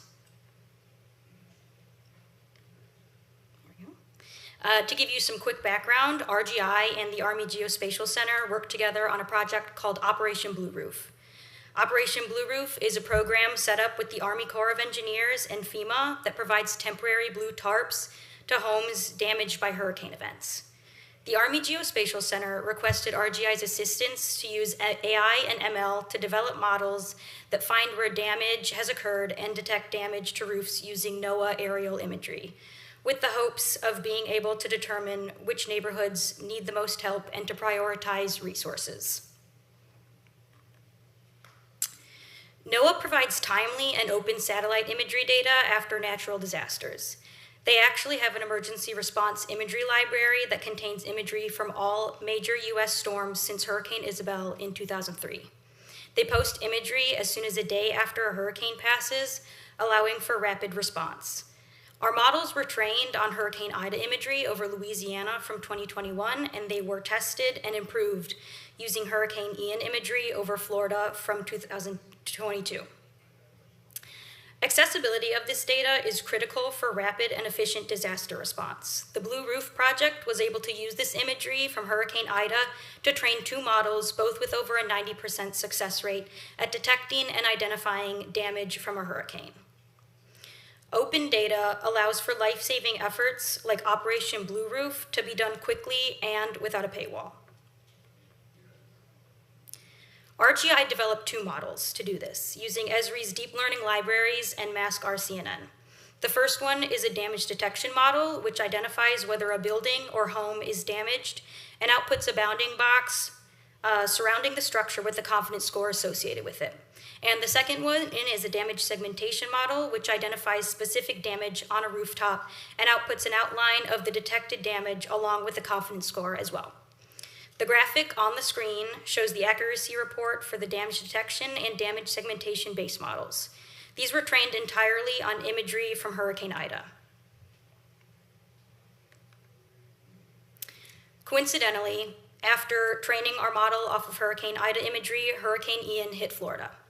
Hurricane Ian was one of the most damaging hurricanes in recent years, and it caused 160 fatalities and $113 billion in damages. So our models were trained on open imagery, and this allows us and future users to quickly fine-tune a model specific to damage from new storms, which allows us to create a robust model that identifies damage and damaged homes and can quickly be utilized for disaster response. So we conducted a case study over Cape Coral, Florida, that's the graphic on the screen, because of the damage that it endured during the storm. We wanted to see how accurate our models were at a larger scale, and so we ran our model on Hurricane Ida imagery over this area due to the nature of the damage. Our model returned 60,000 results in the region, and of that, 23,000 were detected as damaged. The metrics on the screen show the initial results of the model trained over Ida imagery, and so we went through and manually validated all of these results and confirmed that 50,000 of these houses were detected and 18,000 were damaged. We then fine-tuned a model with a subset of these results to achieve the metrics of the final model. Open data is critical for researchers and developers to produce products like the model we used in Blue Roof. And NOAA's efforts in rapidly releasing this data and providing a back catalog is incredibly valuable in providing timely disaster response. And as other disasters increase, such as wildfires, additional models can be developed with no friction in obtaining the data. The imagery catalog actually has imagery from the most recent wildfire in Maui, and in future cases like this, our models could be used as base models for them, saving enormous amounts of labor in generating training data. Again, my name is Beth Weberg. Here's my contact information if you have any questions, or you can find me afterwards.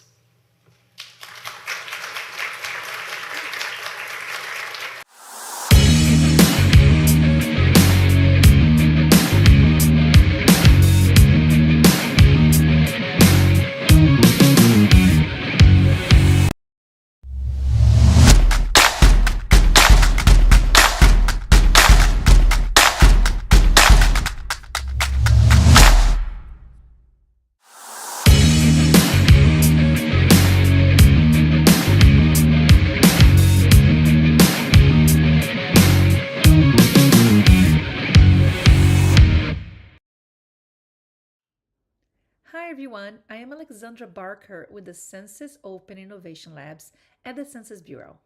Thank you so much for having me at the FedGeoDay. I'm here to share information with you about Staff Ventures and our new challenge, the Address Geolocation Challenge. Staff Ventures is a new program of the Census Open Innovation Labs. Through Staff Ventures, we scout technology from innovators outside of government to ensure that the Census Bureau continues to deliver and produce the highest quality data. At the Census Bureau, we are always looking for ways to innovate how we conduct our business more effectively, efficiently. Through our data, we know that the country is consistently changing, and so is technology, the technology available to support our mission. Although internally we often generate and identify new solutions, we also know that there might be several new ideas and technologies available outside of government that can help us be even more effective and efficient.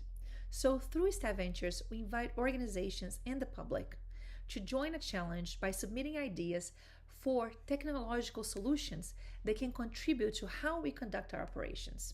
This year, we launched the Address Geolocation Challenge. And in just a few, I will share some specific information about this challenge. Before, let's learn how Staff Ventures works. A Staff Ventures challenge has 4 phases. During phase 1, we invite teams to submit a concept note to tell us their idea and how this idea would contribute to solving our challenge. Phase 1 winners will receive a monetary award and a spot on phase 2. We just closed applications for phase 1 of the Address Geolocation Challenge. But it doesn't mean that you cannot participate in phase 2. When we announce phase 2, new teams will be invited to join. So if you have not participated in phase 1, phase 2 is still a great opportunity for you to join the challenge.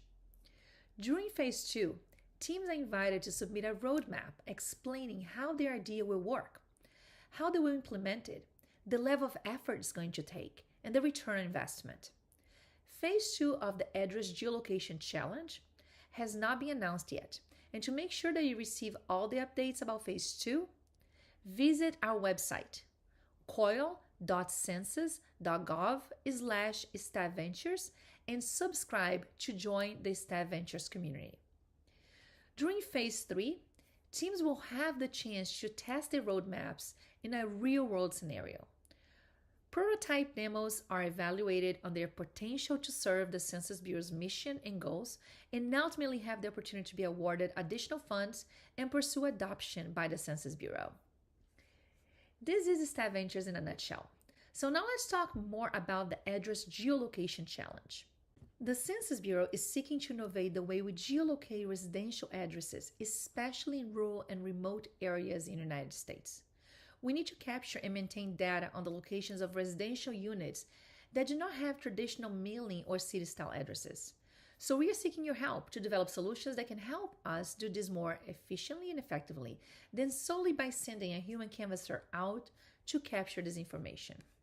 The Census Bureau conducts dozens of national censuses and surveys, including the decennial census.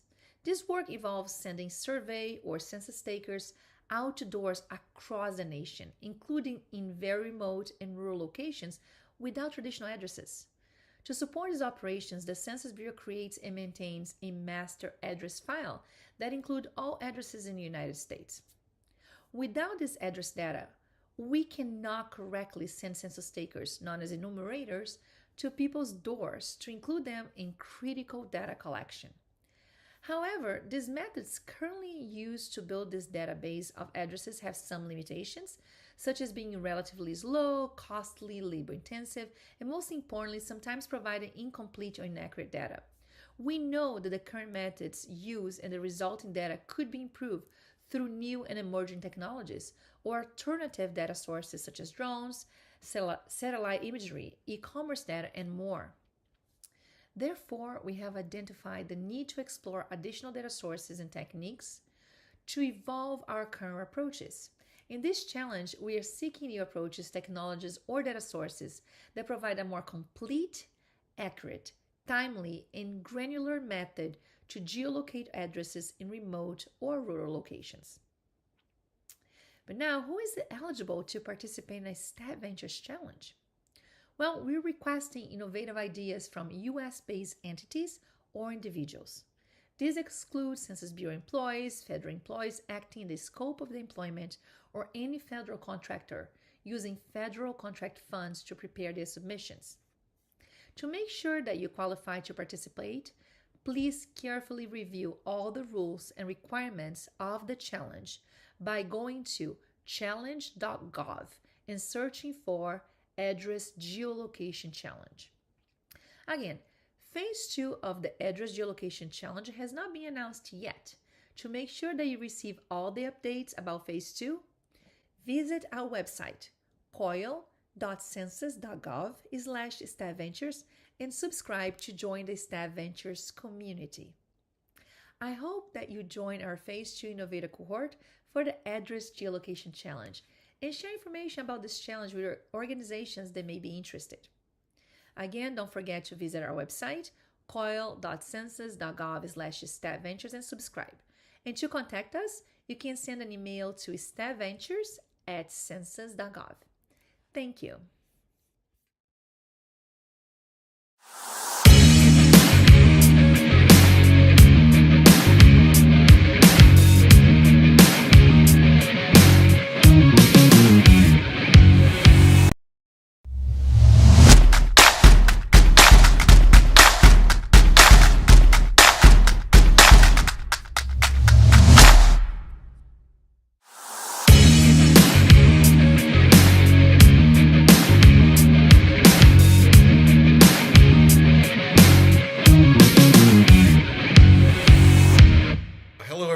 Hi, I'm Eddie Pickle from Crunchy Data, and I'm one of the organizers of this event. Since you're here at an open source event, you're probably one of the people in your organization that's working on modernization and innovation. So today I want to share with you some ideas on modernizing geospatial workflows by starting with your database and by working with Crunchy Data and the Postgres database. How do I advance this slide? It'd help if I learned that. Often, legacy geospatial workflows start at or are centered on a GIS system. To modernize them, think beyond the GIS and move down the stack to your database. By focusing on the database in your architecture and by moving to open source, you can create a better, more modern architecture. At Crunchy, we work to develop and augment the open source Postgres database, along with PostGIS, as the basis for a more modern, robust architecture and solution set that enables more modern and effective geospatial workflows. Okay, well, why move to an open source database focus? Well, it's cheaper than proprietary GIS, but that's not the main reason, which are to move your focus to an open source database. Primarily, there are technical and infrastructural reasons. Technically, your database can do more of the work, creating a faster, simpler, more secure architecture, a modernized one. Have 2 components do the work of instead of 12. Your data can outlive your software and your applications. And you can prepare for AI. A database-centric workflow makes implementing AI much easier. But I also want to note some important infrastructure reasons to move your geospatial focus to an open source database. At FOSS4G North America last fall, Crunchy Data's Paul Ramsey spoke about how you can innovate from within government, like we saw today at the OSM US Government Collaboration Panel. I urge you guys to go back and look at the videos from FOSS4G North America, where you can find this one that I've got a link here to, where Paul advises on innovating from within government. He pointed out how much innovation the government has already been responsible for. The computer with the Army, the integrated circuit with the Air Force, GRASS GIS from the Army Corps. Uniquely, you, us, we, the government, can seed efforts that will pay dividends for years to come. Paul urges us to act like open source software is critical infrastructure and invest in it. Have your contractors work in the open, have them deliver open source, break projects into custom and reusable components, and insist on upstream contributions for dependencies. That in turn will enable you, the government, to own, understand, and deliver results, and enable systems integrators and government agencies to reduce enterprise license costs and get the results quicker, and modernize their databases for better geospatial applications. So back to how to modernize geospatial workflows. At Crunchy, we create foundation database software in both the technical and infrastructural ways that Paul Ramsey talks about. We work on the Postgres core software to make the right foundation for a modern architecture, including for geospatial, and then we work on many components around it to make it an enterprise-ready foundation for geospatial workflows. And we do our work in the open. You'll find at the Crunchy table Keith Fisk and Stephen Frost, both core committers to the Postgres project that you can talk to about the open work that they do. We deliver reusable open source components, and we make those components enterprise ready via packaging, integration, commercial support to enable you to modernize your workflows.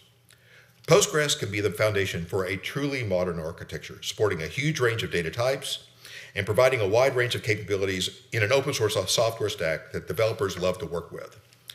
And with the automation functionality you need to move your workflows into production. Notably, on top of the Postgres database, Crunchy provides support and certified builds for PostGIS to open up a wide range of modern geospatial functions and applications. In summary, to modernize geospatial workflows, start with your database. Postgres and PostGIS can be the foundation for a modernized architecture, and then Crunchy data distributions and support can help you create the geospatial day 1, day 2 workflows that you need. Thank you.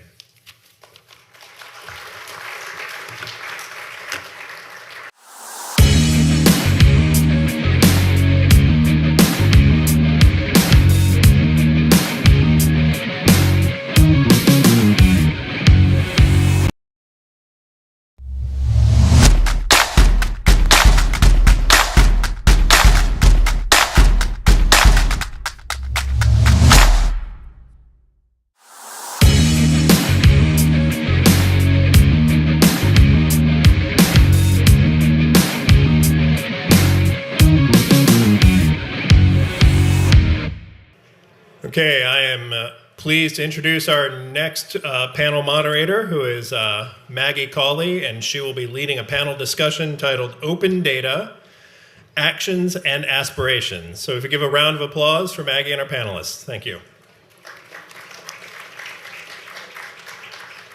Thanks, Bill.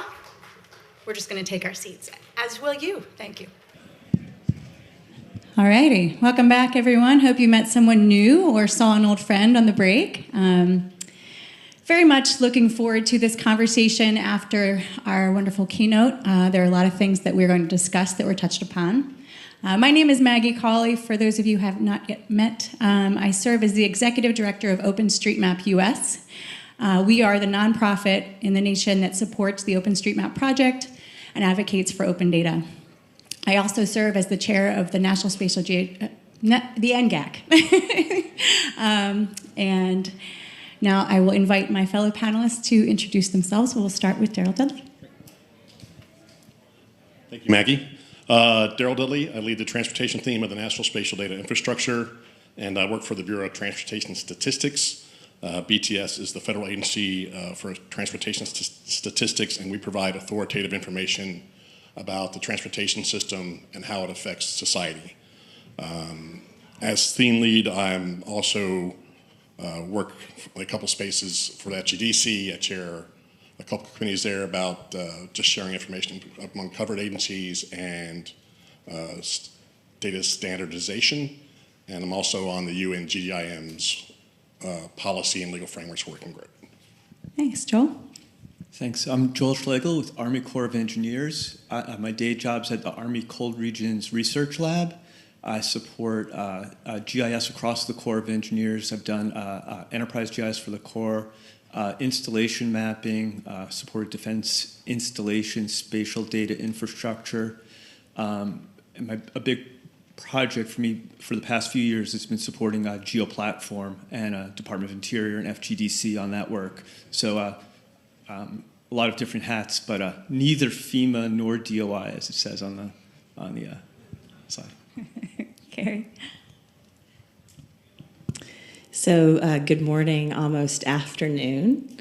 I'm Carrie Stokes, and I am the Chief Geographer and the Director of the GeoCenter at the U.S. Agency for International Development, also known as USAID. And I get to lead a team of geographers and data analysts with remote sensing and mapping expertise who work in the GeoCenter within USAID. And our role is a bit unique because we're not a mapping agency. We apply our skills to generate insights using geospatial information to advise and guide our colleagues both in Washington and in our overseas missions around the world. So I'm happy to be here today. Great. Happy to have you all here. So, I mean, the title of our panel is kind of a bit misleading on the path that I actually want to go down. So we're here to talk about ways that the federal agencies are harnessing open data in their workflows, but we'll touch on that. But what I'd really like to spend a lot more time on is barriers to broader adoption and use. What systems are we perpetuating that are broken that we might need to break, even further to rebuild? How can we evolve these systems? And, what do we have to do within our community to leverage this going into the future? And speaking to Budu's talk, reduce that linear workflow and start thinking about it more as this broader ecosystem. So I'll start with the first part, so it's not a completely theme switch for all of you, but we'll start, I think, with Daryl and, which ways are perspective on the data, acquisition, use, where is DOT currently with data? Yeah, sure. Thank you. I've been thinking a lot lately about robotic navigation, digital mapping, HD maps, electronic navigation charts, and digital twins. The talk before this was amazing. I feel much more informed now than I've ever been.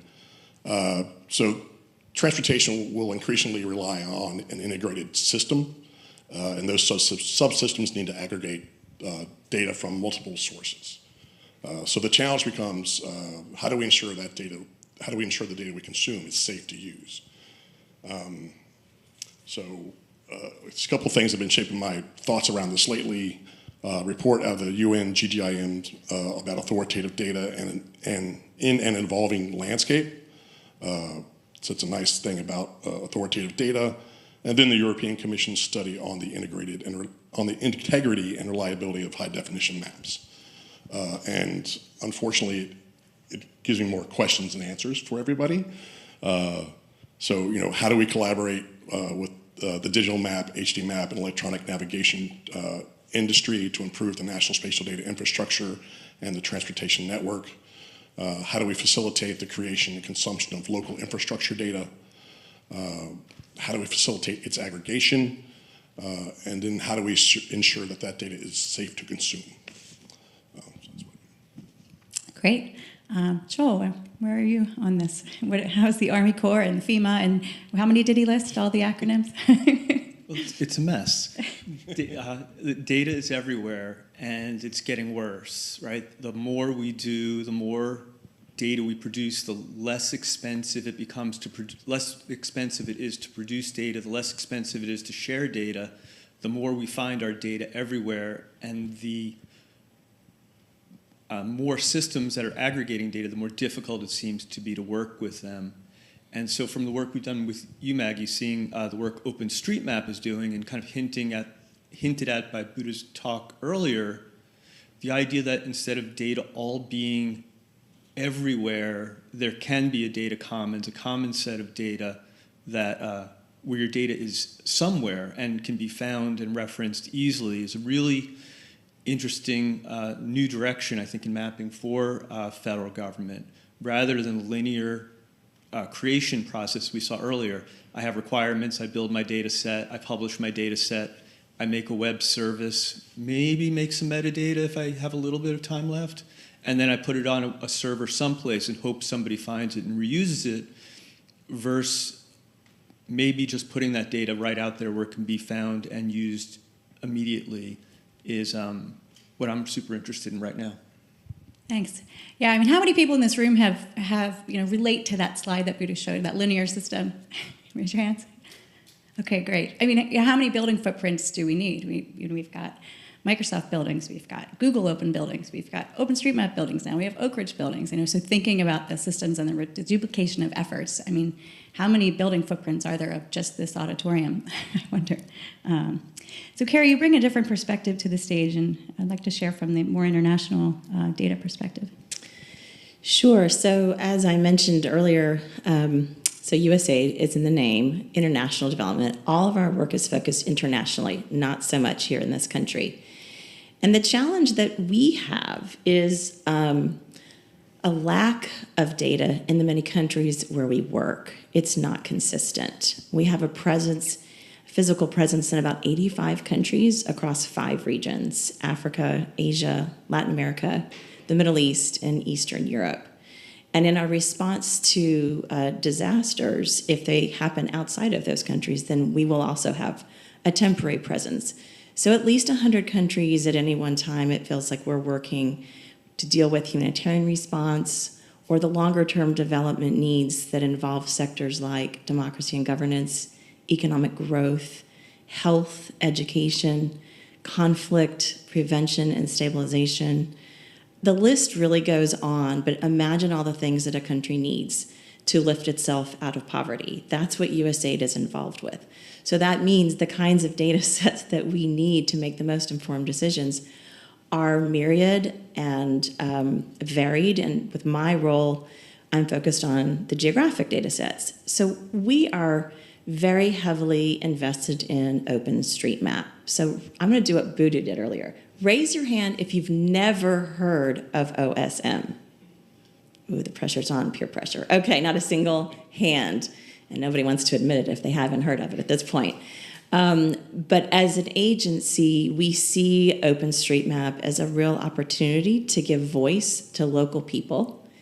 And we have invested in a program with university students called Youth Mappers to provide digital mapping skills so they can get used to mapping their world with OpenStreetMap and can collect the kind of data that's absolutely important to their communities to make them more resilient, whether that's to climate change impacts, food security, health issues.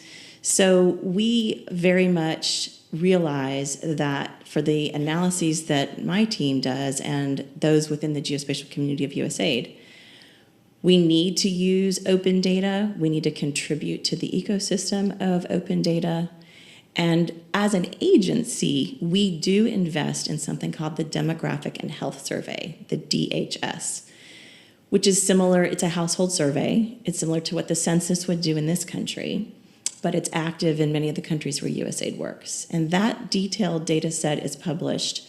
It's been going on for at least 30 plus years. And every few years, it's updated in the countries. And so my team really does use that form of open data as well, because it gives us information about human geography at a very geographically granular level for the kinds of decisions that we need to make in USAID.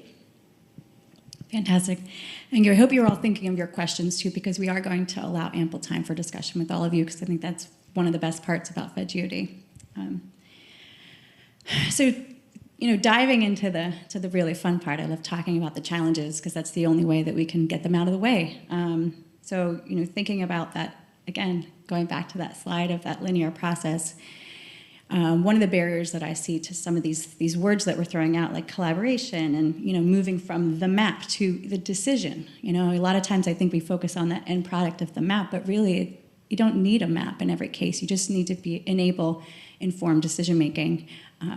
And from where I sit, it seems like a lot of us are still stuck on the left side of that processes. We're all curating and collecting. And, like Joel said, we don't have time to get to the decision and the documentation and all those really important things that end up, empowering the citizens and our communities to make the decisions that they need. Within your agencies, in order for us to move from, from linear to system, what do you see as the major things that need to change? Is it technology? Is it culture? Is it something else? Carrie, maybe we start with you on this. Yeah, I think that's a great question. I would say for USAID, it's definitely culture. Also, our IT systems, we're trying to get them into the 21st century, but we do have some real constraints internally to ensure that they're safe and secure. Somebody mentioned earlier today about every system is being hacked all of the time or trying to be hacked, and we know that. So balancing the security of a system and also ensuring that we can make the kinds of decisions that we need and have the agility, the flexibility to be able to use it effectively. But I think within USAID, we have so many smart people in all those sectors that I mentioned, plus more, who have worked internationally in an environment that didn't always have the same assets and resources that we're used to in this country. And so what has happened many times is people in the Foreign Service who spend their careers abroad may not have known that we could even ask more detailed and complex questions because in the past the data didn't exist for that. And now in today's world, it's almost like a fire hose of data coming at us, and we have to sift through it to make sense of what actually matters for the kinds of decisions we're making in international development. So I would say for us to continue on our path forward, which we are doing, we're trying to shift our culture to understand that everything by default is digital. We're doing development in a digital world now. That's very different than when USAID got its start in the early 1960s.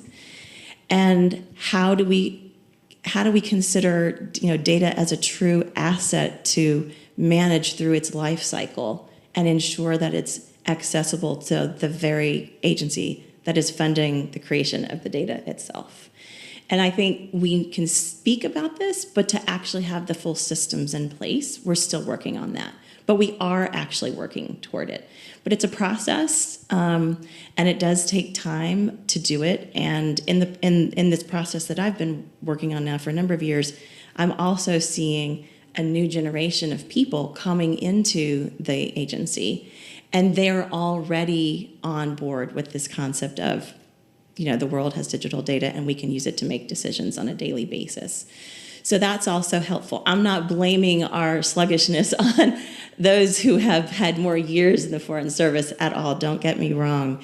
It's just the pressure to continue to evolve and adapt to a world to ensure we're still relevant to the digital world does require very creative thinking and ensuring that we're not going to be compromising the security of our systems along the way. Thanks. Joel, your thoughts? So for FedGeoDay, we said we're open source and open standards and open data, but there wasn't really much discussion about open source. A few years ago, 3 years ago, 5 years ago, the idea that we were using open source software in geospatial would have been something to talk about. We would have been talking about, the Java tribe or the C tribe or who's doing what. We would have been talking about geospatial data abstraction library. That's all just baked in now. There was one slide mentioning it, but it wasn't really part of the discussion. We all know that those tools are industrial strength. They're the best tools out there. Similarly with open standards, not much talk about the open standards. We just acknowledged them. Web map services, web feature services, Stack, all just part of our business as professionals. And also open data, really not a question, right? As federal employees, federal responsibility, we know our data is open. But somehow when we put all three of those things together, we still don't really wind up with an open data ecosystem that we really want, because our data is still coming out as individual products, right? It's still not, it's not semantically interoperable. We have different attributes, we have different categorizations, we have different ways of describing things. And we ask, why does Microsoft have a building footprint and FEMA have a building footprint? Because it's almost easier to just build it yourself. We said the computing power is so great, the software is so great, that the cost of interoperability seems to be high. It's just easier to I'll crunch all history of all data together myself and get the map I need.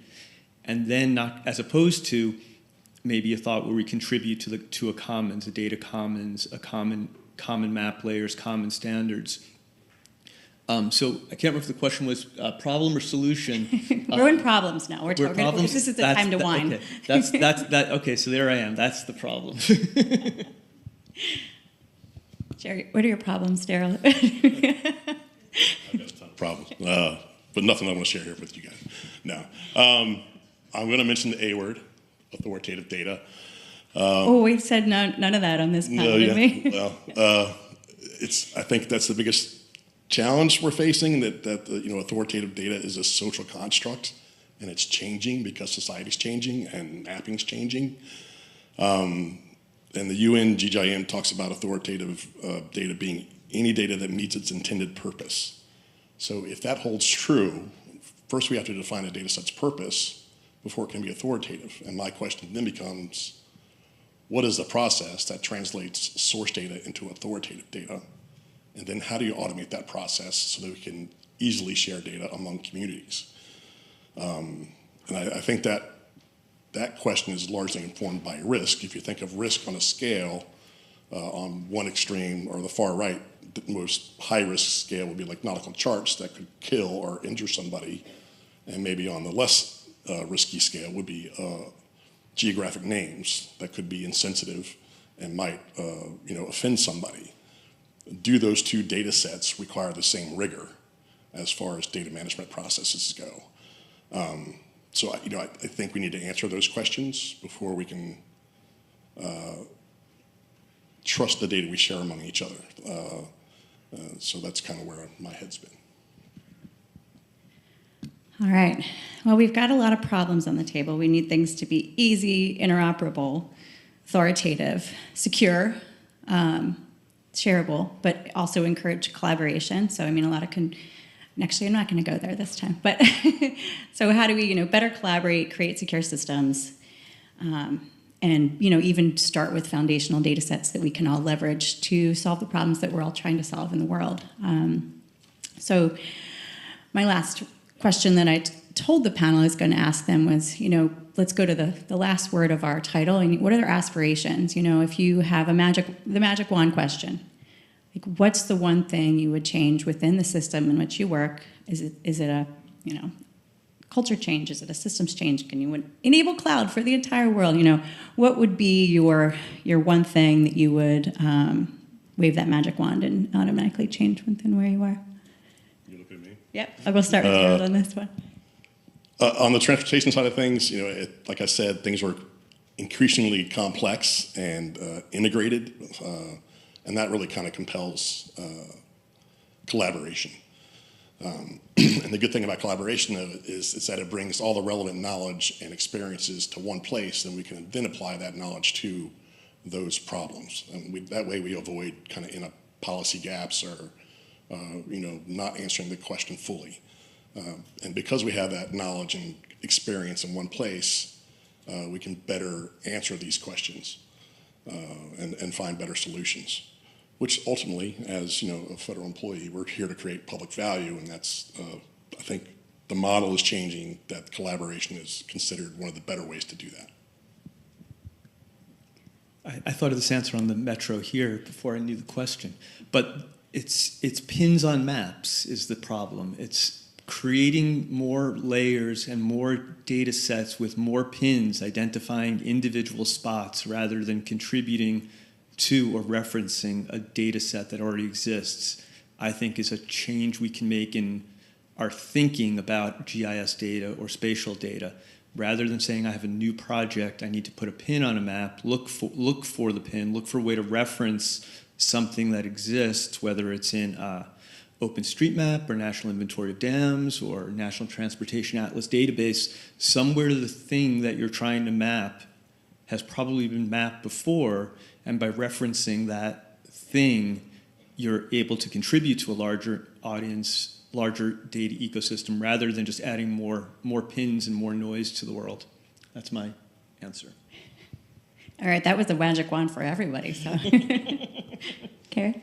Sure. So I've been thinking about this magic wand for quite a while, and we're on our way. It hasn't fully materialized, but we're making progress. So at USAID, we have a phrase that we have been, not just a phrase, a philosophy, I would say, especially in the GeoCenter, about applying a geographic approach to development. And what that really means is a systems way of thinking about a particular place, whatever the scale of that place may be. And it involves bringing together data and people with expertise to understand where the problems are on the ground and at what scale in the countries where we work, and compare that to where we may already be working. And then to also evaluate how our programs are performing on the ground by geographic location. So it's a process. It's not just as, pins on a map.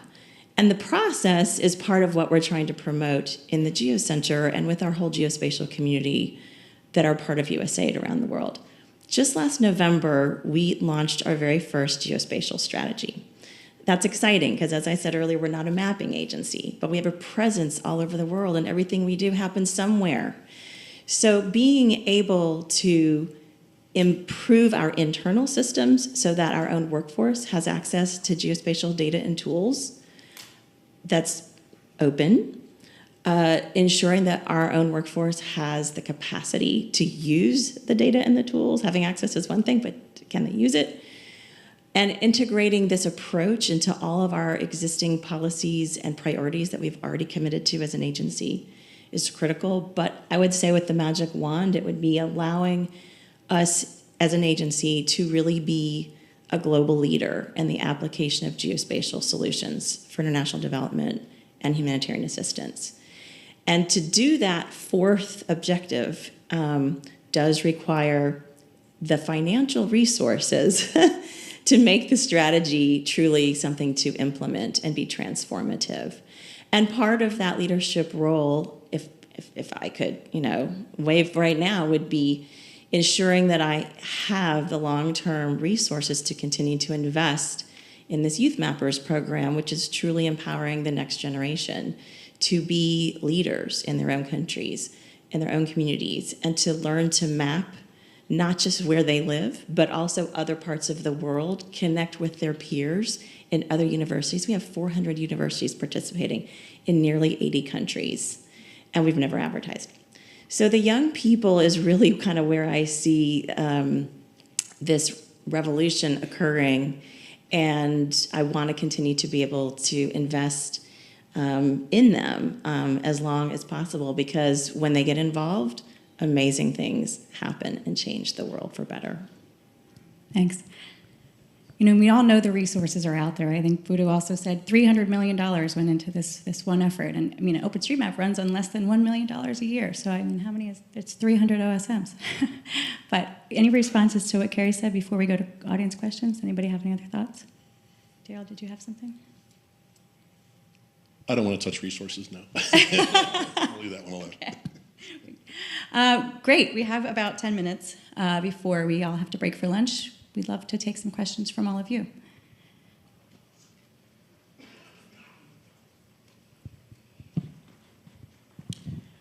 we mentioned Overture really briefly, but Overture is actually working on a global system of IDs for everything, like less pins on the map, more authoritative pins on the map.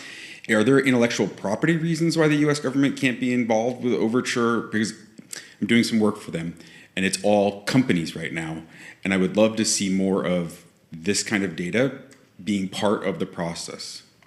Is there some, so the question is there some reason why you guys aren't working with Overture currently? I'm gonna have to pass, but because I can't answer for the federal government as a whole. But I'm certainly aware of Overture maps and the good work they're doing, trying to solve exactly the problem we're talking about, right? Taking these diverse set of data and putting them into one consistent data set. And I think we're starting to see uses for Overture maps in the federal government. But as far as active participation, maybe that's one for later in the day. Yeah, thanks. Anyone else want to touch that? We can. I mean, we're certainly open for collaborations, but it would have to be set up in a structured way. We have to make sure that everybody has fair competition to what we're doing. So. And since no one's going to fire me, so I can answer this question. Or maybe. Sorry, my board's out there somewhere. I would say this is also going back to some of those issues that we touched upon. I mean, Overture relies greatly on existing data sets. They're using AI-generated data, they're using OpenStreetMap, crowd-generated data, and this goes back to one of the problems that was brought up is the culture. I think for a long time, there's not been trust in the crowd and volunteer-generated information like VGI data. That's part of the issue there, but also, I mean, AI is kind of a black box, so it's one of those things where how do you trust that over a human as well? So I think before we can even start thinking about the Overture participation, some of these underlying issues within the way that we all think about authoritative may have to be solved. Does anybody want to agree or disagree? All right, other questions? Thanks. Between this talk and the previous one, it's really kind of setting off a lot of lights in my head, just connecting a lot of dots. I'm thinking back personally to years back working in humanitarian work, the Haiti earthquake response. I did work with Engineers Without Borders, things like that. It's like this geo community has been great at creating frameworks for bringing info together. It's like every project it was always there's 6 other NGOs that were here before this one even showed up.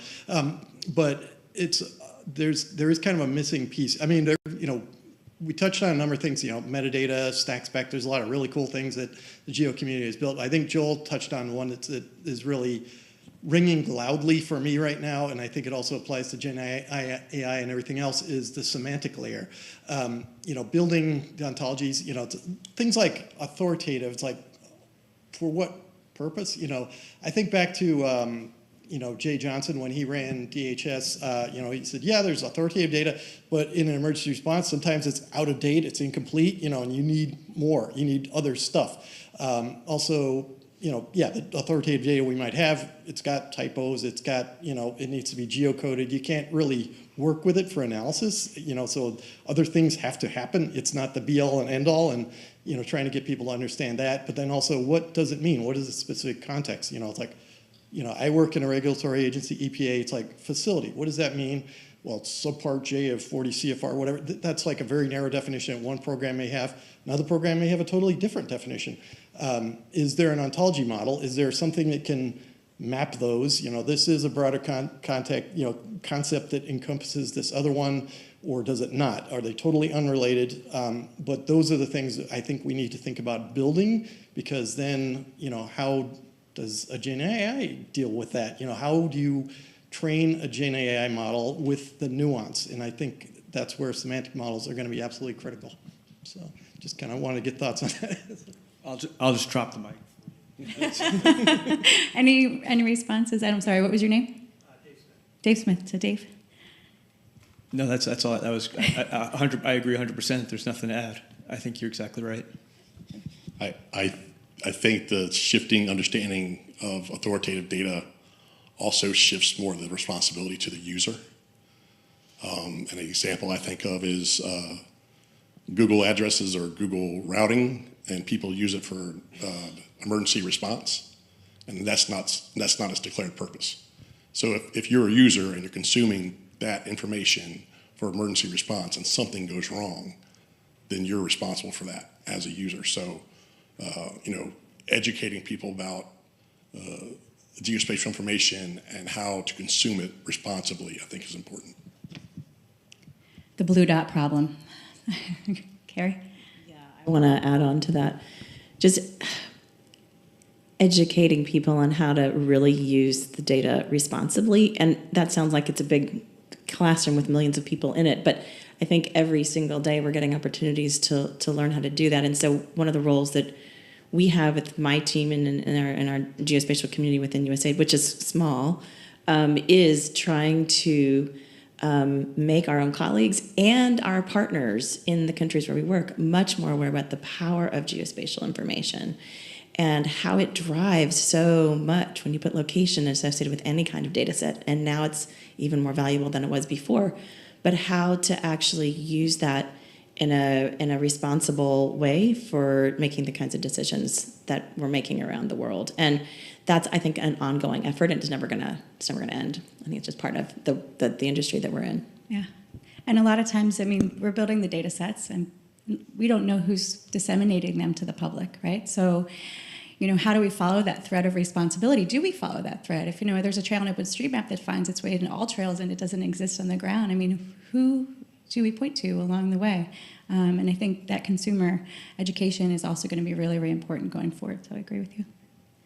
We have a few more, 3 minutes, according to Doug. So one more question back here. Thank you for your time. And sorry, this is louder than I thought. My question is about licensing. One of the issues that my agency always has with keeping data public and making sure it's usable and getting all of that cleared up and making sure it's compatible, that's one of the problems that we kind of have at my agency. And I was wondering if you guys had a similar struggle or have insight when it comes to licensing your data and releasing it for consumption. Thank you. Is this directed at the agencies or me? Anybody? Either. Okay. I was going to say for OpenStreetMap, the ODBL license can be great, and it can also create a lot of perceived barriers to adoption, and some of them are real, obviously, because attribution is a thing, but I think the licensing discussion maybe is something that we do for an entire panel next FedGeoDay, because it is important. I'm really glad you asked that question. Go ahead. Data collection is really expensive, and the data producers that are collecting that data and want to publish it spend a lot of time and effort on that, and they need a mechanism to protect that investment. So as consumers, we need to respect that as best we can, and understand that duplication is really easy, and just to work with our partners on using their terms of use. My experience is that there's generally a culture of sharing the data and publishing data and making it open, and license-wise, there's little restriction. What we do see is the tension between cybersecurity and the IT world wanting to protect data versus other policies saying that the data should be open. So data characterization, data standardization sort of go hand in hand with allowing the data to be open, in my experience. Similar for us as well. It's really important that we protect people's privacy, especially in places that are underserved communities in parts of the world who have not historically been recognized by their governments. And so the last thing we're trying to do in any kind of geographic analysis is make their lives worse versus improving their lives. So that's not so much about the licensing, it's just more a matter of ensuring that we are not actually making data public that could be harmful inadvertently to the communities that we're working with. But the only licensing I would say we really get involved with, and it's just respecting the licensing of NGA, because they do allow us, other civilian agencies, to get access to high-resolution satellite imagery if it's for a specific purpose with regard to the U.S. government interest. So our partners who are implementing programs in the field, if they need a high-resolution image, they can actually come through us to get access to that. But they are not allowed to sell it or reuse it other than for that particular purpose. So that's really the extent to that we get involved with licensing. Thank you very much for being a great audience and engaging questions. And thanks to my fellow panelists. We are now going to break for lunch and hope these conversations keep going, and have a great day. Thank you very much.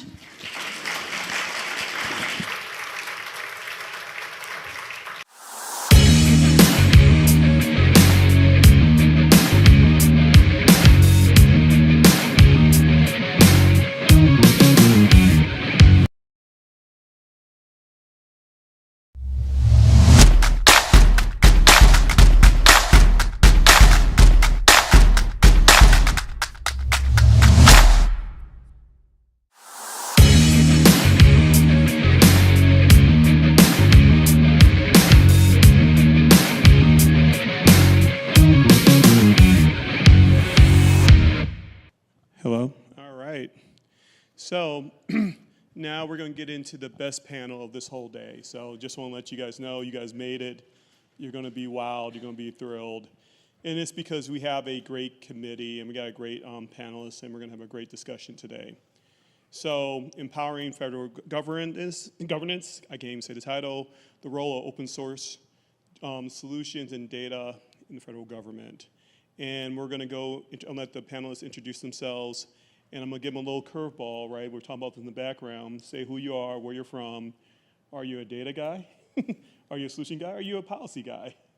All right, so I'll start at the end. Let's go back with Josh Campbell.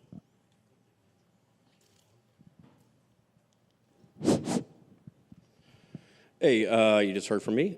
So I'm actually a little bit of everything. Working with Lee Schwartz in the Office of the Geographer, we did a whole bunch of the policy work related to the Geospatial Data Act, and as you saw in that presentation, touch a fair bit of data and a bunch of software. Good afternoon, everybody. I almost said good morning. Time's flying when you're having geospatial fun. I don't know, some sort of pun like that. But my name is Tom Fitzwater. I'm chief of the Demographic and Economic Studies branch in the Census Bureau's International Program Center. So I'm part of a group that has two lines of work, really.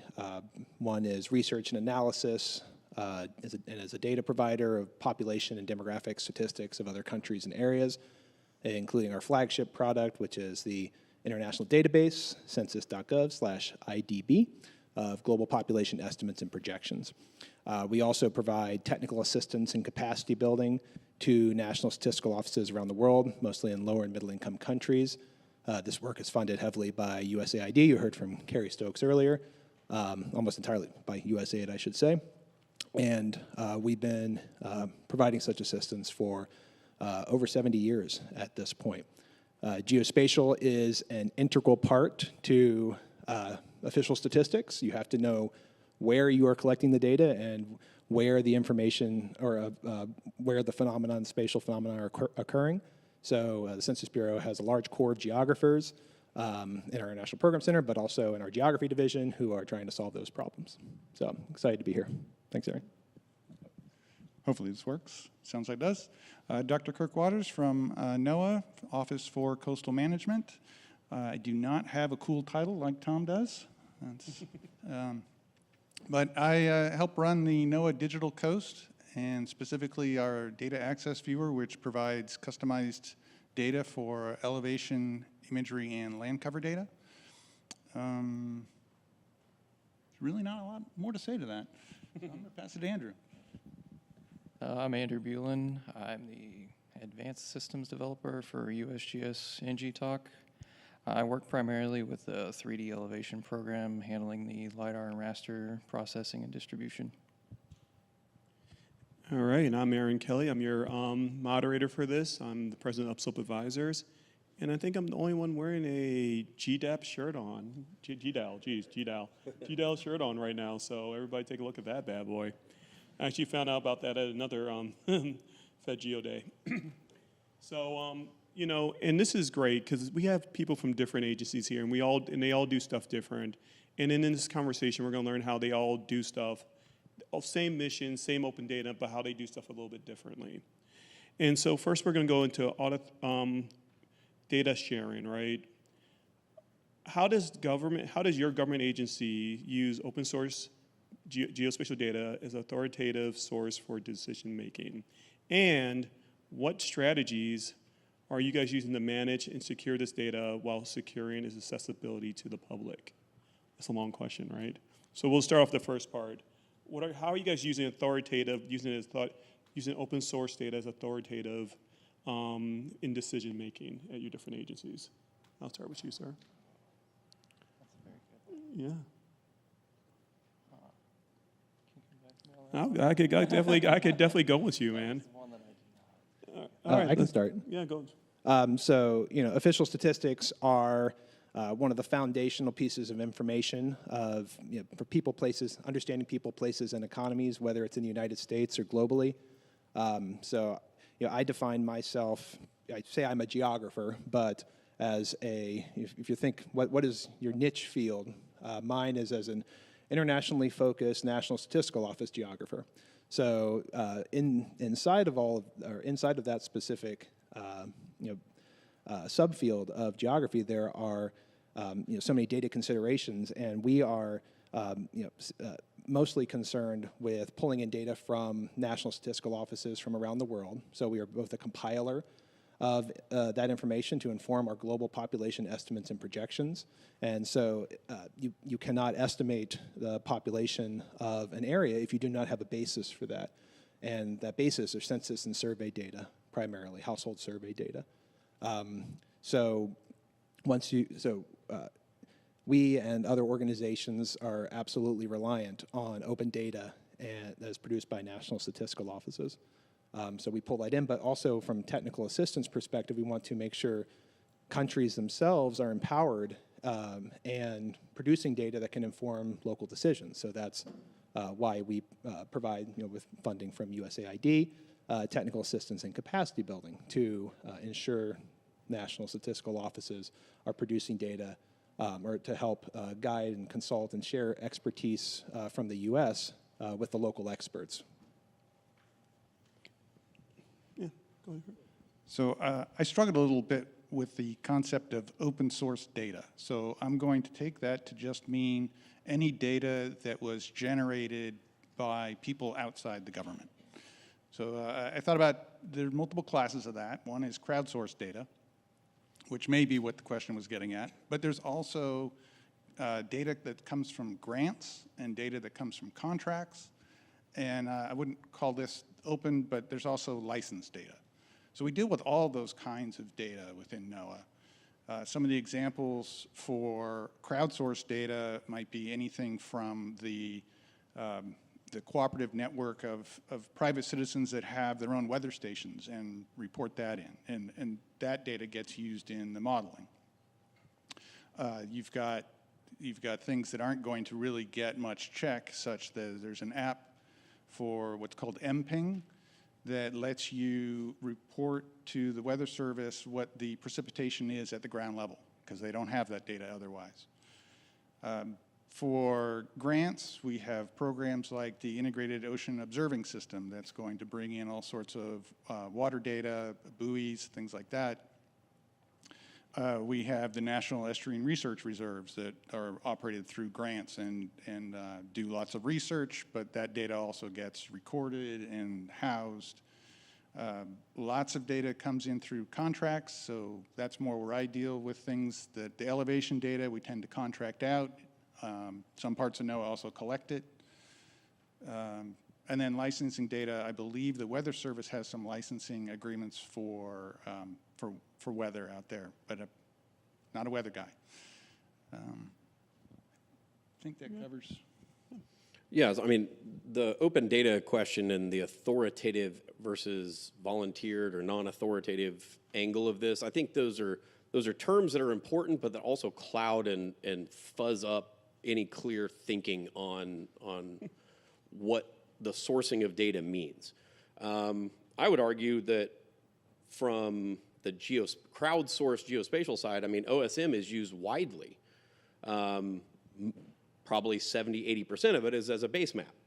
So you're layering something else of importance over the top of it. So is OSM used for decision making? I doubt it. I bet it's a component in providing context around what other data is in there. Now, there's some elements of OSM that get extracted out and get incorporated into other products, and that might drive up decision making a touch. But I would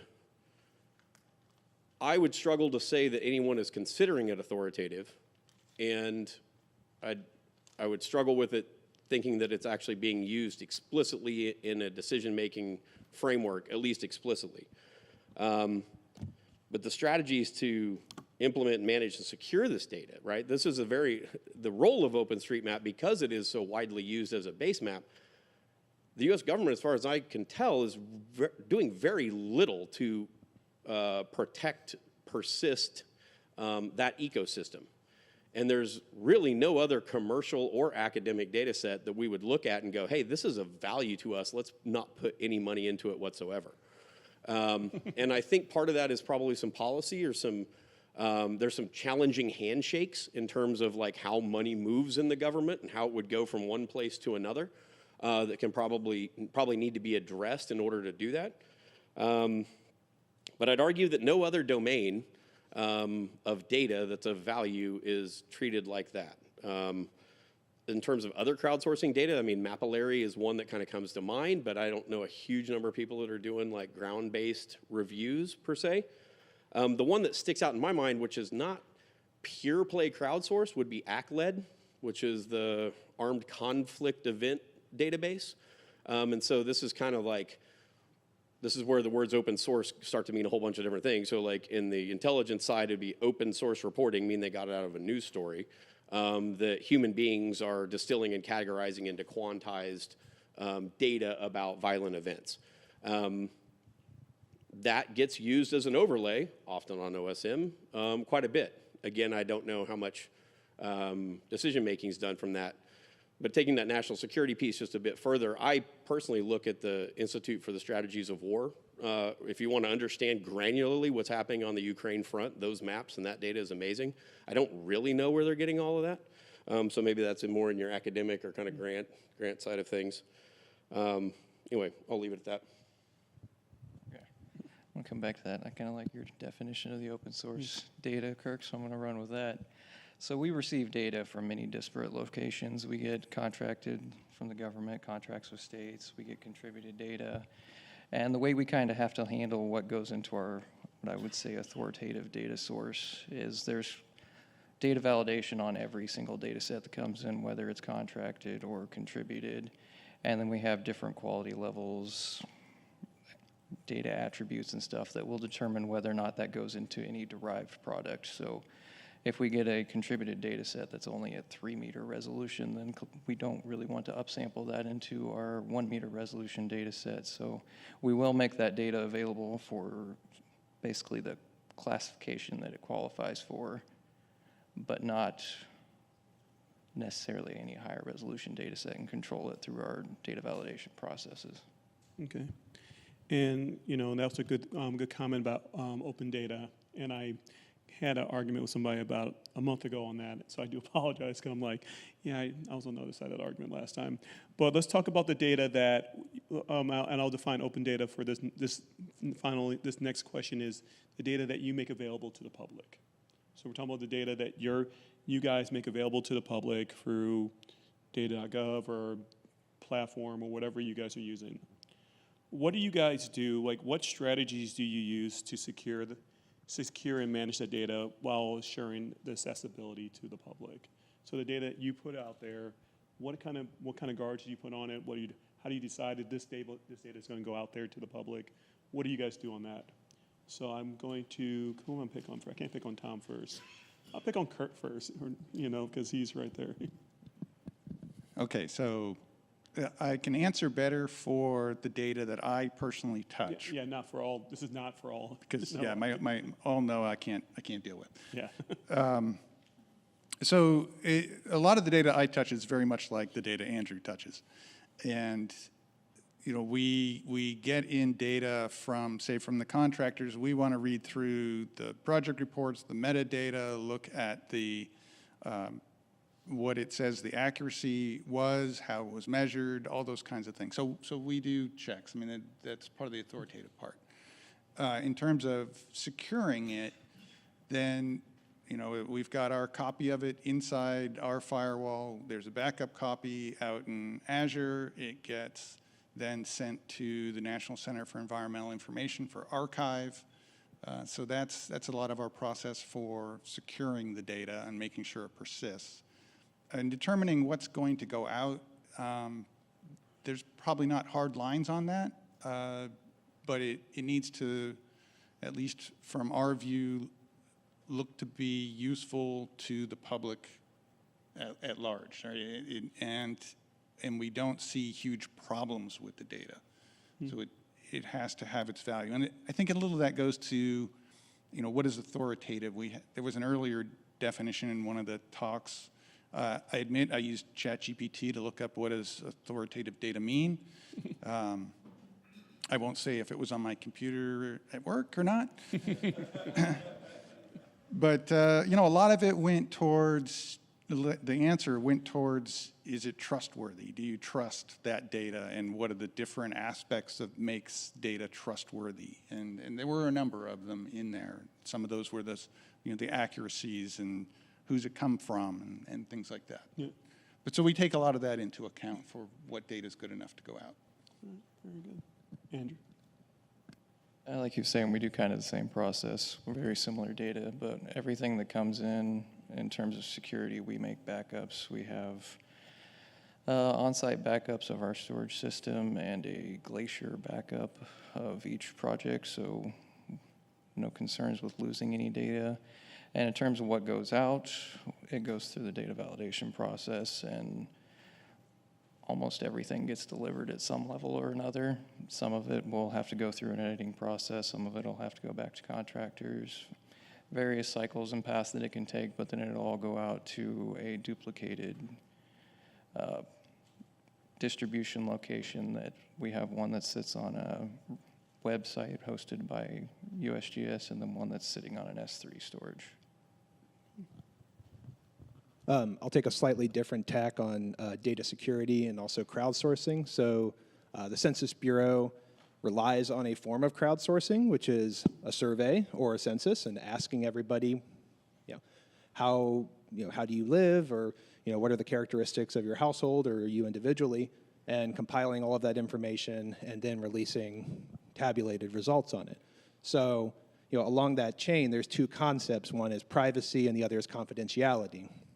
In terms of privacy, you have a right for the government not to ask you every conceivable question about your life, or for every single piece of information about your life to be compiled by the government. So that's the right to privacy, or the general right to privacy. And then there's confidentiality of any data that you do provide to the government, or to the Census Bureau specifically, will be protected and disclosure avoided, or so that individual characteristics about you that you wouldn't necessarily want the whole world to know about are not released as part of our public products.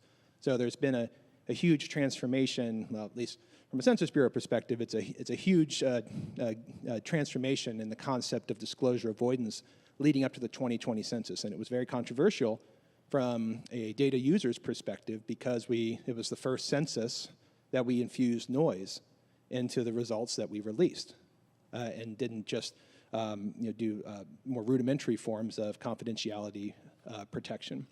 So the Census Bureau has very stringent laws, comparable to treatment of classified information, for if any data are unlawfully or unintentionally disclosed, very serious penalties could result for the individuals who inadvertently or intentionally disclosed it. So we as an agency have very much a culture of data security and confidentiality, and that's not just for the U.S. Census Bureau, but that's national statistical offices generally, because in present day, I mean, you've heard this from a polling perspective, response rates are going down. It's getting harder to convince people to respond to surveys, even if it says your response is required by law on the the mailer or the postcard that goes out.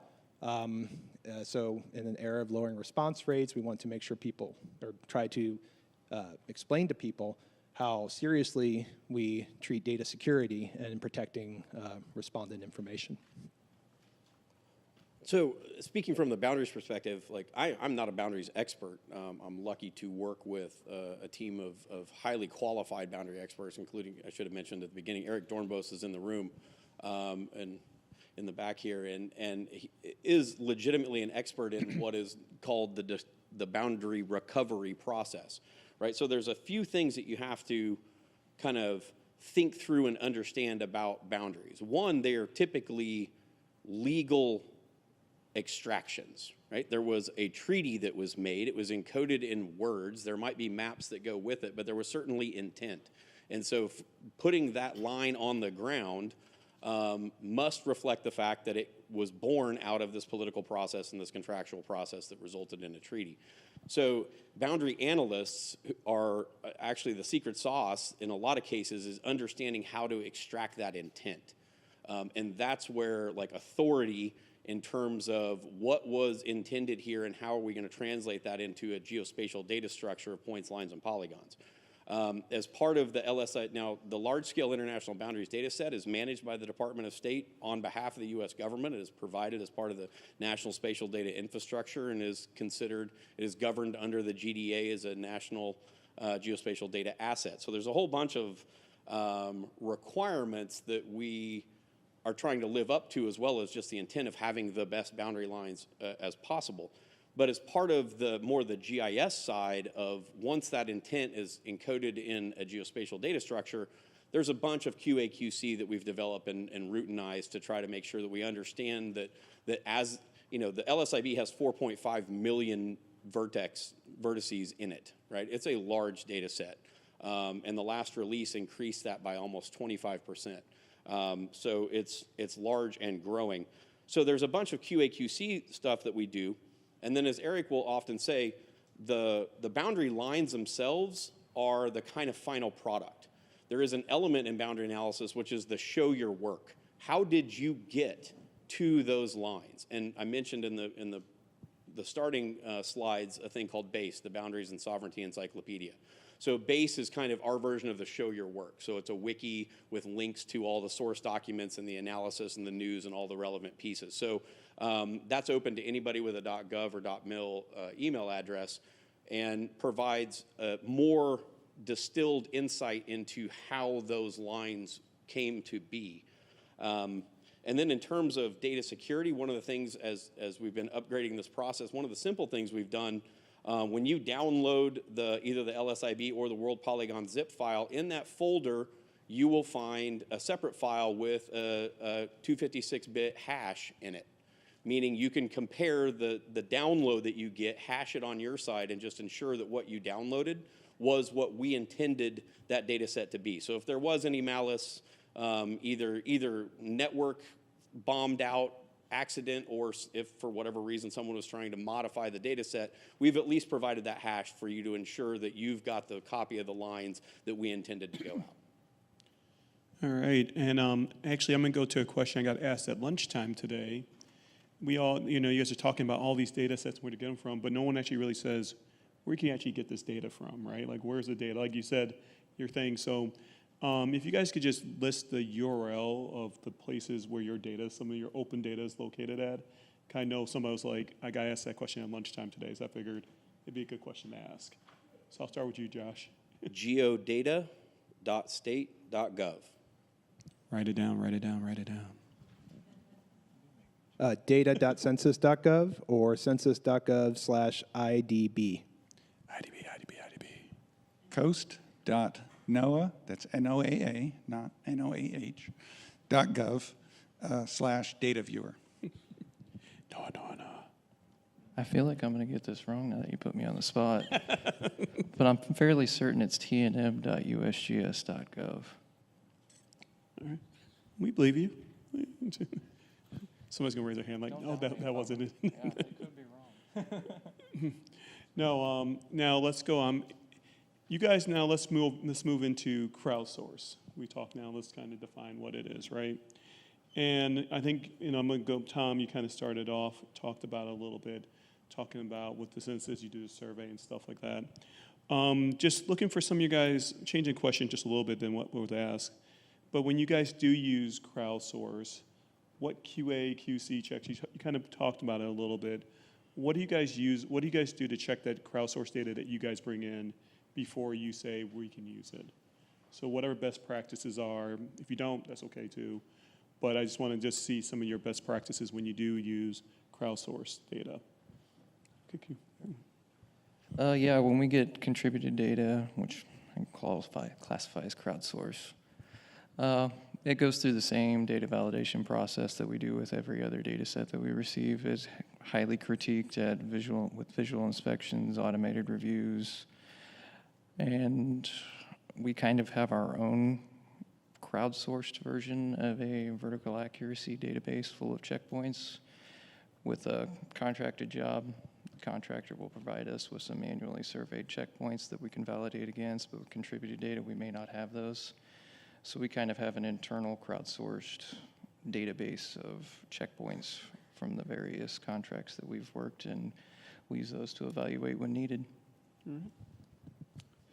It depends a lot on what is being crowdsourced. So the Weather Service, their cooperative network, cooperative observers, their weather stations get inspected twice a year, once or twice. So, and they get training and all that. So they've gone through a process to sort of show that they're providing good data. Other things like the crowdsourced bathymetry, they might not have done anything. They just supplied that information. That information goes into the database, but might not make it into the charts. However, they just released the standard ocean mapping protocol, I think yesterday, that gives guidance to someone on how they should be doing those measurements. And if they follow those procedures and document it, then the chances of that data being used in official products is much higher. So there's processes like that in place, and it all depends on what the thing is. I can imagine that, and again, I'm imagining, I don't know this, but something like the ground precipitation, they would probably use a statistical analysis. If there's a lot of people reporting the same kind of precipitation on the ground, that's probably believable. If it's just one person and everyone else is saying it's different, then that has less reliability. Well, I'll speak again from like a survey perspective. So when people respond to a survey, they will potentially, whether it's a sample survey like the American Community Survey or other household survey that's say 1%, 2%, whatever sample of the population, or a 100% survey, which we call a census, people will respond completely or incompletely, or perhaps, depending on how the question is worded, may not respond in the way that you're expecting them to.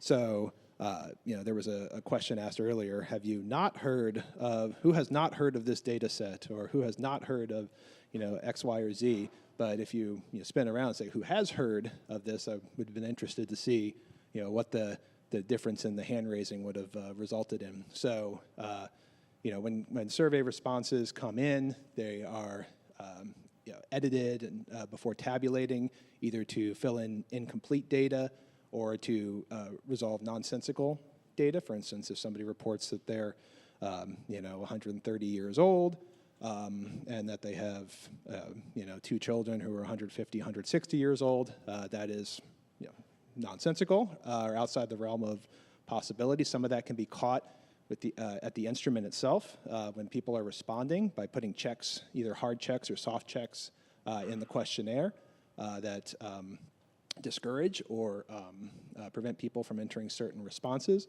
or it's handled in the back office, as it were, once the data are being compiled and pulled together. And then when working with tabulated data, so like once the data, all those individual respondents' data has been compiled up and put out in these beautiful products, sorry, Budu, by saying the word product, on the National Statistical Office website, then it's possible that there are underlying issues in the data, especially in countries where statistical capacity may be lower, just because there are fewer resources to direct at data quality checks and things like that. So you'll see phenomenon such as age heaping in the population, where people round their age to the nearest 0 or 5 because the vital statistics system in that country is incomplete. So a large percentage of the population doesn't have a birth certificate, so they don't know the exact date they were born, so they round. Or they just round because it's an easier mental device. So there are many, many checks when it comes to dealing with. This isn't quite the crowdsourcing data as we may think of it, but that's how statistical agencies crowdsource is through a survey. Yeah, I think from the boundary perspective, it's odd to say, oh, we're crowdsourcing boundaries, but particularly as in OSM, the boundaries are locked for good reason.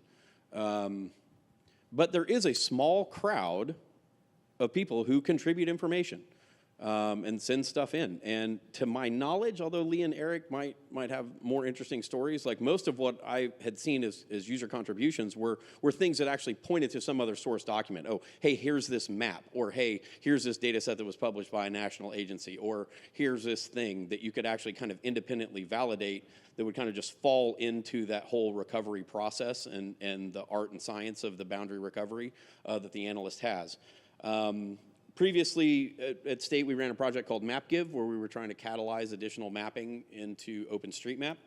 And in that case, we were certainly interested in the veracity of the data that the crowd was producing, but not trying to direct or control in any real way. We just catalyze additional mapping efforts. And working with HOT, this notion of data accuracy in OSM is massive, and at this point with the amount of corporate interest, we now see things like the Overture Foundation who are taking this even farther and farther. So at the time, what we did was rely on the existing kind of multiple sets of eyeballs approach that the validation tool inside the HOT Tasking Manager was deploying there, just to try to have some element of multiple people looking at the data. And at least with OSM, it was designed to only map things that you could see, so there should be some natural arc towards truth given a number of eyeballs.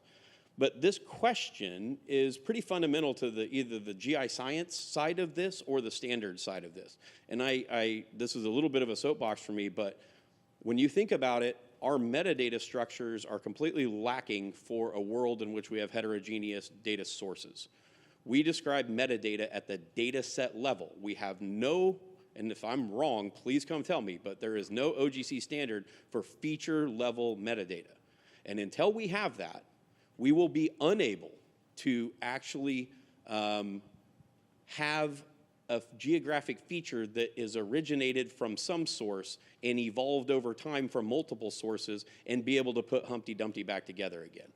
OSM has a versioning system that might be an approach, but the ability to encode that systematically, to interrogate it via machine and not human, all of that is missing pieces. And I think this is, I've been saying for a long time that I think OGC and the broader geospatial standards community really needs to get after thinking about this.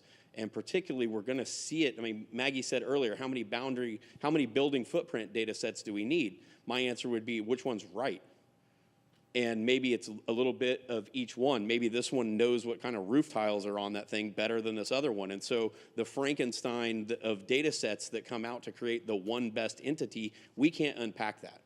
And that's going to be a problem, and it's going to be a bigger problem the more this data gets slurped into ML and AI black boxes where we don't know what's coming out the other side. So I would leave that as a challenge to our profession, that we need to start thinking about how we're going to do this. I don't know where to go after that. No. I don't know. Is Josh still in the room? Fix that, Josh, wherever Josh is at. Aaron, could I say one more thing? Yeah, go ahead. Just on that point of, how many building footprint data sets do we need? And I would take the opposite approach to say, not of Josh, but say as many as the market or the geospatial data community wants to produce, because each one has a specific use case, specific purpose, or set of biases. One thing that concerns me with only having one source of information on anything is an echo chamber, in that if we accept X data set is the truth, then there is no alternative. If we suddenly realize, wait, there's a problem with the underlying methodology or whatever. So I think I'm generally agreeing with you that I think it's good for us to have many building footprints. And I would add about on the metadata side of that I have seen efforts to do spatial metadata, particularly just looking at when digital elevation models are made. So you get spatial metadata that shows what were the sources that went into making up that compiled source. So I think you're right, the standards are missing, but people are trying to do it. At the pixel level? You could, yeah, then derive it, like it'd be shapefile, so you know at the pixel level you would have the area. So yes, you would be able to do that. All right. So we're going to move on to more of the geospatial solutions now. And then just for everybody, we're going to get some Q&A in a minute. So if you got some questions, please get them ready to go. Going to geospatial solutions that are how, every agent, I know there's some solutions that when I first started working with the agencies I was working with, there were all these geospatial solutions that came in and then they kind of went away. They're like, we don't like these. It's not, we don't have license. We don't have this. We don't have support. And they kind of went away. So how is the adoption of open source solutions going in your agencies? And what are the big roadblocks or issues or obstacles that are preventing them for greater adoption? And I'll go Tom on first on this. Well, the Census Bureau has recently adopted an open source first policy. So basically, it's not to say that any proprietary software, proprietary solution is bad or wrong or inferior, but that open source and proprietary solutions should be on a level playing field. And that if there is a solution that we can implement technologically that will manage whatever data issue or challenge that we're facing, and open source software will solve it, then we should go with that route, because we're still going to be paying a large amount of money in customizing it for our specific applications, but we're not adding on top of that the licensing costs. Additionally, open source software are open and transparent, so it makes it easier for us, depending on the specific application, to just open source the methodology. So for instance, I was spending a good deal of time a few minutes ago talking about disclosure avoidance. Our disclosure avoidance system, as it was used for the 2020 census, is extremely complicated and time consuming, but it's open source. It's all written in open source languages. I think it's Python. I can't remember exactly which, but it's posted on the Census Bureau's GitHub account. So you, the rhetorical you, can at least see exactly what we are doing when we implemented the disclosure avoidance system. So I think that I don't want to say it's a new day per se, but there is a great enthusiasm amongst not just the staff level, but at senior leadership of the Census Bureau to adopt free and open source software for geospatial or other applications. Andrew? We've been using open source for quite a while, particularly on 3DIP. At this point, our product generation system for 3DIP is entirely open source, and our data validation is probably even split between commercial and open source. But the biggest benefit that we've seen is the scalability that we can accomplish with open source. We moved our product generation system from a desktop plugin with commercial software to a containerized, highly scalable, deployed application that utilizes Django, Celery, RabbitMQ, PostGIS, all of the fun stuff to run on a Kubernetes cluster, so we can scale up the amount of work that we're doing by whatever resources we need or have available. I think it depends a lot on the team you're talking about. So when I started building our custom solution 25 years ago, we were the redheaded stepchild. We were not going to get a license. So we built it open source, and that worked great. And there have been times in the evolution that there has been commercial software that has come in, and then there's also been times where getting that license has become a problem and it's been ripped back out. So that little small project, open source, no problem. If you're talking about switching open source for a GUI GIS that your entire agency uses and is used to, that's an obstacle. That's going to be tough. So it all depends on what exact problem you're talking about. Yeah, I've got thoughts, lots of thoughts on that. There's several recursive kind of like intersections to answering this question. We found open source to be extremely useful in the boundaries production process. Some of the performance benefits were unmatched even by other open source or proprietary solutions. As I said, I made the shout out to MapShaper, which does things at speed inside Chrome that will, just make you shake your head as to how slow Q and Arc will do it. But I think there's several issues. So if you have a small group of heroes and extremely talented people, then bring all that deep code in and install it, configure it, run it. I want our US government to be capable of doing said thing. But in many cases, we're not as technically proficient as that, and we need to procure services and software. And so now you're into open source business licenses or business models, which is very tricky.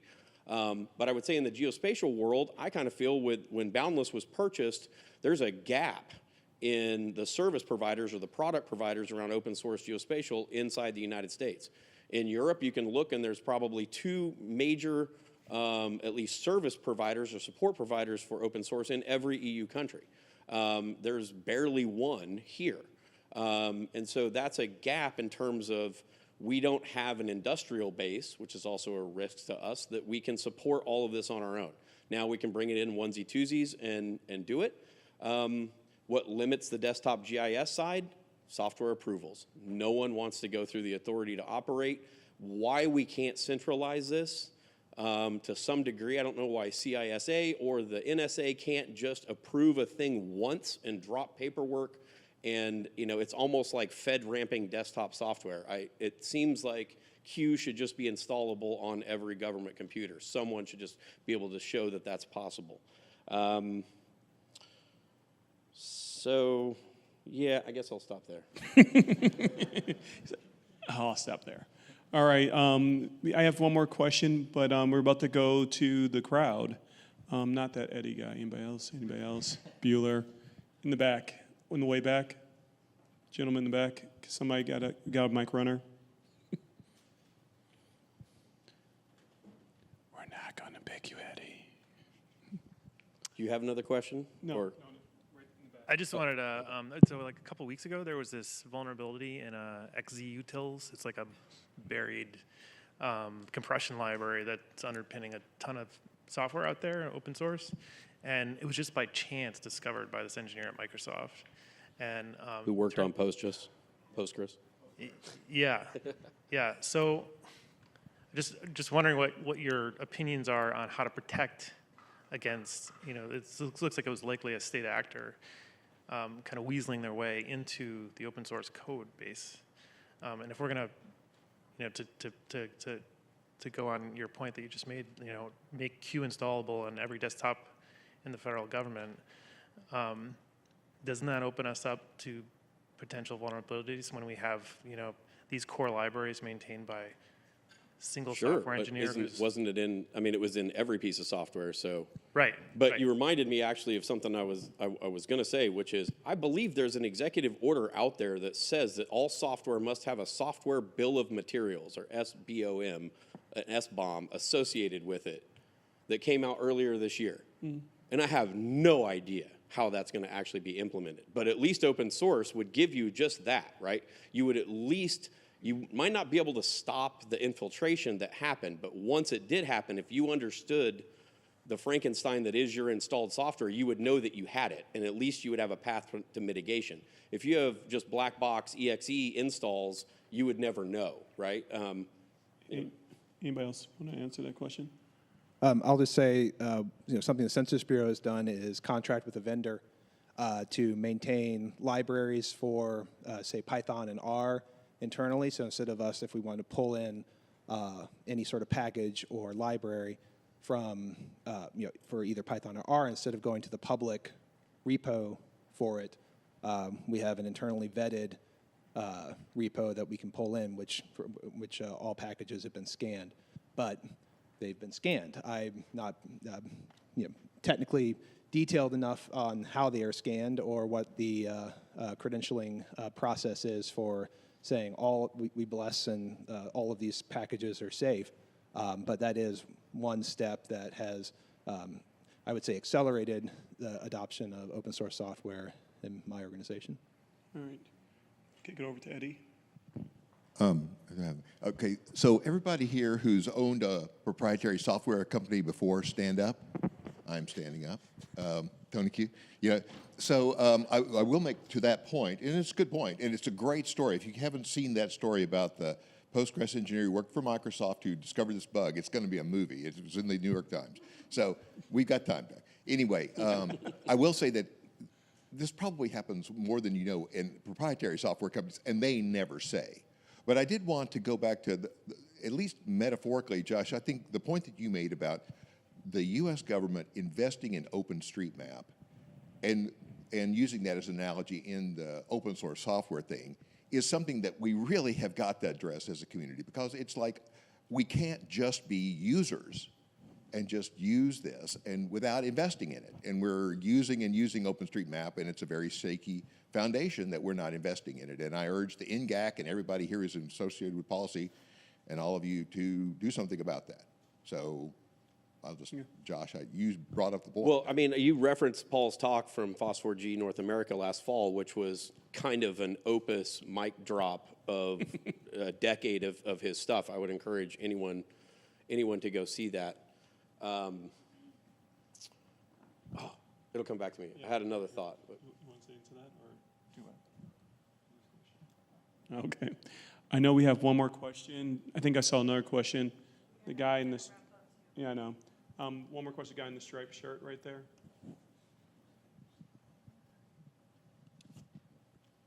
Thank you. Darrell Cohen, U.S. Census Bureau. I'm a colleague of Tom. Tom, I do have some questions for you, but we can talk later. Actually, I have a question for Mr. Campbell, and I'll preface my question. Please correct me if I'm wrong here, but my understanding is that the Office of the Geographer is part of, or sort of falls under the umbrella of the U.S. intelligence community, and as such, a lot of your work is classified. So I'm just really curious what you might be able to share with us about, I guess, kind of your data collection efforts, and in particular, what kind of quote-unquote ground truthing or field work you all might be involved in that you can talk about. I'm imagining people, going to the International Court of Justice in The Hague and reviewing copies of treaties. It's just like a black box. So I'm really curious what you can kind of share with us about your work. Well, to your first point, the Office of the Geographer and Global Issues does sit in the State Department Bureau of Intelligence and Research, which is State Department's IC element. So that part's true. The second part about the majority of the work being classified, not necessarily. The Humanitarian Information Unit works almost solely unclassified, and even a big chunk of GGI works unclassified. So it's not as spooky as you could have described it.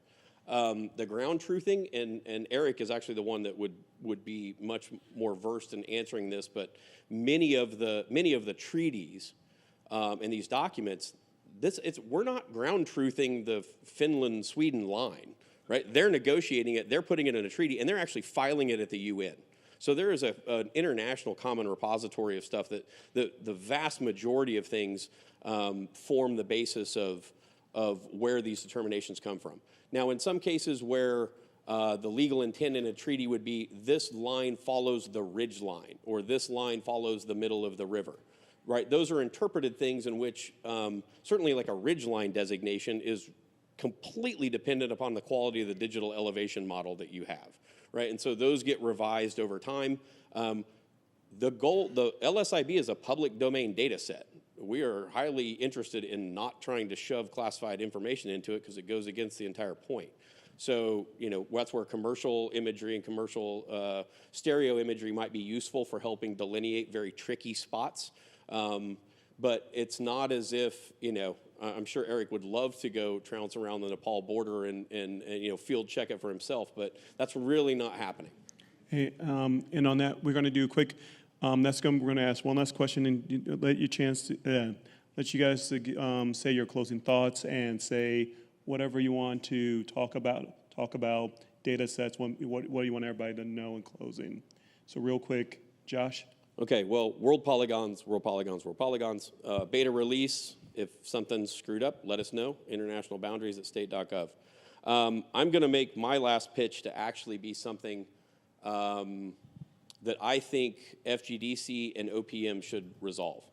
And it would do a lot for geospatial information science inside the US government. The work job description of a geographer that's on file with OPM hasn't been updated since 1966.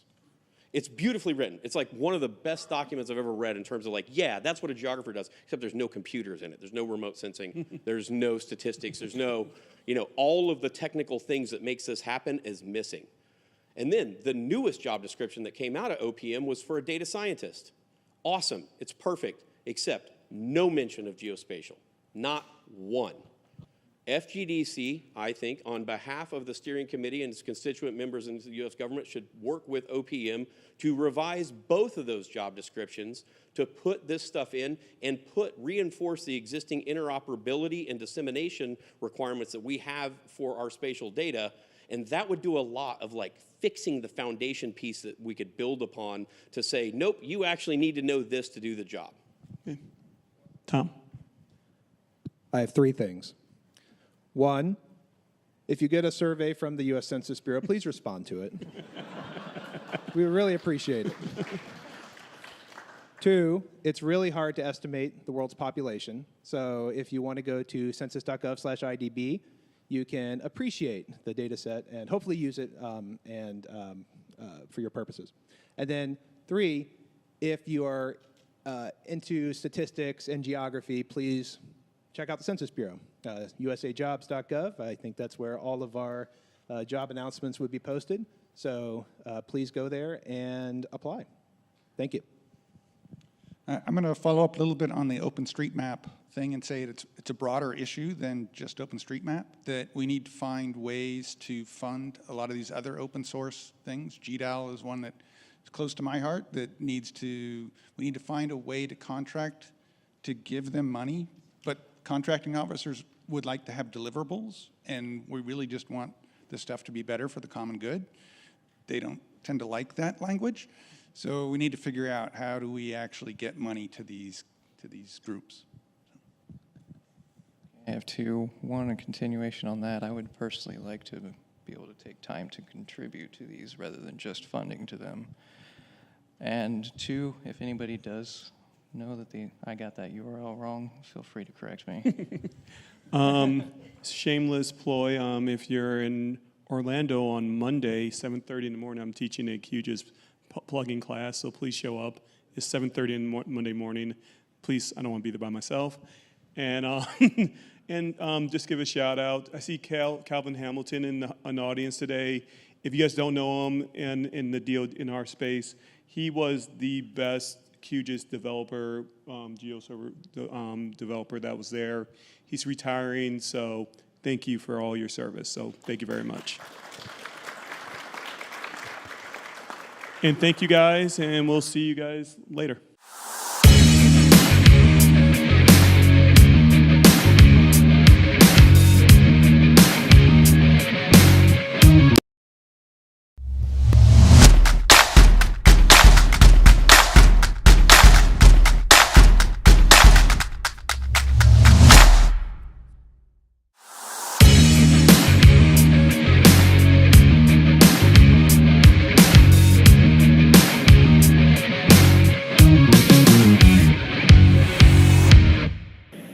right, good morning, everyone. Thank you, Bill. Thank you, Eddie. Thank you, Carla, the rest of the committee, and all of you for joining us this morning. For our first session on open source for local government, emergency management response, and climate risk, we have 4 great presenters today whose applications have value inherent not only in their applications and the data services they're providing, but also in the underlying technology and the technical approach that they've used to create these applications, which hopefully have some relevance or value to your unique business applications and how you're trying to understand and solve any variety of problems that we have in the world today. So with that, I will introduce Aaron, Mike, Laura, and Karen with their bios, and we'll start marching through the presentations, and we'll have probably 7 minutes or so of Q&A at the end and a panel discussion. Starting with Aaron.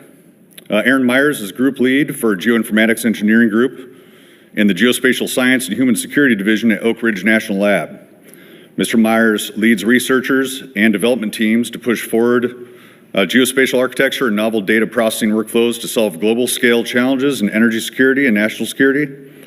He is also the principal investigator for the Environment for Analysis of Geolocated Energy Information, or EAGLE ITM, for the Department of Energy's Office of Cybersecurity, Energy Security, and Emergency Response, which is a situational awareness platform for monitoring the energy sector.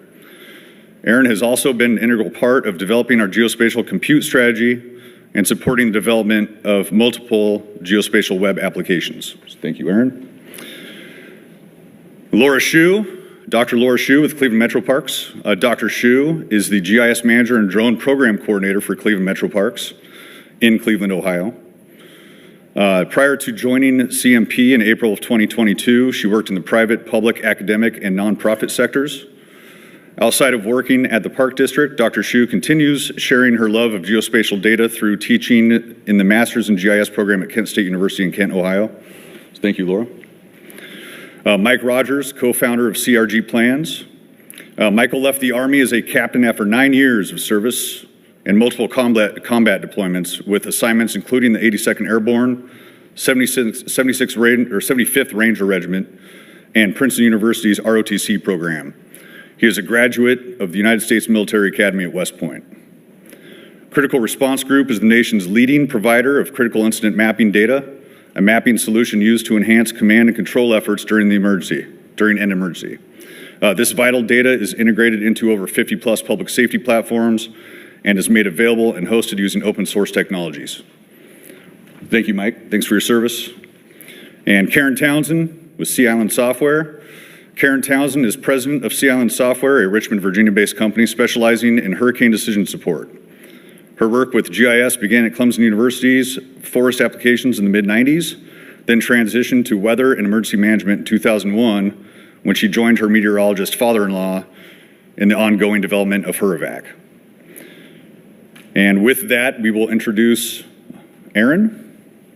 Thank you very much. There we go. All right, so I'm Aaron Myers. I'm the Group Leader of Geoinformatics Engineering. So we do a lot of work around emergency response and situational awareness to reduce the latency from data generation to delivery. We create a lot of unique data sets, and we create analytic capabilities that support our mission analysts. Throughout all of these research goals, we integrate very heavily with different open source softwares. One of our leading capabilities in this area is our Eagle Eye platform, which is DOE's situational awareness platform for the energy sector. We currently cover about 93% of utility customers within the U.S. In 2017, the Eagle Eye program came back to Oak Ridge, where it had kind of originated, and we did a full assessment of how we're going to make this platform, this capability, sustainable for our federal response. And from that, we completely rebuilt the architecture from commercial off-the-shelf capabilities using open source technologies, Postgres databases, GeoServer, lots of different things. We want to enable this capability not to just be a standalone platform. We want to enable services. We want to enable existing situational awareness platforms through WMS services, using GeoServer, WFS services, also just using open standards such as GeoJSON. So that permeates all of the concepts that we do when we're building web applications such as GeoServer. In conjunction with that, supported by DOE's Office of Electricity, is a capability called ODIN, which is the Outage Data Initiative nationwide. They're taking a slightly different approach to electric customer data, where they're trying to create the standard for which this data can be exchanged throughout the community. Everyone consumes and pushes out the data in different formats. So they're actually working with the outage management system vendors to implement this standard within their software. So then capabilities such as Eagle Eye can then collect it using a standard format and make it more maintainable moving forward. We've also open sourced the Eagle Eye data. So we have historic outage data going back to 2014. And each year, so this year in 2023 or 2024, we released all of last year's data. So annually we'll be releasing this data. This data has already been used to look at environmental justice questions, trying to address capabilities from the Grid Deployment Office. So it's a really robust data set that can be used to look at climate questions and to try to understand kind of different impacts on grid resilience. We have a publication in Nature Scientific Data that explains our methodologies and how we collect the data, how we aggregate the data, and some of the challenges that are inherent in that data collection. We've also, because it doesn't exist, developed an open source utility customer data set. For every utility in the United States, we can say for that utility that covers this county, we can give you an estimate, a modeled estimate of how many customers, not people, that utility covers. And we can even eventually in the future break that down into residential, industrial, commercial. But right now we're just giving out the totals. But again, that'll help you get to that, get you some granularity within that utility data set that's not provided anywhere else at a national scale. Also, for emergency response, we need to create open energy data sets. So Oak Ridge supports the creation of multiple high-field data layers, but most specifically for the energy sector. So looking at transmission lines, substations, power plants, electric service territories, lots of different things that are also related to that kind of response, hospitals, nursing homes, and things like that. So we actually create the data. We create it all from open sources and using open source methods such that we can then share that back through the high-field programs.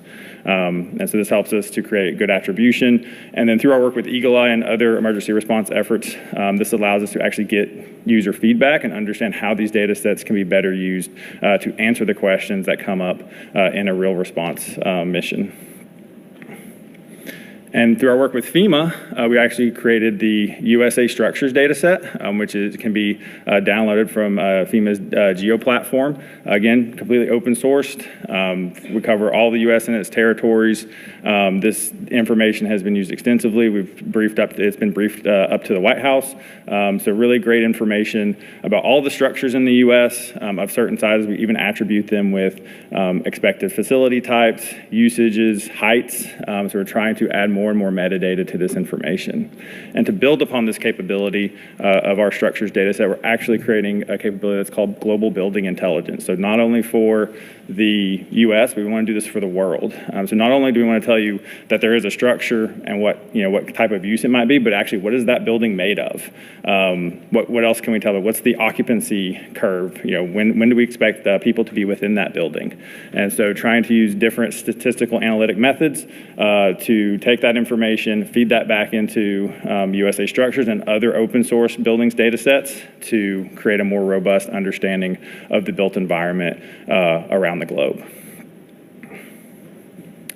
And finally, so reducing that time from data to decision making. So we've created an open source platform that we call Mapster, which is a play on the old music sharing capability called Napster.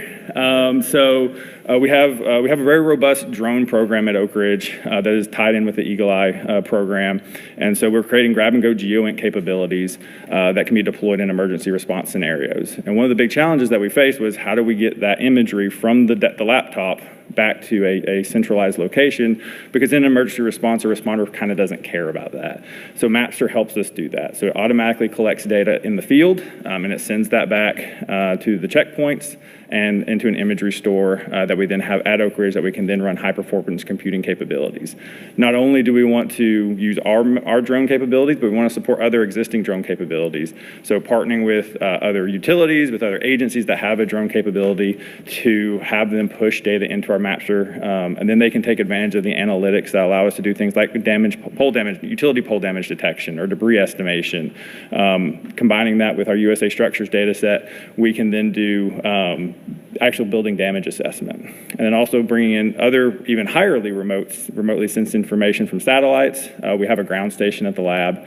So feeding all of this into a centralized capability, all built using open source technologies and capabilities that create really unique analytic pipelines that feed back into systems such as Eagle Eye or even into other partner agencies, emergency operations capabilities that can allow them to more quickly get information, understand what's happening on the ground more rapidly. Thank you.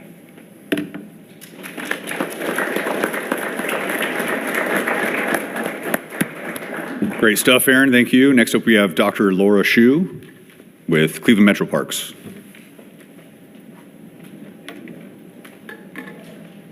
Awesome. Good morning. I am so happy to be here to get to share what we're doing at the Cleveland Metro Parks to ensure that all of our staff and the public have access to geospatial data through our open source stack and our map store integration.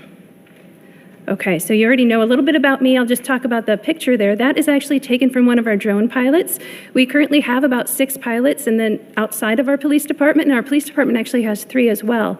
So this is one of our newest park additions, and you can see Lake Erie to the right, and it's looking at the Cleveland skyline to the west. Just a little bit about the Cleveland Metro Parks. We are a political subdivision of the state of Ohio. We have 18 park reservations, 9 golf courses, 5 nature centers, and we own and operate the Cleveland Metro Park Zoo. We currently have over 25,000 acres, but that number is constantly growing. And we have acreage in 49 different communities and 6 surrounding counties, and we actually have 4 of our reservations share property with the Cuyahoga Valley National Park. And we currently have 325 miles of trails, and you'll see that number is actually a little bit incorrect in one of my videos here. And we have over 20,000 annual nature programs. So we do a lot. We currently have about 1,500 employees. And now a little bit about the GIS program, because that's where I come into play. So we have a team of 4 people that kind of manage all of our park-wide layers and all of our resources. But we currently have about 40 desktop GIS users in the park district. So GIS is a major part of what we do, and we are completely open source. So we develop the resources to enhance any of the park district initiatives. And as I said, we're acquiring property, we're changing trails, we're constantly making changes. So this is very dynamic data, and having access to that most recent data is incredibly important. On the right, you see a picture of a utility like GPS and a hydrant. One of the things we're doing is mapping out all of our utilities. Okay, so what you see, this is the Map Store landing page. And this is actually, I'm not logged in. If I were logged in, you would see a lot more maps. We rolled out Map Store last year, spring of 2023, and on the left you're going to see a list of, these are just a sample of the different types of maps that we have available to staff. Those in black are what I would call thematic maps. They are designed for a specific purpose for our staff that do not want to get too far into the weeds with GIS. They're just going to go to that and get what they need out of it. And those that are in blue were designed to be base maps for particular users. So these are going to be staff that want to create their own map based on this base map, because one of the beautiful things about Map Store is that you can save it and you can really create it your own. You can add your own annotations and save them. You can put in whatever layers you want, and it becomes your own GIS. I'm going to start kind of, each slide is going to have a little bit of a video, so I'm going to share that in a second. But we have wanted to create a lot of customizations to Map Store, and that's the beauty of Map Store, is that you can customize it to make it what you want. One of the things we found before we had Map Store, we had this kind of old, crusty, hard-coded web mapping platform. Unfortunately, a lot of the staff loved it, but it was old, and we couldn't keep it updated. Like, updating it was a major process. It was, just lots of code. So that's where Map Store came into play, because it's integrated with all of our, with GeoServer, with our database, with QGIS. It's fantastic.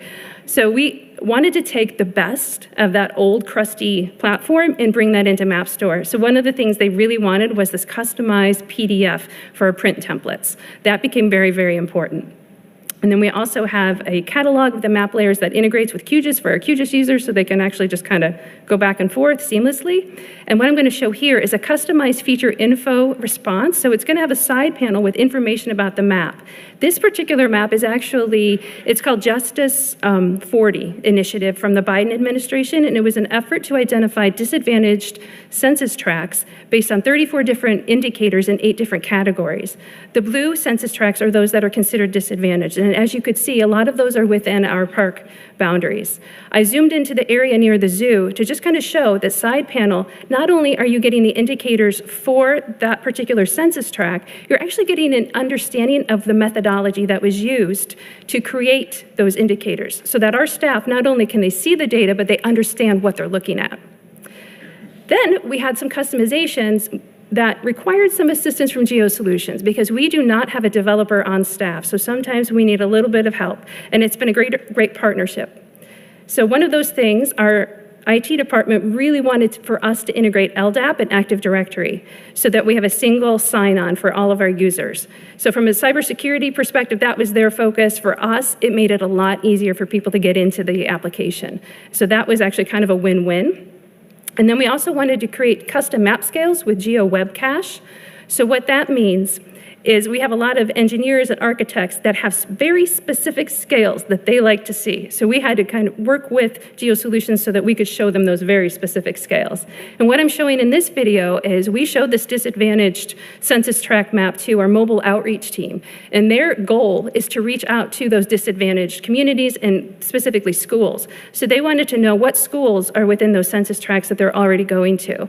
And what MapStore has is the ability to view an attribute table and superior filtering skills. It is so easy to filter these fields, so you don't have to open up another pop-up and enter in like a spatial query. You're actually just filtering right there in the map, which is great for people that are not familiar with GIS. MapStore also functions as a data repository because it is connected to our database. So what I'm showing here is this was specific for our real estate department who often look at some of our old land maps. So these are the first maps of our park district, kind of back 100 years ago. And so we pulled up the index, and from there you can actually, this is a web mapping service, you can pull up each one of those maps. And it's actually really, really cool to see. It's super fast. To load, which I absolutely love. So do they, because anytime a user, it's a little bit too long, you hear about it. So we're kind of pulling in these two. These are from Rocky River. This was our first reservation. And you can see as we zoom in, I'm also going to adjust the transparency, which is really, really easy to do because it's just a slider bar right there under the layer. Absolutely love it. Dashboards, we're just kind of at the tip of the iceberg with the dashboards. This particular one is for our trails data. And I threw up that number, 325 miles of trail. You can see on this dashboard that we actually are closer to 330 miles. So this is connected to our database. It's dynamic data. This is one of the most requested things that we get from our marketing department, from our CEO. Where are our trails and what kind of trails do we have in each reservation? Next, we have GeoStories. So this is another part of the MapStore interface. And what GeoStories are is they're a narrative that associates with your data. I'm going to show you one for our capital projects map. So this was about a year ago, so it's a little bit out of date. But we needed to share this with the public. We needed to share it with our stakeholders and our partners. They wanted to know what capital projects are you working on. So we created a GeoStory so they can not only work with the data interactively, they can click on the carousel at the bottom, see that image. They're linked to other PDFs, videos, anything you want can be linked in there. MapStore also works on a mobile device, and I figured this out because I was out in the field and I needed to know where I was at, so I actually said, hey, can I pull up MapStore? And it was actually really, really useful. It was very helpful. Here I'm kind of showing kind of my location at the time, and it'll actually give you a distance if you click on another point. So it's also very useful. You can access all of that data that's associated with the layer. All right, drone program. As I said, we have quite a few drone pilots. And we have a lot of requests coming. Now that we have more pilots, we have the ability to get it done. One of the challenges we have is people don't know where we have flown. So we decided to create a drone flight inventory map so that our staff can look and see. They can actually see the restricted areas. I'm going to turn them on because we have 3 airports in our region for which we have to get FAA authorizations to fly. And it's kind of a lot of our land. So not only can they see that, so they know if it's going to take a little bit of extra time for us to get that flight in. This I'm showing here is that we have created special searches for our staff because with that much land and that many amenities, that many facilities, it can get a little bit cumbersome to search. So we created a specialized version for them to do that. And there they can look at the flights. So in the future, what we would love to do is bring that drone data into the 3D component of MapStore. So what I'm showing here, this was created in WebODM, which is actually created with the Cleveland Metro Parks. And we have a project area called Garfield Pond. We're doing a pond reconstruction, facilities. We're building an activity center. So what we would love to do is bring these data into the 3D component. Additional applications for 3D data, I would love to see our utility data in an augmented reality format so that anytime someone needs to go and dig into the ground, they know if they're going to hit something. And we also have a lot more planned updates. I won't go through all of these, but these are more customizations that we are going to do. Thank you.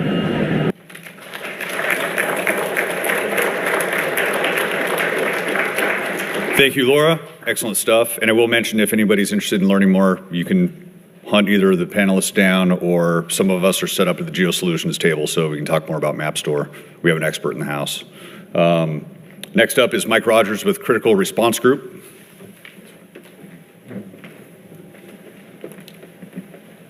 Good morning. Is this the PowerPoint? Great. Good morning, everyone. Appreciate the opportunity to be here this morning. As Ryan said, my name is Mike Rogers. I'm the CEO of a company called Critical Response Group.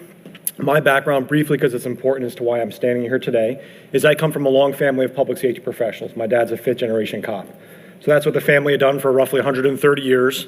Everybody comes to me, literally every uncle, aunt I have on this planet, that's what the family profession is. And I was kind of the black sheep and broke ranks. 9/11 happened, decided I wanted to go to military, went to West Point, graduated West Point, kind of hit the war in Afghanistan in stride, deployed a number of times and was introduced to a very specific mapping technique on the battlefield that was used to scale our operational capacity during night raids. When I came home, my wife's a school teacher, so I wanted to take what I learned overseas and I initially applied it to her school. And very quickly found out that the school floor plans were both inaccurate and they were not compatible with the systems used by public safety professionals at the local, county, and state and federal level, and then kind of set down a path to solve that issue. Today, our company has mapped over 14,000 public schools across the country. There are 12 states that have made the mapping technique I'll introduce you to mandatory. And although we morally and ethically focus on mapping K-12 structures, we've mapped everything from the Super Bowl to Dallas and Reagan airports. But ultimately, where this technique comes from, as mentioned, born on the battlefield. The quick story is around 2005, 2006, U.S. military special operations is told increase our ability to conduct night operations with no additional resources. And as we started to really study that problem set, we realized the challenge we were facing on a nightly basis is we were often going to locations that we are not familiar with, which made it difficult for us to plan and communicate in an efficient manner when going to an operation, which is a very similar problem set facing first responders across the country when they respond to a critical incident at a place of worship or a school or a movie theater. Most likely it's the first time that they've ever stepped through that front door, making it very difficult to communicate and navigate efficiently. So the way that the military solved that problem was the implementation of a very simple mapping technique called a gridded reference graphic, or a GRG, because the military loves its acronyms. And ultimately, this concept of a GRG was super simple. It was a piece of aerial imagery of that location. Every single building was labeled, every single intersection was labeled, and it was gridded out like a game of Battleship.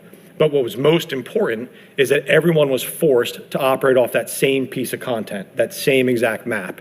And when we were on the same map, we could actually work together and communicate efficiently, independent of what organization we were coming from. It didn't matter if we had a bunch of Rangers working with a bunch of SEALs, we were literally on the same piece of paper so we could operate efficiently.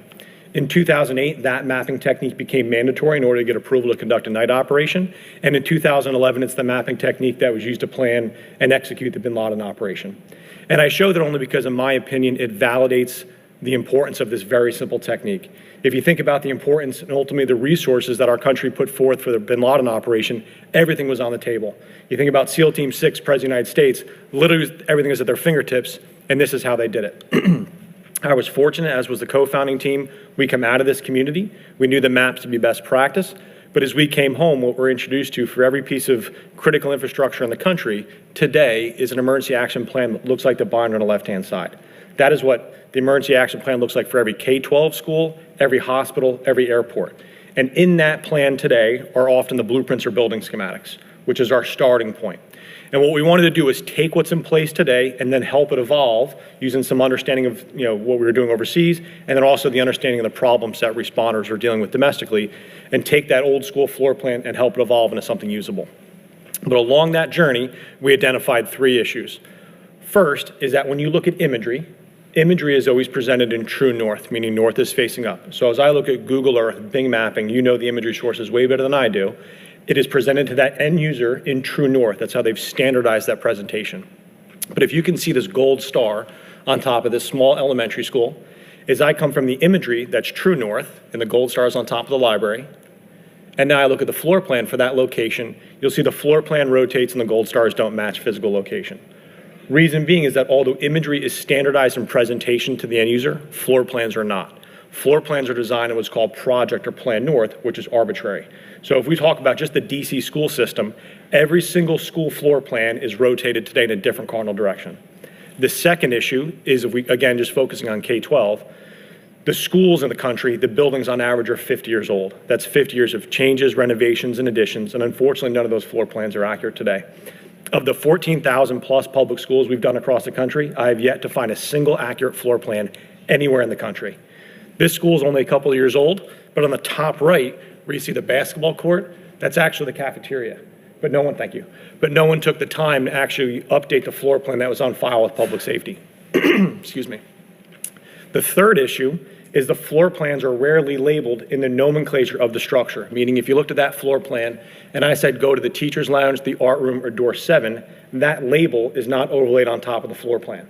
But unfortunately, when someone calls 911, he or she is going to pick up a phone and say, I'm having a heart attack in the teacher's lounge. But unfortunately, if that building has not been mapped appropriately, the individual who receives that call for help and the responding officer do not have an accurate representation of that structure at their fingertips. So what we want to do is address those 3 issues. Rotate the floor plans to true north to match the imagery, update the floor plans so they're accurate, and then label them to match the structure. I'm going to show a quick animation. What we do is we take whatever's on file, cut it out, rotate it to true north on top of an up-to-date piece of aerial imagery. We then walk every single structure with engineering software and we correct the base schematic. So if that facility has moved walls, moved doors, or changed at all, as we're going through that location with a human being, we're verifying the accuracy of the structure and the floor plans. After we now have an accurate floor plan, the next thing we do is we gather the labels associated with the structure. Is it door 1 or door A, classroom 3 or the art room, all plain text. Also, just as important as the interior, we also do the exterior labels of the structure. Is it parking lot 1, the student parking lot, the staff parking lot, the teacher parking lot? Again, how do they refer to that? So during an emergency, we've really leveled the bubbles and everyone's speaking the same language. Next thing that we do while on site is we gather the site-specific critical infrastructure pieces. So we find the fire access control panel, the gas shutoff, the electrical disconnects, things responders need during an emergency. We locate them. And then lastly, we grid it out. And the intent behind gridding it out is to make the maps super simple to use. So it doesn't matter if you're a public safety professional, an educator, an administrator. It doesn't matter your public safety discipline, police, fire, medical, emergency management, communication. This very simple graphic enables us all to speak the same language. So on this example, if I asked everyone to play a game of Battleship with me and find grid square J4, you would just find J or Juliet, top right margin, 4 left-hand side, like a game of Battleship. You bring them together, brings you to the northeastern portion of the structure. Inside grid square J4, there's a door marked door D, door Delta. So if I said, please find me at door D, come through that door, make your first right, meet me in Media Center. Chances are you've never seen this technique before. I doubt anyone's ever been to Brielle Elementary School in central New Jersey. But in about 10 seconds, I narrated and helped you navigate to a specific location. But these are not just simple static PDFs. They're very smart pieces of geospatial intelligence. I show this example as we call it a macro, a high altitude perspective of the campus. But the reason I show this is it enables me to talk about the tech stack we've built. We are able to pull imagery from any collection platform, satellite, drone, anything that we've collected or is given to us, and we can exploit that and stitch that together like kind of a jigsaw puzzle. Pull out the bad imagery, put the good imagery in. We also do it, when we do that process, we embed a lat long in each pixel in the imagery. So now that I have a very smart piece of imagery, I then overlay the floor plans accurately, and the floor plans now retain those geospatial properties. So because I had on the imagery where door 2 is, when I overlay the floor plan to scale, I now know that real-time location. So the problem facing the country today and the work that we're working to do, on the far left-hand side of the slide, that is what the critical infrastructure floor plans look like. If we talk, just the state of Virginia, we've mapped every school in the state of Virginia. When we started that process, the floor plans all look like the far left-hand side of the slide. So it's an absolute scavenger hunt, building by building, floor by floor, to find the raw content. After we find it, we have to fix it. So find it, fix it, lastly, disseminate it, which is the last and ultimately one of the biggest reasons we have a strong relationship with GeoSolutions. We had to find a way to make sure that once we completed that data, we had to export it in the multiple file formats that are relied upon in the space today. And what we've realized is, as important it is to have a common operating picture, unfortunately, there's just multiple different technical platforms deployed throughout the world. So our opinion is that in order to create a common operating picture, content is the key. We just have to be able to export that content and integrate it directly into the systems that is used by public safety, and we do that through a very robust partner network. So when we ultimately go and map a structure, let's say DC School District, we then work with the police department, the school, county sheriffs, 911, any piece of tech that they have deployed, the mapping content lives natively in that environment. So it's not an additional requirement for them to go buy additional software, it goes directly in their tool. And ultimately, that's one of the big things we do with GeoSolutions is upload our content into the cloud. There's two different versions that two different ways we do it. I have an S3 bucket. End user can just pull that content down and manipulate it the way they want, or they can stream it in based on their capabilities. I do appreciate the opportunity to speak today. Thank you.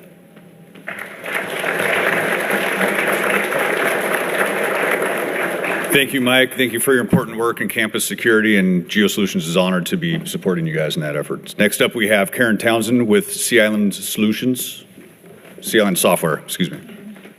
Your GeoSolutions. I'm Sea Island Software. Thank you. It's great to hear about this diverse set of applications, and I'm going to talk to you about hurricane tracking.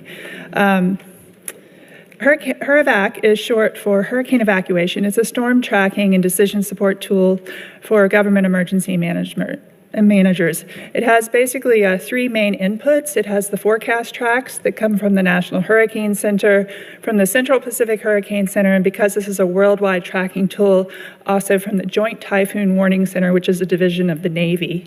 Next up, it has storm surge modeling information in the form of a SLOSH model, the Sea, Lake, and Overland Surge from Hurricanes model. And then finally, there is a piece that comes from the U.S. Army Corps of Engineers generated studies called Hurricane Evacuation Studies that look at the vulnerable area of the coastline, specifically and mostly to storm surge, what the roadway system and the population that are in those areas is, and arrive at how long it would take to evacuate the vulnerable area of the community. So the main goal of HurEvac is to assist the emergency manager in making evacuation decisions based on the timing and the potential severity of storm effects, such as wind and storm surge. So for the wind analysis piece, we use wind not only to assess the severity of the winds, but also the timing. The timing is very important when you're trying to fine-tune your decision-making. So this graphic is a storm that's still well off to the east, and so the center location of the storm at the time of this advisory is down in the bottom right corner of the map. And there's a few different layers that have been added to the map in HurEvac at this point. One is the overall chance of tropical storm force winds so it's a probabilistic data set that's represented by the different colors. The area that's at least contained within the green represents an area that has at least a 3% chance, or I'm sorry, a 5% chance of tropical storm force winds. You might think, why tropical storm force winds? Why are we focused on that and not the chance of hurricane strength winds? That's certainly a layer you can turn on. But the tropical storm force winds are the ones that the emergency managers are trained to focus on in terms of timing. You want to have your preparations completed ahead of the arrival of the tropical storm force winds, and HurEvac will help you determine what that time period is. That's also depicted in the lines that you see in this graphic that indicate the most reasonable time that those winds would begin in your location. For the storm surge piece, as I mentioned, uses the National Hurricane Center's SLOSH model. And there is an explorer in HURAVAC that allows you to combine lots of different model outputs and look at scenarios of storm, different forward speeds of storm, different wind field sizes, intensities of storm, and so forth. So you can do a lot of modeling even outside of a specific hurricane event by using the SLOSH Explorer. Second, HURAVAC has a lot of operational storm surge products. So for a specific advisory of a storm that's approaching your area, what is the probabilistic forecast of the reasonable worst case scenario for inundation of water above ground level? And that's done in the form of potential storm surge flooding. There's also watches and warnings surrounding storm surge, and there's peak storm surge graphics and even hindcasts after the storm has left. And then finally, the evacuation tool piece. This is where the hurricane evacuation studies come into play. There are evacuation zones that the coastal counties from Texas all the way up to Maine have drawn that indicate the areas that they would like to evacuate under different storm scenarios. For each of those storm scenarios, there is a specific number of hours that it takes to get the vulnerable population out. And so that information is already stored in HURAVAC and ready for the emergency manager to use in a live storm situation. The emergency manager can also input custom timeline actions, so other things that they need to do in advance of the storm, and generate lots of reports and graphical timing arcs. Finally, I would be remiss if I didn't mention HURAVAC's emphasis on inland flooding, even though it's not part of the timing component. Certainly ever since Hurricane Floyd made such a mess of the pig farms in North Carolina, there's been a focus, emphasis to put this information into HURAVAC.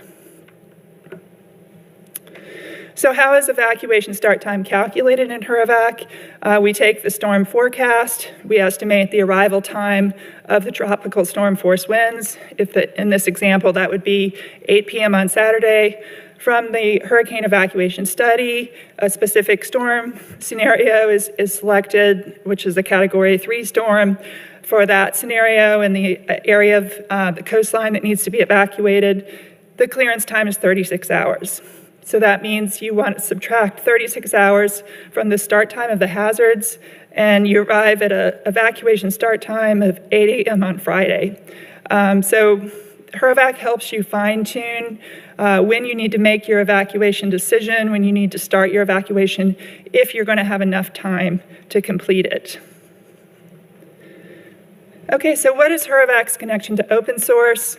HURAVAC has been around since 1988. And it was first started by my father-in-law as a DOS-based program. He had a dial-up bulletin board system for people to quickly get on his bulletin board, grab the latest forecast. The latest forecast information is constantly being updated about every 6 hours. There's a new advisory that comes out for a system that's being tracked.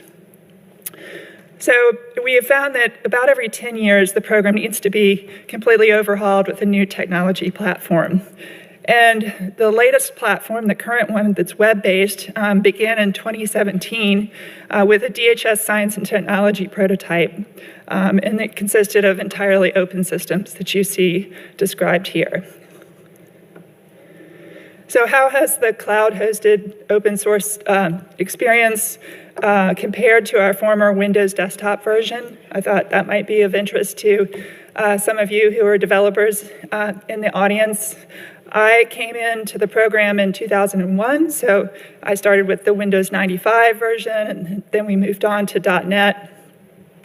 I will say that with the latest version, it's such a relief to not burden the end users and the local network administrators with installation of software, so that's great.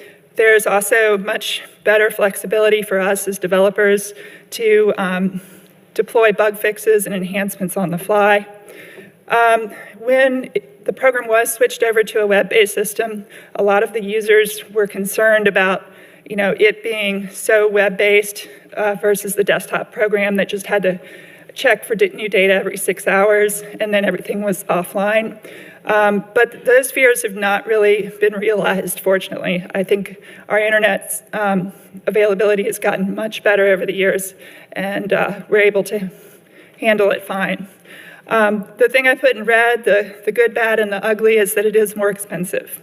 So we found that the combination of hosting in the cloud and also the greater complexity of the system with all of these open system parts is more expensive. Okay, and then finally, what makes HERAVAC a 35-year success? Free cost. It's thanks to FEMA, who funds the program. It's free of cost, and I would encourage you all to try it out. No GIS experience is necessary. A lot of these local emergency managers don't have that experience, so we want to make the program easy for them to understand. It's carefully curated in terms of its buttons, having certain look and certain functionality. The legends are custom. There's extensive help documentation and so on. And then finally, we have really close collaboration with the National Hurricane Center in telling us how to curate that data, how to communicate that data. And that's been really valuable over the years. All right, so I'll end with this slide. You're welcome to contact me if you have questions.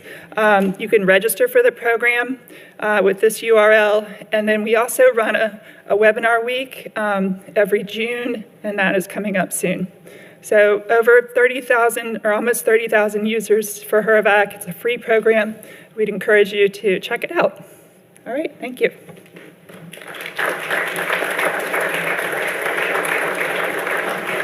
Thank you, Karen. There's also a pre-recorded video, which I believe will be on Project Geospatial, that goes into a deeper dive on HERAVAC.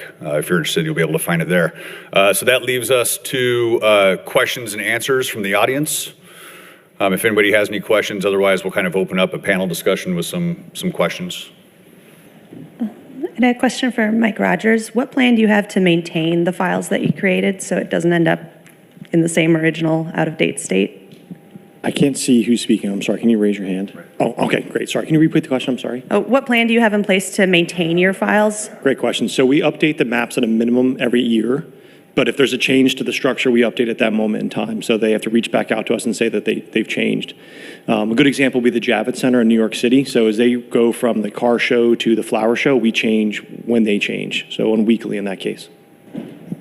Thank you all. Karen, one question. What was the motivation for going global? I was used to work at USAID and used to have to struggle trying to parse the Joint Typhoon Warning Center advisories, and it was like a gift from heaven when suddenly the whole world showed up on there.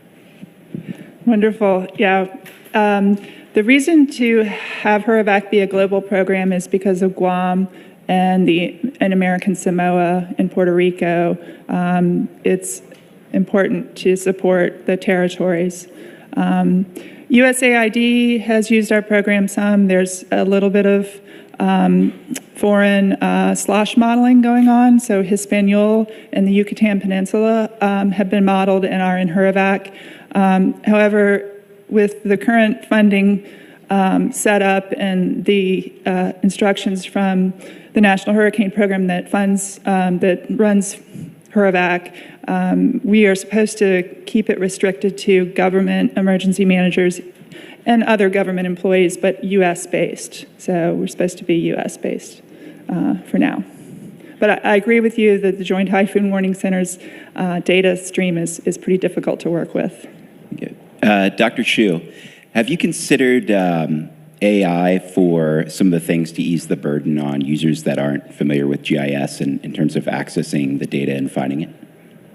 So we are looking into AI as a park district. Right now, one of the things we're concerned about is kind of misinformation getting out there and staff using AI from different sources, but it is definitely kind of in our kind of list of things to look at. Yeah, thank you. Hi, Karen. I've used HERAVAC for years, and it's a phenomenal model. But I noticed in the presentation you talked about you guys have hindsight surge now. Have you guys looked into doing, hindsight inland flooding? I know with everything that happened in Floyd, I grew up in North Carolina. I went through all that, same thing in Florence.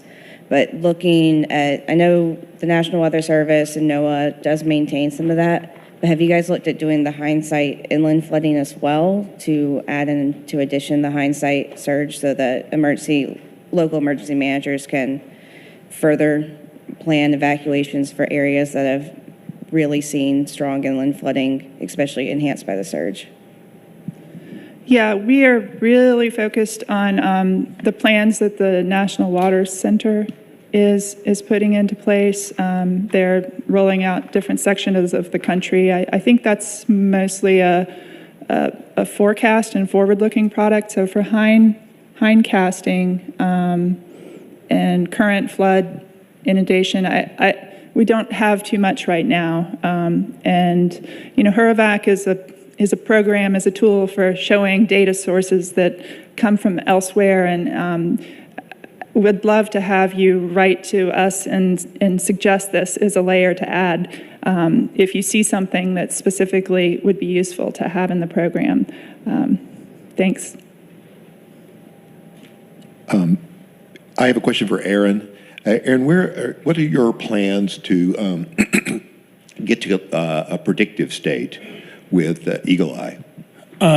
So there are the models at Argonne National Lab called Headout that's doing outage predictions. We're also looking a little more on the restoration side. So projects looking at both agent-based modeling for restoration, but also just looking at critical infrastructure impacts that could give us a sense of scale, so we can kind of rank. And then also we're looking at the historic Eagle Eye outage data to understand normal behaviors, so we can then look at through the history and kind of see how utilities and counties have improved on their ability to weather a storm and also respond and restore from it. I have another question for Aaron. Did you have any issues with the utility companies not wanting to share any of their data with you? We get blocked a lot from them, but we have a really good relationship with the Department of Energy and their industry committees that allow us to actually reach out to them and have good conversations about how we're using the data. And we're also very aware of when we present this work in public, we're not trying to say one utility is better or anything. So we're really conscientious about how we present the data and do those things. But so far, and even with Odin reaching out through the vendors and working with utilities, they're very interested in sharing the data. I think they want to understand what's the benefit back to them from doing it. And so some of the things we're doing with drones and other things, we're hoping will be that thing that would entice them to share even better data, higher resolution, more attribution that can allow us to really understand what caused the outage and kind of how the restoration times from their perspectives might look. So it's really been a good collaboration so far. All right, thank you, Aaron. And thank you to our first round of panelists, Aaron, Karen, Mike, and Laura. And you'll be able to hunt us down throughout the day during the social. Please feel free to find us. And there are, additional information resources on each of their applications. If you come to the GeoSolutions table, we can connect you to them as well. Thank you.